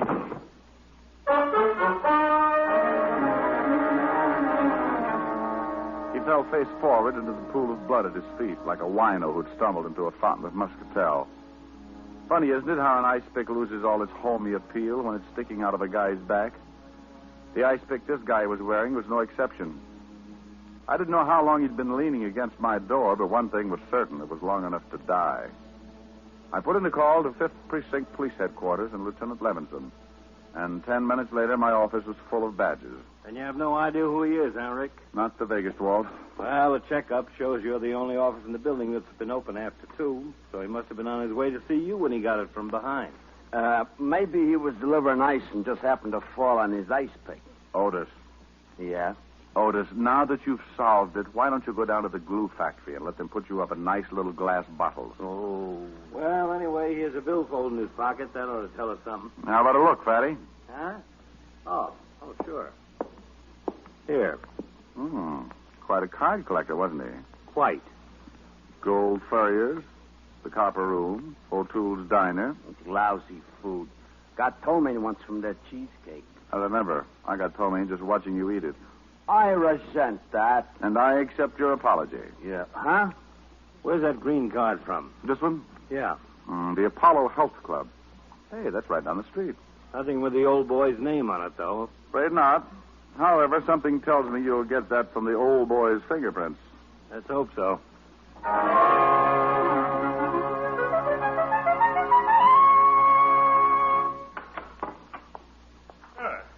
This afternoon to you, sir. Welcome to the Apollo Health Club.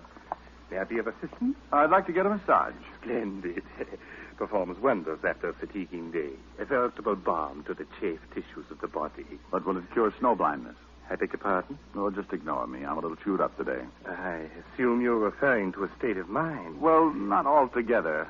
Got a kink in my back that isn't entirely mental. Well, at least you've come to the proper place. A measure of skillfully applied anatomical science will regenerate the damaged musculature in no time. O'Brien, Mr. O'Brien, front, please. One of my best masseurs. Oh, you're the owner, huh? I am, sir. Let me introduce myself. Emerson Van Arthur, Doctor of Anatomical Science. Richard Diamond. A pleasure. Nice layout you have here. Indeed. 5 years of assiduous study in Switzerland under the illustrious Dr. von Seppelville has given me a boundless knowledge of the human mechanism. As a consequence, of course... Are you calling me, Doctor? Oh, yes. O'Brien, I did. Mr. Diamond here wishes a massage. Sure, fine. I'll speak to you later, Mr. Diamond. Right this way, sir. Remember, the blood toward the heart, always toward the heart.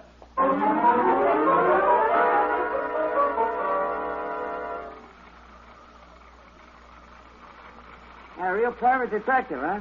Too private, judging from last month's receipts. Hey, you know, you really rubbed that kink out of my back. Good. Don't know if you noticed it, but I was doing all my rubbing with my right arm. Tore a muscle on my left shoulder this morning. Really put it out of commission. Oh, that's too bad. Speaking of things being out of commission reminds me, there's a body down at the morgue I'd like you to take a look at. Guy might have been a client of yours. Oh, what makes you think that? Had a card from the Apollo Club in his billfold. Oh? When could you come down? How about tonight? We close here at 10. Fine. Make it, what about 10:30? Know where the morgue is? Yeah. Now, how'd this guy die anyway? Somebody hid their ice pick in his spinal column. No kidding. Yeah. The corpse is a little dark-complexioned man. Kinky hair, glasses, Bald spot on the top of his head.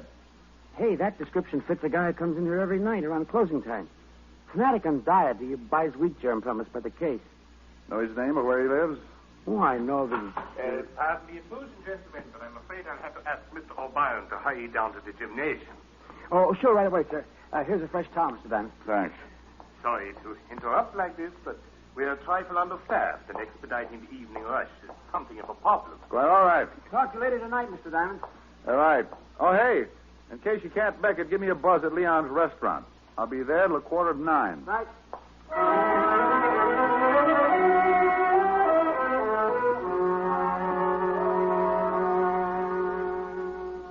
Ah, Monsieur Diamond. Hello. Bonsoir. Hello, Leon. Par ici, par ici. Which translated into English means? Right this way. Both my guests arrived? Oui. First the young lady, then a few minutes later the gymnast. But, Mr. Diamond, a telephone call is waiting for you. Oh, thanks, Leon. Hello, Diamond speaking. Hello, Mr. Diamond. This is Red O'Brien down at the Apollo Club. Oh, yeah, O'Brien. Hey, listen, you got to come down here right away. I really stumbled into something. Yeah, what's that? Can't tell you over the phone. Just get down here. Drop everything and get down here. Hurry. Look, Red, I'm right in the middle of the... Hello? Hello? Hello? Oh. Hey, kids, I got to run. Be back in a few minutes. Just where do you think you're going? Place called the Apollo Club. Yeah? Well, how about my dinner? Go right ahead and order. I'll be back.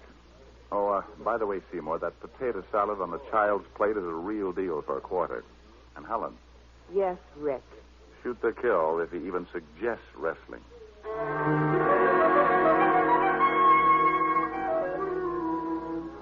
I walked out of Leon's, flagged down a cab, and spent the trip back to the Apollo Club, wondering what Red O'Brien was so worked up about and why he'd hung up on me.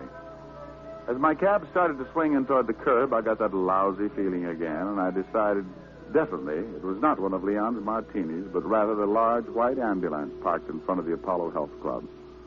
I was halfway up the steps of the club when Dr. Van Arter appeared in the doorway. Oh, good evening, Mr. Diamond. This is terrible. Terrible. What is? We've had an accident. Red O'Brien? Yes. Oh, terrible. Like losing a son. Losing? He's dead? Yes. He was performing a handstand on the rings in the gymnasium, and he slipped and fell. Broke his neck.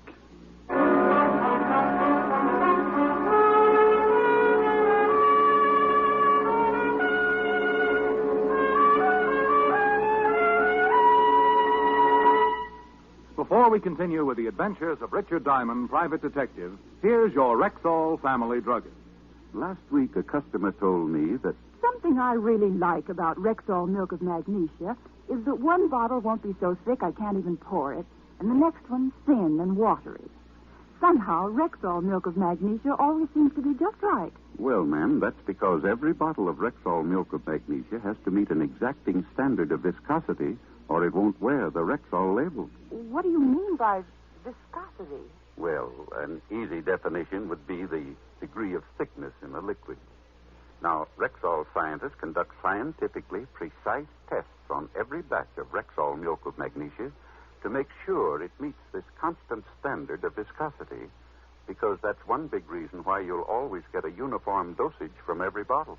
Oh, and I thought it was all just an accident. Oh, no, ma'am. There are no accidents behind the fact. You can always depend on any drug product that bears the name Rexall. And now back to tonight's adventure with Richard Diamond, private detective, starring Dick Powell. Well, hello, Otis. Is the lieutenant around? Yeah, he's around, so what? Otis, did you ever think how silly you'd look hanging from your thumb? Ah, go soak your head. You mean that's how you shrunk yours? Ooh. Well, now, isn't that a coincidence? Is it? I was just thinking how peaceful it is around the precincts when you're not. Yeah.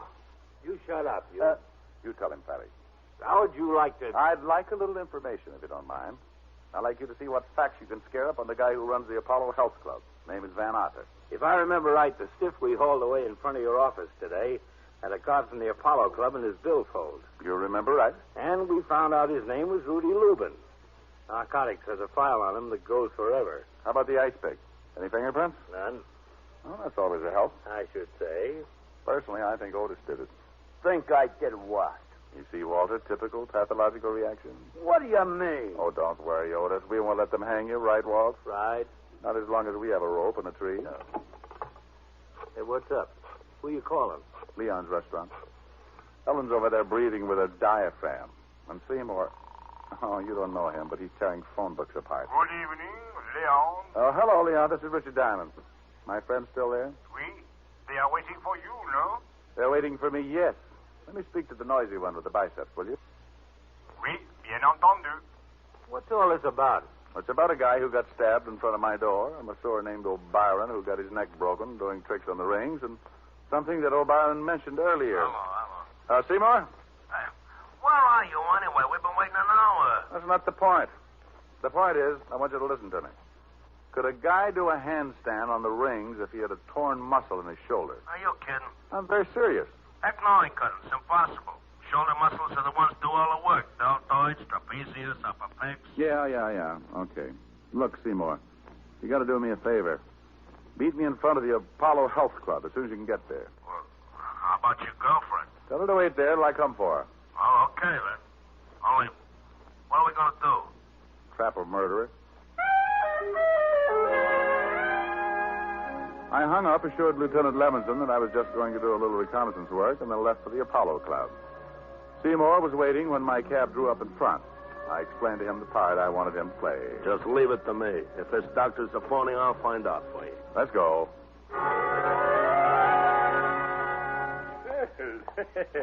Hello again, Mr. Diamond. Doctor? I just talked to the O'Brien boys' family. Oh, it was heartrending, absolutely heartrending. I almost broke down. No, you will before it's over. Hmm? Like you to meet a friend of mine, Seymour Caper. A pleasure, sir. What do you say, Doc? Seymour's been having a little trouble with his chest lately. I told him you were a doctor of...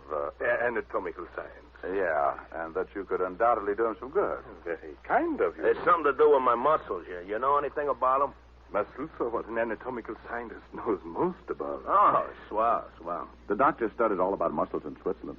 Oh? Just what seems to be the trouble. Well, here's the deal, Doc. It all started the other day when I was working out with my barbells. I was doing an exercise for my trapezius when all of a sudden I got a spasm in my tensor fascia. So I bent over to set the barbell down on the floor, and that's when the pain hit me. First in my pectoralis minor, then in my intercostals, and finally in my diaphragm. A kind of spasmodic contraction like when you get the hiccups. Only no hiccups. You know what I mean? Yes. A spasmodic contraction. Of the diaphragm. Only no hiccups. And then my abdominals began tightening until I could hardly expel my rib cage. Oh. That's when I called Diamond here. I see. Yes, quite naturally.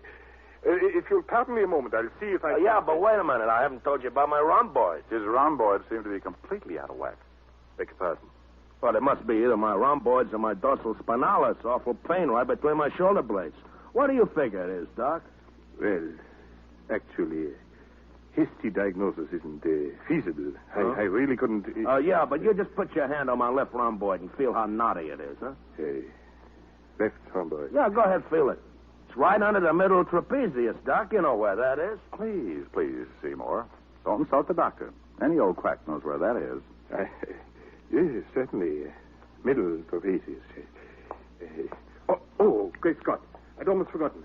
I left a client under the sun lamp. Pardon me, gentlemen. I'll be back in a moment. Have a hunch he's heading straight for an anatomy chart. Yeah, you're not kidding. That guy's as funny as the title he uses. Doctor of Anatomical Science. My gluteus. Mine, too. Come on. I took Seymour by his rhomboid and led him out onto the street, down to the middle of the block, and up 3 flights to my office. While I did my thinking, Seymour did his push-ups. 302. 303. Well, Seymour, we know 3 things. O'Brien couldn't have been exercising on the rings with an injured shoulder. 5 right. And the doctor's a phony. 6 right. Then the doctor is a front for something that's important enough to kill people over. 300 right. 8. As a consequence, you and I are burglars. 9 right. What? Starting as soon as the Apollo Club closes. But you mean we're going to bust into the joint? We're going to bust into the joint or flatten your head in the attempt.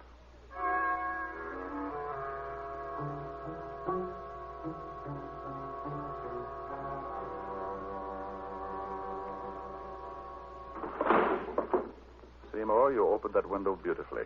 Thanks. Remind me to autograph your biceps later. Hey, this detective business is dangerous, ain't it? Oh, yes. But think of the advantages. Long hours, no time for meals. And on a good day, a guy can pick up as high as 200 or 300 bullets in his back. I don't like it. Go on, crawl in. Okay. Don't push. I followed Seymour in, and we waited a minute for our eyes to get accustomed to the darkness. Then we moved cautiously down the stairway to the first floor. I had no idea what I was looking for, but Dr. Van Arthur's office was the first place where I tried to find it. Hey, the door's locked. You want it opened? Well, of course I do, Seymour. Use your head. Okay. Seymour would be pulling plywood out of his scalp for the next week, but it got us in. I took the place apart, but came up with a big fat nothing. So we left the office and headed down the hall toward the back of the building. Hey, look. What's the matter? It's a fruit juice bar. Oh, boy, am I thirsty. Well, go mix yourself up a... Juice bar? Juice bar, that's it. Yeah, good stiff belt of celery juice. No. This is what the little man who was stabbed outside my office was gasping about when he died. A juice bar. Come on. Nothing but juice. Oh, I wonder what's in this cupboard under the counter. Is it locked? Yeah. Think you can pull it open? Just watch me. You see? Seymour. Yeah. Will you marry me? I'll give you a belt and a solar plexus. Later, huh? Right now, let's see what's in this cupboard. You got a match? I don't smoke. That's all right. I found one. Well, what do you know about that? Nothing but cans of wheat germ. Hey, you know what that stuff is, don't you? I know that the masseur who got killed here told me that the guy who died in front of my office bought it up by the case. Hand me a can, will you? Sure. Here. This stuff is full of vitamins, you know. You want a handful? Oh, no, thanks. Yeah. Well, it must be some extra special brand. Never tasted anything like this before. Chew a little louder, Seymour. We can dance to it. Hey. Hey. That really hits the spot, man. Hey, you want to wrestle? Oh, quiet, Seymour. You know what, boy? I can fly. Seymour. I can fly, I tell you, see? Oh, man, do I ever love to fly. While Seymour stood there flapping his arms, I stuck my nose into the can he was holding. Uh-huh. Once you've smelled opium, you can always recognize the aroma, even when it's mixed with wheat germ. I was trying to decide what to do with Seymour when he slid slowly to the floor under the counter and rocked out. I loosened his collar, then started for a telephone. Leaving, Mr. Detective. Wow. Doctor, working late? I'm glad I arrived in time to offer you a drink of fruit juice. Well, thanks loads, but I'm driving. Where you're going, Mr. Detective, the weather is too hot for driving. Now, isn't that a nasty thing for a guy who sticks ice picks in people to say? Oh, that was the most unpleasant experience, I assure you. It's just that Mr. Lupin began demanding a little too high a percentage for distributing my health foods. Even went so far as to threaten me with exposure. So you grabbed up an ice pick from your juice bar and followed him out of the club? Mm-hmm. I doubt if he ever knew what hit him. Oh, I bet he had a hunch. Well, I perceive that you sampled my wheat germ. No, I opened a can or two. Personally, I never touched the stuff without bananas and cream. You've made the same unfortunate discovery the Red O'Brien made, Mr. Detective. Oh, that's why he called me at Leon. Yes, and that's also why I had to resort to the unsportsmanlike expedient of luring him to the balcony of the gymnasium and then pushing him over head first. I was about to call the doctor a particularly dirty name when Seymour's hulking shoulders loomed up behind the juice bar, not over 3 feet from where the doctor was standing. Doctor, you're wrong. Seymour is not a sissy. What? I don't think you could beat up Seymour with one hand. That's what. Mr. Diamond, I'm afraid you're asking to be shot. Yeah, well, just to try it. Who said... Yes. I'll teach him to call somebody who knows how to fly. A sissy.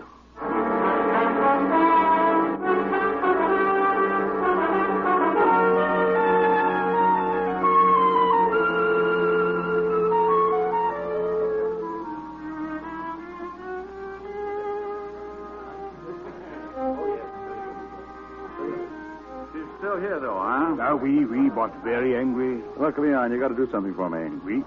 Tell the violinist to get his big fat Stradivarius over to where she's sitting. And quick. Oui, immediately. Hello, Miss Asher. Oh, come on, sweetie. I've had a rough night subduing murderers, opium eaters. Least you could do is say hello. Hello. I like that song, don't you? Look, I know all about you and your little violin bit. Huh? I saw Leon pointing us out to the violinist. He did? Mm-hmm. And where, may I ask, is little Seymour? Little Seymour ate too many goodies. He's having his stomach pumped. Oh, now that's sweet. I think so. I think the song is nice, too. I think you should sing it, too. I think I should, too. Hold me close and hold me fast. The magic spell you cast. This is La Vie en Rose. When you kiss me, heaven sighs, and though I close my eyes, I see La Vie en Rose. When you press your heart. Oh, God. Start the song again. Hold me close and hold me fast. The magic spell you cast. This is La Vie en Rose. When you kiss me, heaven sighs, and though I close my eyes, I see La Vie en Rose. When you press me to your heart, I'm in a world apart, a world where roses bloom. And when you speak, angels sing from above. Everyday words seem to turn into love songs. Give your heart and soul to me, and life will always be La Vie en Rose. Nothing? I won't say. Want to feel my biceps? All right. Well? Nothing.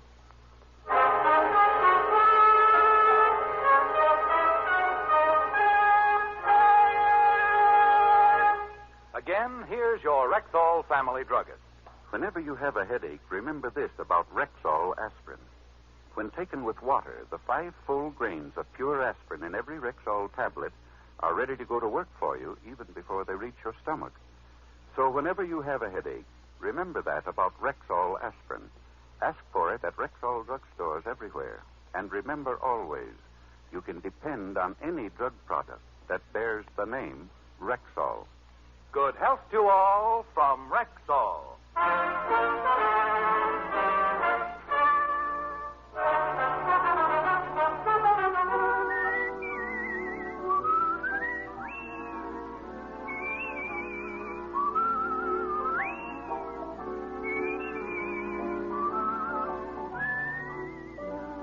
Richard Diamond, Private Detective, stars Dick Powell in the title role and is written by Harvey Easton with music composed and conducted by Frank Worth. Featured in tonight's cast were Virginia Gregg, Arthur Q. Bryan, Wilm Turbot, Bill Conrad, Jay Novello, and Dan O'Herlihy. Richard Diamond, Private Detective, is transcribed in Hollywood by Jaime Del Valle.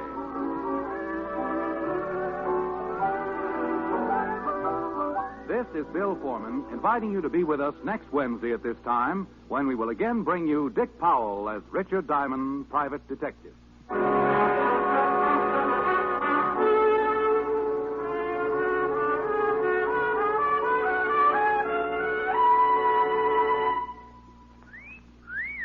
Hiya, beautiful. Get lost, Bristlepuss. You need a shave. But I have shaved. What else do you want me to do? Silly boy, she wants you to go Stag. Go Stag? But why? Because Stag is Rexall's exclusive line of men's good grooming aids. Like Stag Brushless Shave Cream. No fuss, no massage, just smooth it on and presto, you get a clean, close shave. Your face stays smooth and whiskerless all day long. I'll do it. I'll go Stag. That's it. Join the Stag line now at Rexall drugstores everywhere. Yes, to make girls care. Go Stag.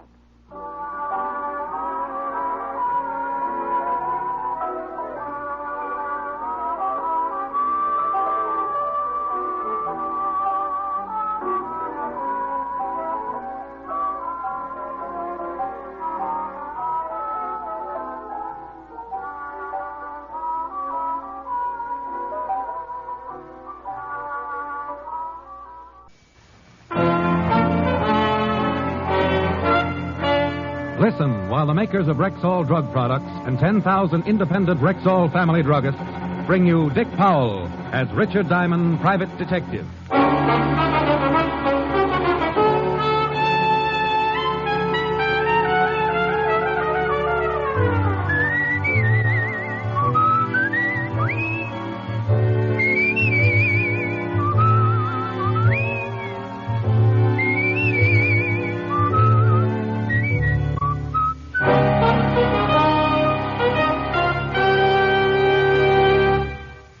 Good evening.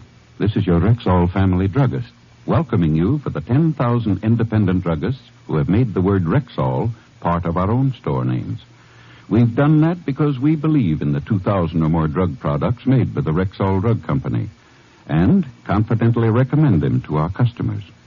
A good example is Plenamins, Rexall's famous multivitamin capsules. Handy, economical Plenamins give you more than your daily minimum requirement of every vitamin for which such requirements have been established, plus valuable liver concentrate and iron.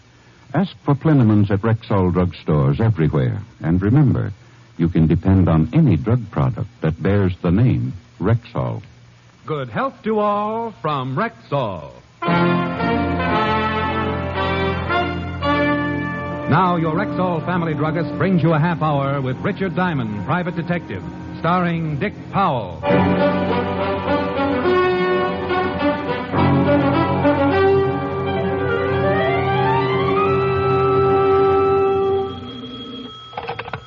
Diamond Detective Agency. Guard against throat scratch. Enjoys smoother strangling. Oh, that's terrible. Yeah, I'm disgusting. No, only when you're too busy to stop by and see me. Well, I was just going to call you, Helen, baby. Oh, I'll bet. Cross my heart. Hope to lose my skate key. You mean New York's gift to the detective world was really thinking about rural me? Rural you is a mighty interesting subject for rural me to think about. Well, why don't you stop being so spiritual and give your thoughts the benefit of some action? And just what exactly do you suggest? Spend the bottle? Post office? A romantic ride through Central Park in a hansom? Yes. How'd you like to go to the theater tomorrow night? Inside, or are we going to stand out in front and get a between-acts descriptions from the usher? I only made you do that once, and from all reports, it was a pretty bad play. What's the one we're seeing? Very bad, but I was given 2 tickets. I refuse to sit in the back of the balcony again. I keep getting the bend. Oh, 4th row center. Must be a bad choice. I got a couple of friends working at it. Going to close in 2 days. Mr. Diamond? Hold it, Helen. People are running in. My name is Diana Campbell. Client? Well, Rick? It was hard to say. That's a wonderful thought. I'll see you tonight. I'll bet it's an attractive girl. You win, hands down. Bye. Now, Miss Campbell, what can I do for you? Mr. Diamond, you've got to help me. Something terrible has happened. I don't know if I'm doing the right thing by coming here, but I had to do something. I'm sorry, Miss Campbell. Now, if you'll put the symptoms in alphabetical order. You must promise not to go to the police after I've told you. Oh, one of those. It's for her sake, not mine. Whose sake? Promise me first. I promise to say goodbye if I'm not interested. Mr. Diamond, my aunt is Mrs. Martha Campbell. You've probably heard of her. Martha Campbell? Oh, isn't she the old gal who sells all that silver to Fort Knox? Yes, that's right. Martha Campbell is my aunt. Well, goody for you. She's been kidnapped. Why didn't you go to the police? Well, no, we can't do that. They threatened to kill her. I received the ransom note early this morning. They want $50,000 left at a location in Central Park tonight. Why'd you come see me? My fiancée, Ira Stewart, has offered to deliver the ransom. Oh, I see. You're afraid that Ira might try to get his name in the papers and wind up under obituaries. Is that it? Yes, I'm afraid. He has a gun permit, and, well, I've never seen a man get as furious as Ira did when this happened. I want you to go with him and see that he comes back safely. Yeah. But tell me, why is this Ira so concerned over Aunt Martha's welfare? Well, you don't understand. Ira loves Aunt Martha as much as I do. And now that he's practically part of the family, will you go with Ira and see that he does nothing foolish? No, the truth is, the whole thing is a little foolish. Miss Campbell, if you told all this to the police, they'd reserve a few cells in Sing Sing, and the rest would be routine. I'm not interested in the money or catching the kidnappers, Mr. Diamond. Can't you understand? I just want Ira and my aunt safe and alive. I'm sort of shy around people who aren't interested in money. In fact, when she dropped 5 new $100 bills on my desk, I positively blushed. She briefed me. I was to be at her aunt's home by midnight, ready to squire Ira Stewart around Central Park. Then she explained exactly where the payoff was to be made. Of course, I had to promise all over again not to tell the police. I promised.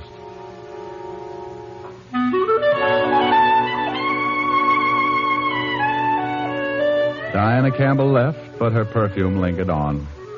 I could have sat around and let that odor drive me to a cheap neurosis, but there were things to do. And the first thing I did was to break my promise to Diane. Well. If it isn't Sergeant Otis, and I'd be happy if it wasn't. Otis. Wake up, Sergeant. Up with the buttercups. It's 3 o'clock in the afternoon. Oh, hello, Shamus. Otis, you'd make a hibernating bear look like an insomnia victim. Well, I'm tired. I've been working hard. I guess you got a right to be tired.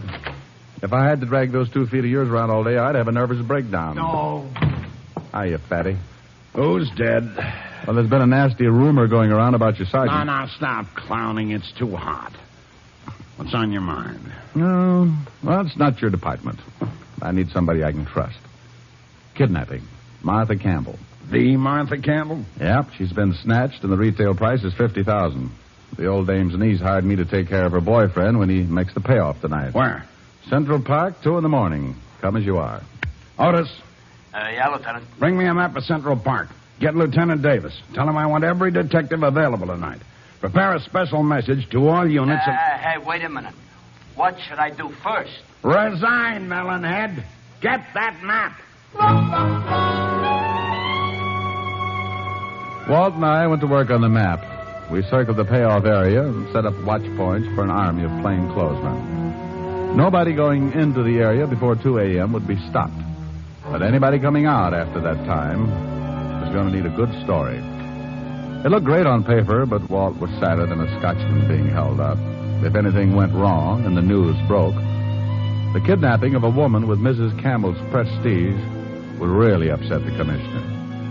I left Walt, taxied over to Park Avenue in time to have half of Helen's dinner, spent the rest of the time before midnight with her, and then left to keep my date at a graystone mansion on the west side.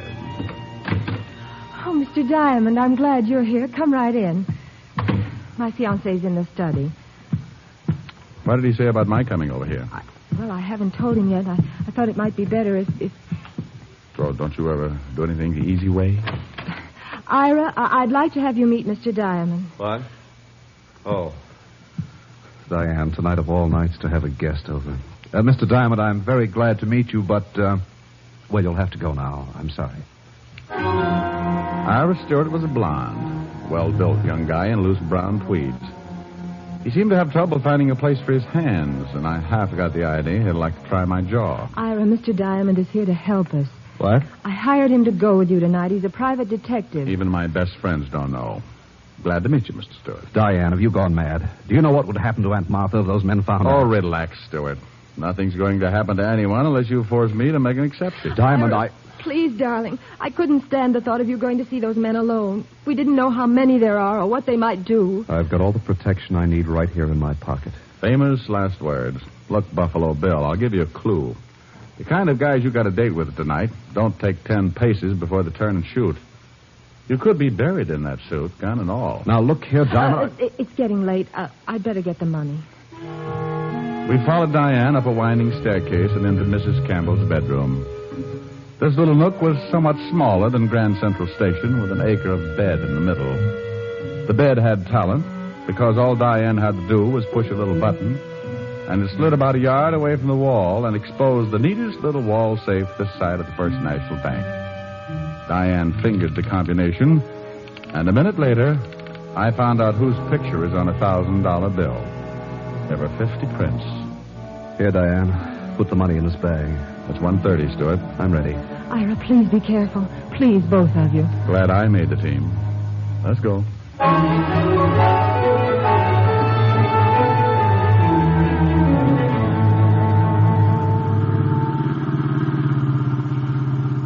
Central Park by moonlight. Bad night to be stag. Well, we're almost there. I'll have to park here. Must be among that clump of trees up ahead. Now, keep close, Stuart. And don't get any ideas about shooting anybody. It might turn out to be me, and I'd squeal on you. We both went into a crouch and edged forward. There was a small clearing between the trees, which the moon had turned into a silver pancake. I might have enjoyed it, except that Stuart was as nervous as an old maid looking at a calendar. Did you hear anything? Oh, sounds like a revolution in the insect world. You stay here. I'll go through this hedge and have a look. Maybe I'd better come with you. No. You stay here. Diamond! Ooh!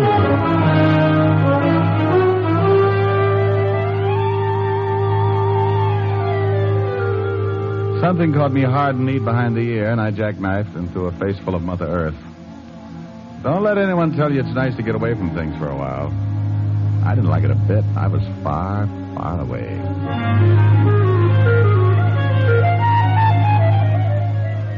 I don't know how long my beauty nap lasted, but the first thing I felt was an elevator starting around my heels and roaring up. When it burst through the top of my head, I awoke. For the next few minutes, I felt like my head was a ball and the rest of me was a drunken seal trying to keep it balanced. Then I saw Stuart, stretched out the way I had been. The copycat. He was bleeding from what was going to be a nasty scar on his forehead. A hunk of pipe was lying nearby. I went to work on him.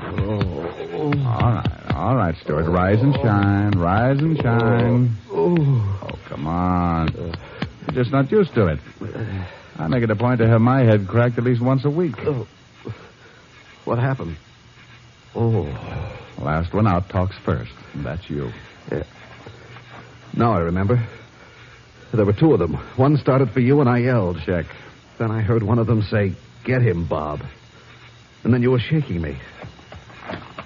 Diamond, the bag. The money's gone. So it was. It was time to give Walt part of my headache. Stuart and I stumbled back to the car. There was someone in the front seat. I pulled the door open and found myself face to face with a kidnapped Mrs. Martha Campbell. She was dead.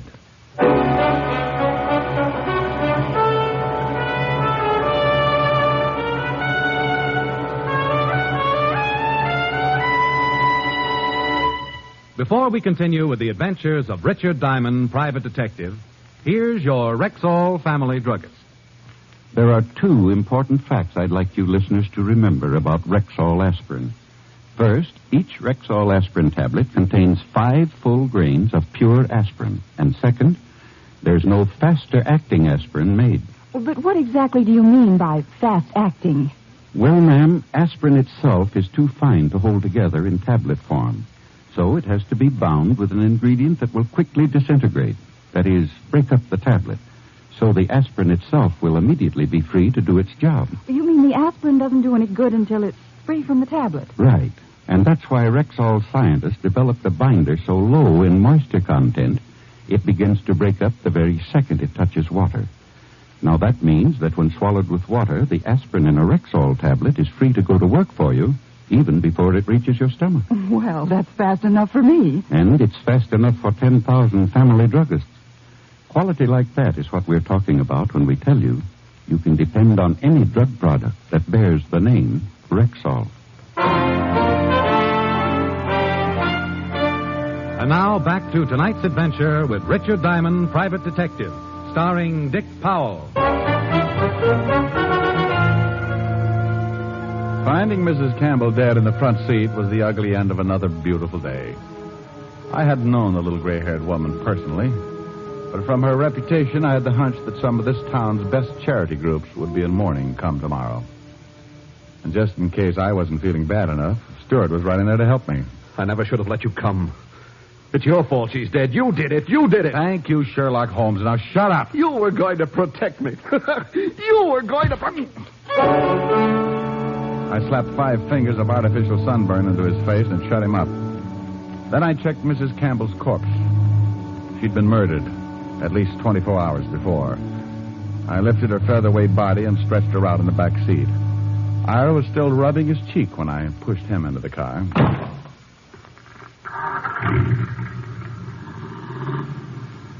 Now, what about those 2 guys, Stuart? Oh, now I slapped you back there for your own good. Did you get a look at those guys? It was too dark. One was big and heavy, the other was thin. Could you identify them if you saw them again? Yes, I think so. What's that on the road ahead? Someone's waving a light. No, it's the police. Just step from that car quietly, you. Otis, it's me, Diamond. Rick, that's you? No sign of any kidnappers yet. Not kidnappers, Walt. Murderers. Huh? Exhibit A is on the back seat. Come on, Otis. Open the door. Oh, vicious. Head bashed in. What are the police doing here, Diamond? I thought... Don't brag. You didn't think. Otherwise, you'd have gone straight to the police in the first place. What about the money? I don't care about the money. Mrs. Campbell is dead, and that's all that matters. Well, I'm sorry about that, Mr. Stewart. Look, it might be a good idea for you to be with your fiancée, Miss Campbell, before she hears the news on the radio. We'll take care of things here. Oh. Yes, of course, Diane. Yeah, I'm sorry, Lieutenant, about my behavior. You understand. And Mr. Diamond... Oh, forget it. I've got a head that knows just how you feel.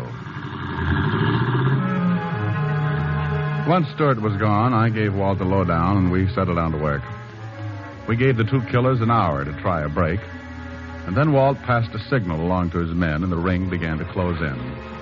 We beat the bushes, turned lights in the trees, and kicked over rocks, even the small ones. But by the time we reached the payoff spot, we'd found nothing out but each other. Now, that's impossible. Are you men sure you didn't miss anything? Double-checked all down the line, Lieutenant. They couldn't have gotten through. Take it easy, Walt. Time now for cool heads and dull little dragnet. Otis, I want you to start picking up mugs wholesale. Right, Lieutenant. Anybody who even thinks twice before he answers, bring him in. I want this town covered from the Harlem River to the Battery. Now do it. Otis waddled away, and I drove back to police headquarters with Walt. Soon, Manhattan Island was tucked under a blanket of blue as the biggest police force in the world went to work. The next day, I took a stroll through Central Park for another look at the spot where Stuart and I had been slugged. I found one possible witness, but he wouldn't talk. Probably because he didn't know how. He happened to be an English sparrow. Late in the afternoon, I dropped back to see Walt. He was in his shirt sleeves, hunched over a desk piled high with notes, reports, and cigarette butts. Neither of us had gotten any sleep the night before, but he was advertising it. Oh, Rick, I could kick myself. I ought to turn in my badge. We should have had those guys. Nothing in the lineup? No, I've been looking at drunks, ex-cons, and 2-bit hoodlums all day, and they're all clean. If someone tried to sell me an invisible man routine, I'd be willing to listen. Walt, if you keep banging your head against a stone wall, your eyes are going to register tilt. You need a breather on this case. Look, I got 2 tickets for play tonight. What about it? Are you kidding? I've got work to do. Oh, but Walt, the play is a musical murder mystery. The cop on stage is bound to have more troubles than you. Yeah, I bet. Well, maybe you're right. Sure, I'll go. Thanks, Rick. I'm glad Walt didn't ask any more questions because my supply of answers was down to one sorry shrug. However, this last maneuver didn't go over too well on Park Avenue when I dropped in to tell Helen she was being stood up. Rick Diamond, this time you've gone too far. Now, would it help any if I said it was business? No. Well, I suppose there's nothing I can do. I spent all day buying a new dress and getting my hair done, and then you walk in at the last minute and tell me you... Helen, baby. Now, you stay away from me, Rick. Rick, let go of me. Oh, in a minute. Rick. You dog.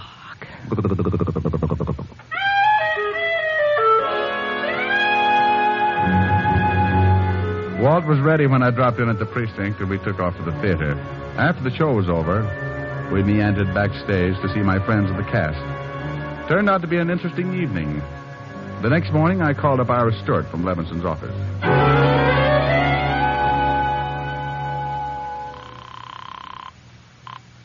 Yes? Hello, Stewart. This is Diamond. I'm calling from the 5th Precinct Police Headquarters. Anything turn up? It looks that way, yes. The police picked up 2 guys who may have killed Martha Campbell. Can you get on here right away? Certainly. I'll leave right now. Well, then run. Do not walk. When Stewart showed, we took him into the lineup room. The 2 suspects had their backs against the marked wall. Under the hot lights, they looked about as ugly as a draft notice on a honeymoon. What do you think, Stewart? They look like the men, Lieutenant. We didn't do nothing. This is the parade. On you guys, it looks good. What do you want to do, live forever? Now, Stewart, these guys are Willie the Knife Foster and Bloody Bob Ferguson. They've been indicted on 3 kidnap raps, but always managed to get off. Now, if you recognize them, you're an eyewitness, and they're cooked. Well, tell the big one to say, get him, Bob. Say it, Bob. What for? For the sake of your dear old mother in Alcatraz. Never mind what for. Say it. Get him, Bob. Now the other. You heard him, Ferguson. Get him, Bob. That's the man, Lieutenant. I'm sure of it. Let me get my hands on him. I'll kill him. Now, Stewart, calm down. State of New York will take care of them. This is a lousy frame. You can't pin this on us. He was babysitting that night. Okay, lock him up, Otis. Right. Book him on suspicion of murder. Stewart, come into my office. I want to get your statement. After getting his statement, Walt told Stewart the case was closed. We congratulated each other and shook hands all around. Then Stewart walked out. We gave him enough time to get into his car and start away. A moment later, Walt and I jumped into an unmarked police car and played Follow the Leader. Rick, this case turned right side up too quick to suit me. What made you tag Stewart and plant your actor friends in the lineup? Walt, the trouble with you is that you're too modest. You set an airtight man trap for 2 unknown kidnappers and then blame yourself because the net came up empty. Well, he had you fooled, too. That's true. I'm ashamed to admit. But Stewart had a good plan. He kidnaps the lady himself, sends Diane a phony ransom note. Then with a reputable private detective present, that's me, he gets the $50,000 and even bops himself on the head to make it look kosher. You'd have made a perfect alibi for him, Rick. But where did the old lady's body come from? He probably had it in the car trunk when we drove into the park the night of the supposed payoff. Hey, he's turning at the park. Mm-hmm. Soon comes the part we don't know yet. We should have nabbed him back at the station. I'd like to sweat him for a few hours. On what? The identification? So he claims it was a mistake. Could happen. The jury would think so. No, Walt. He's put on too big an act to fold under questioning. He's been acting ever since he made Diane believe he loved her, just to gain Martha Campbell's confidence. He's parking up ahead. Yeah. Now let him answer the $50,000 question. And where did he hide it?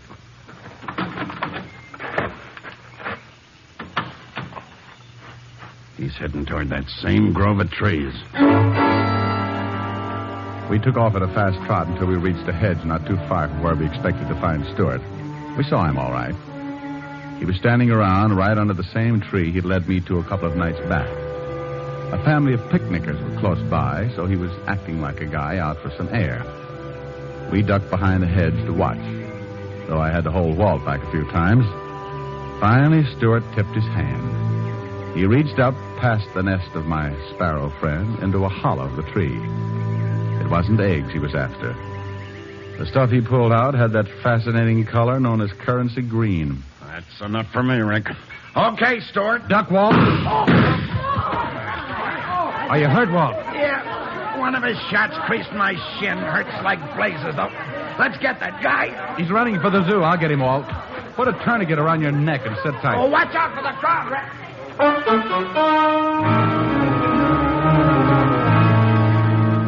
What the shooting did to that crowd, a skunk couldn't do in a bargain basement. They suddenly decided there was no place like home. Stewart was dodging between the animal cages now and still using his gun to discourage me. I sprinted after him, but he disappeared. That bullet went right through my only hat, but I saw him now. He was climbing along the rock barrier that backed up the bear pits. He made a lousy target because those jagged rocks and overhanging ledges gave him plenty of cover. He was trying to reach the road on the other side, and if I didn't do something about it, exit, Mr. Stewart. I took aim. My shot clipped a hunk of rock just as he was reaching for it. Stewart pulled back too quickly and tried to step on some air, which never does work too well. He went over and down. He never hit the ground because down in that pit, waiting for him with open arms, was a giant polar bear that had never forgiven the man who brought him from Alaska to New York.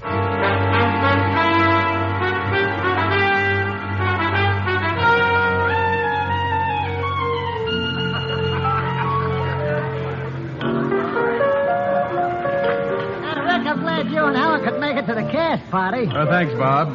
Thanks also for the great acting job you and Willie pulled off at police headquarters. Anytime, Rick. Glad to help out.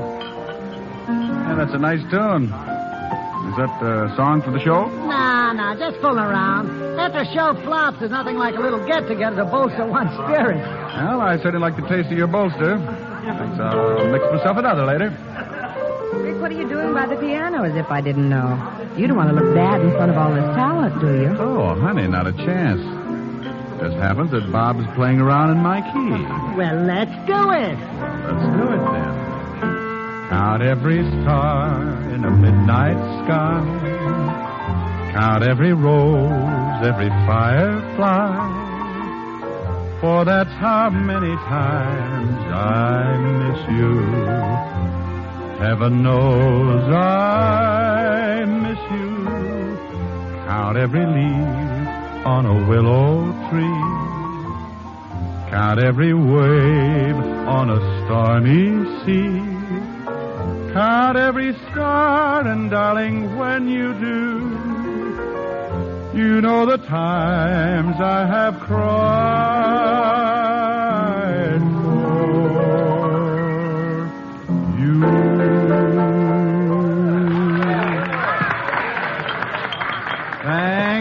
Thank you. I'm sorry, but due to previous commitments, I'm only available for stage, screen, radio, television, and parade. Rick, you are becoming a ham. Me? Becoming a ham? Oh, my dear. Really?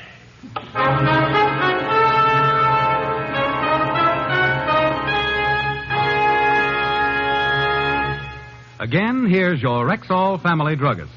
If you suffer from acid indigestion, remember that Bismarex often neutralizes excess acidity in less than 1 minute. But more than that, Bismarex gives relief that's continuous and prolonged.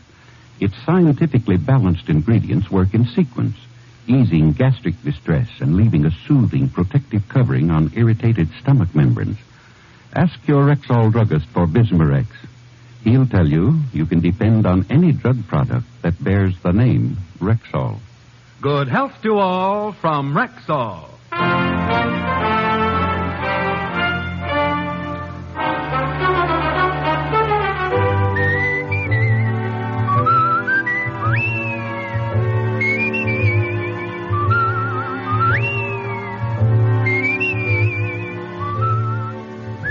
Richard Diamond, Private Detective, stars Dick Powell in the title role and is written by Joe Morheim and Hal Bloom, with music composed and conducted by Frank Worth. Featured in tonight's cast were Virginia Gregg, Ted DeCorsia, Wilms Herbert, Mary Shipp, Dick Ryan, and Hy Aberback. Richard Diamond, Private Detective is produced and directed by Jaime Del Valle.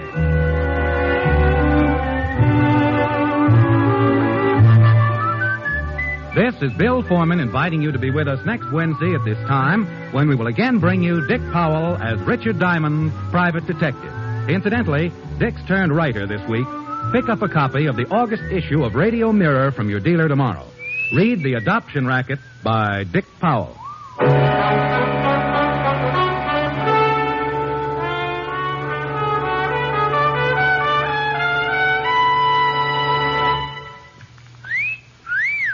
Hiya, beautiful. Get lost, Bristlepuss. You need a shave. But I have shaved. What else do you want me to do? Silly boy, she wants you to go stag. Go stag? But why? Because Stag is Rexall's exclusive line of men's good grooming aids, like Stag Brushless Shave Cream. No fuss, no massage, just smooth it on, and presto, you get a clean, close shave. Your face stays smooth and whiskerless all day long. I'll do it. I'll go Stag. That's it. Join the Stag line now at Rexall drugstores everywhere. Yes, to make girls care. Go Stag. Sarah Berner will delight you with Sarah's Private Caper tomorrow on NBC.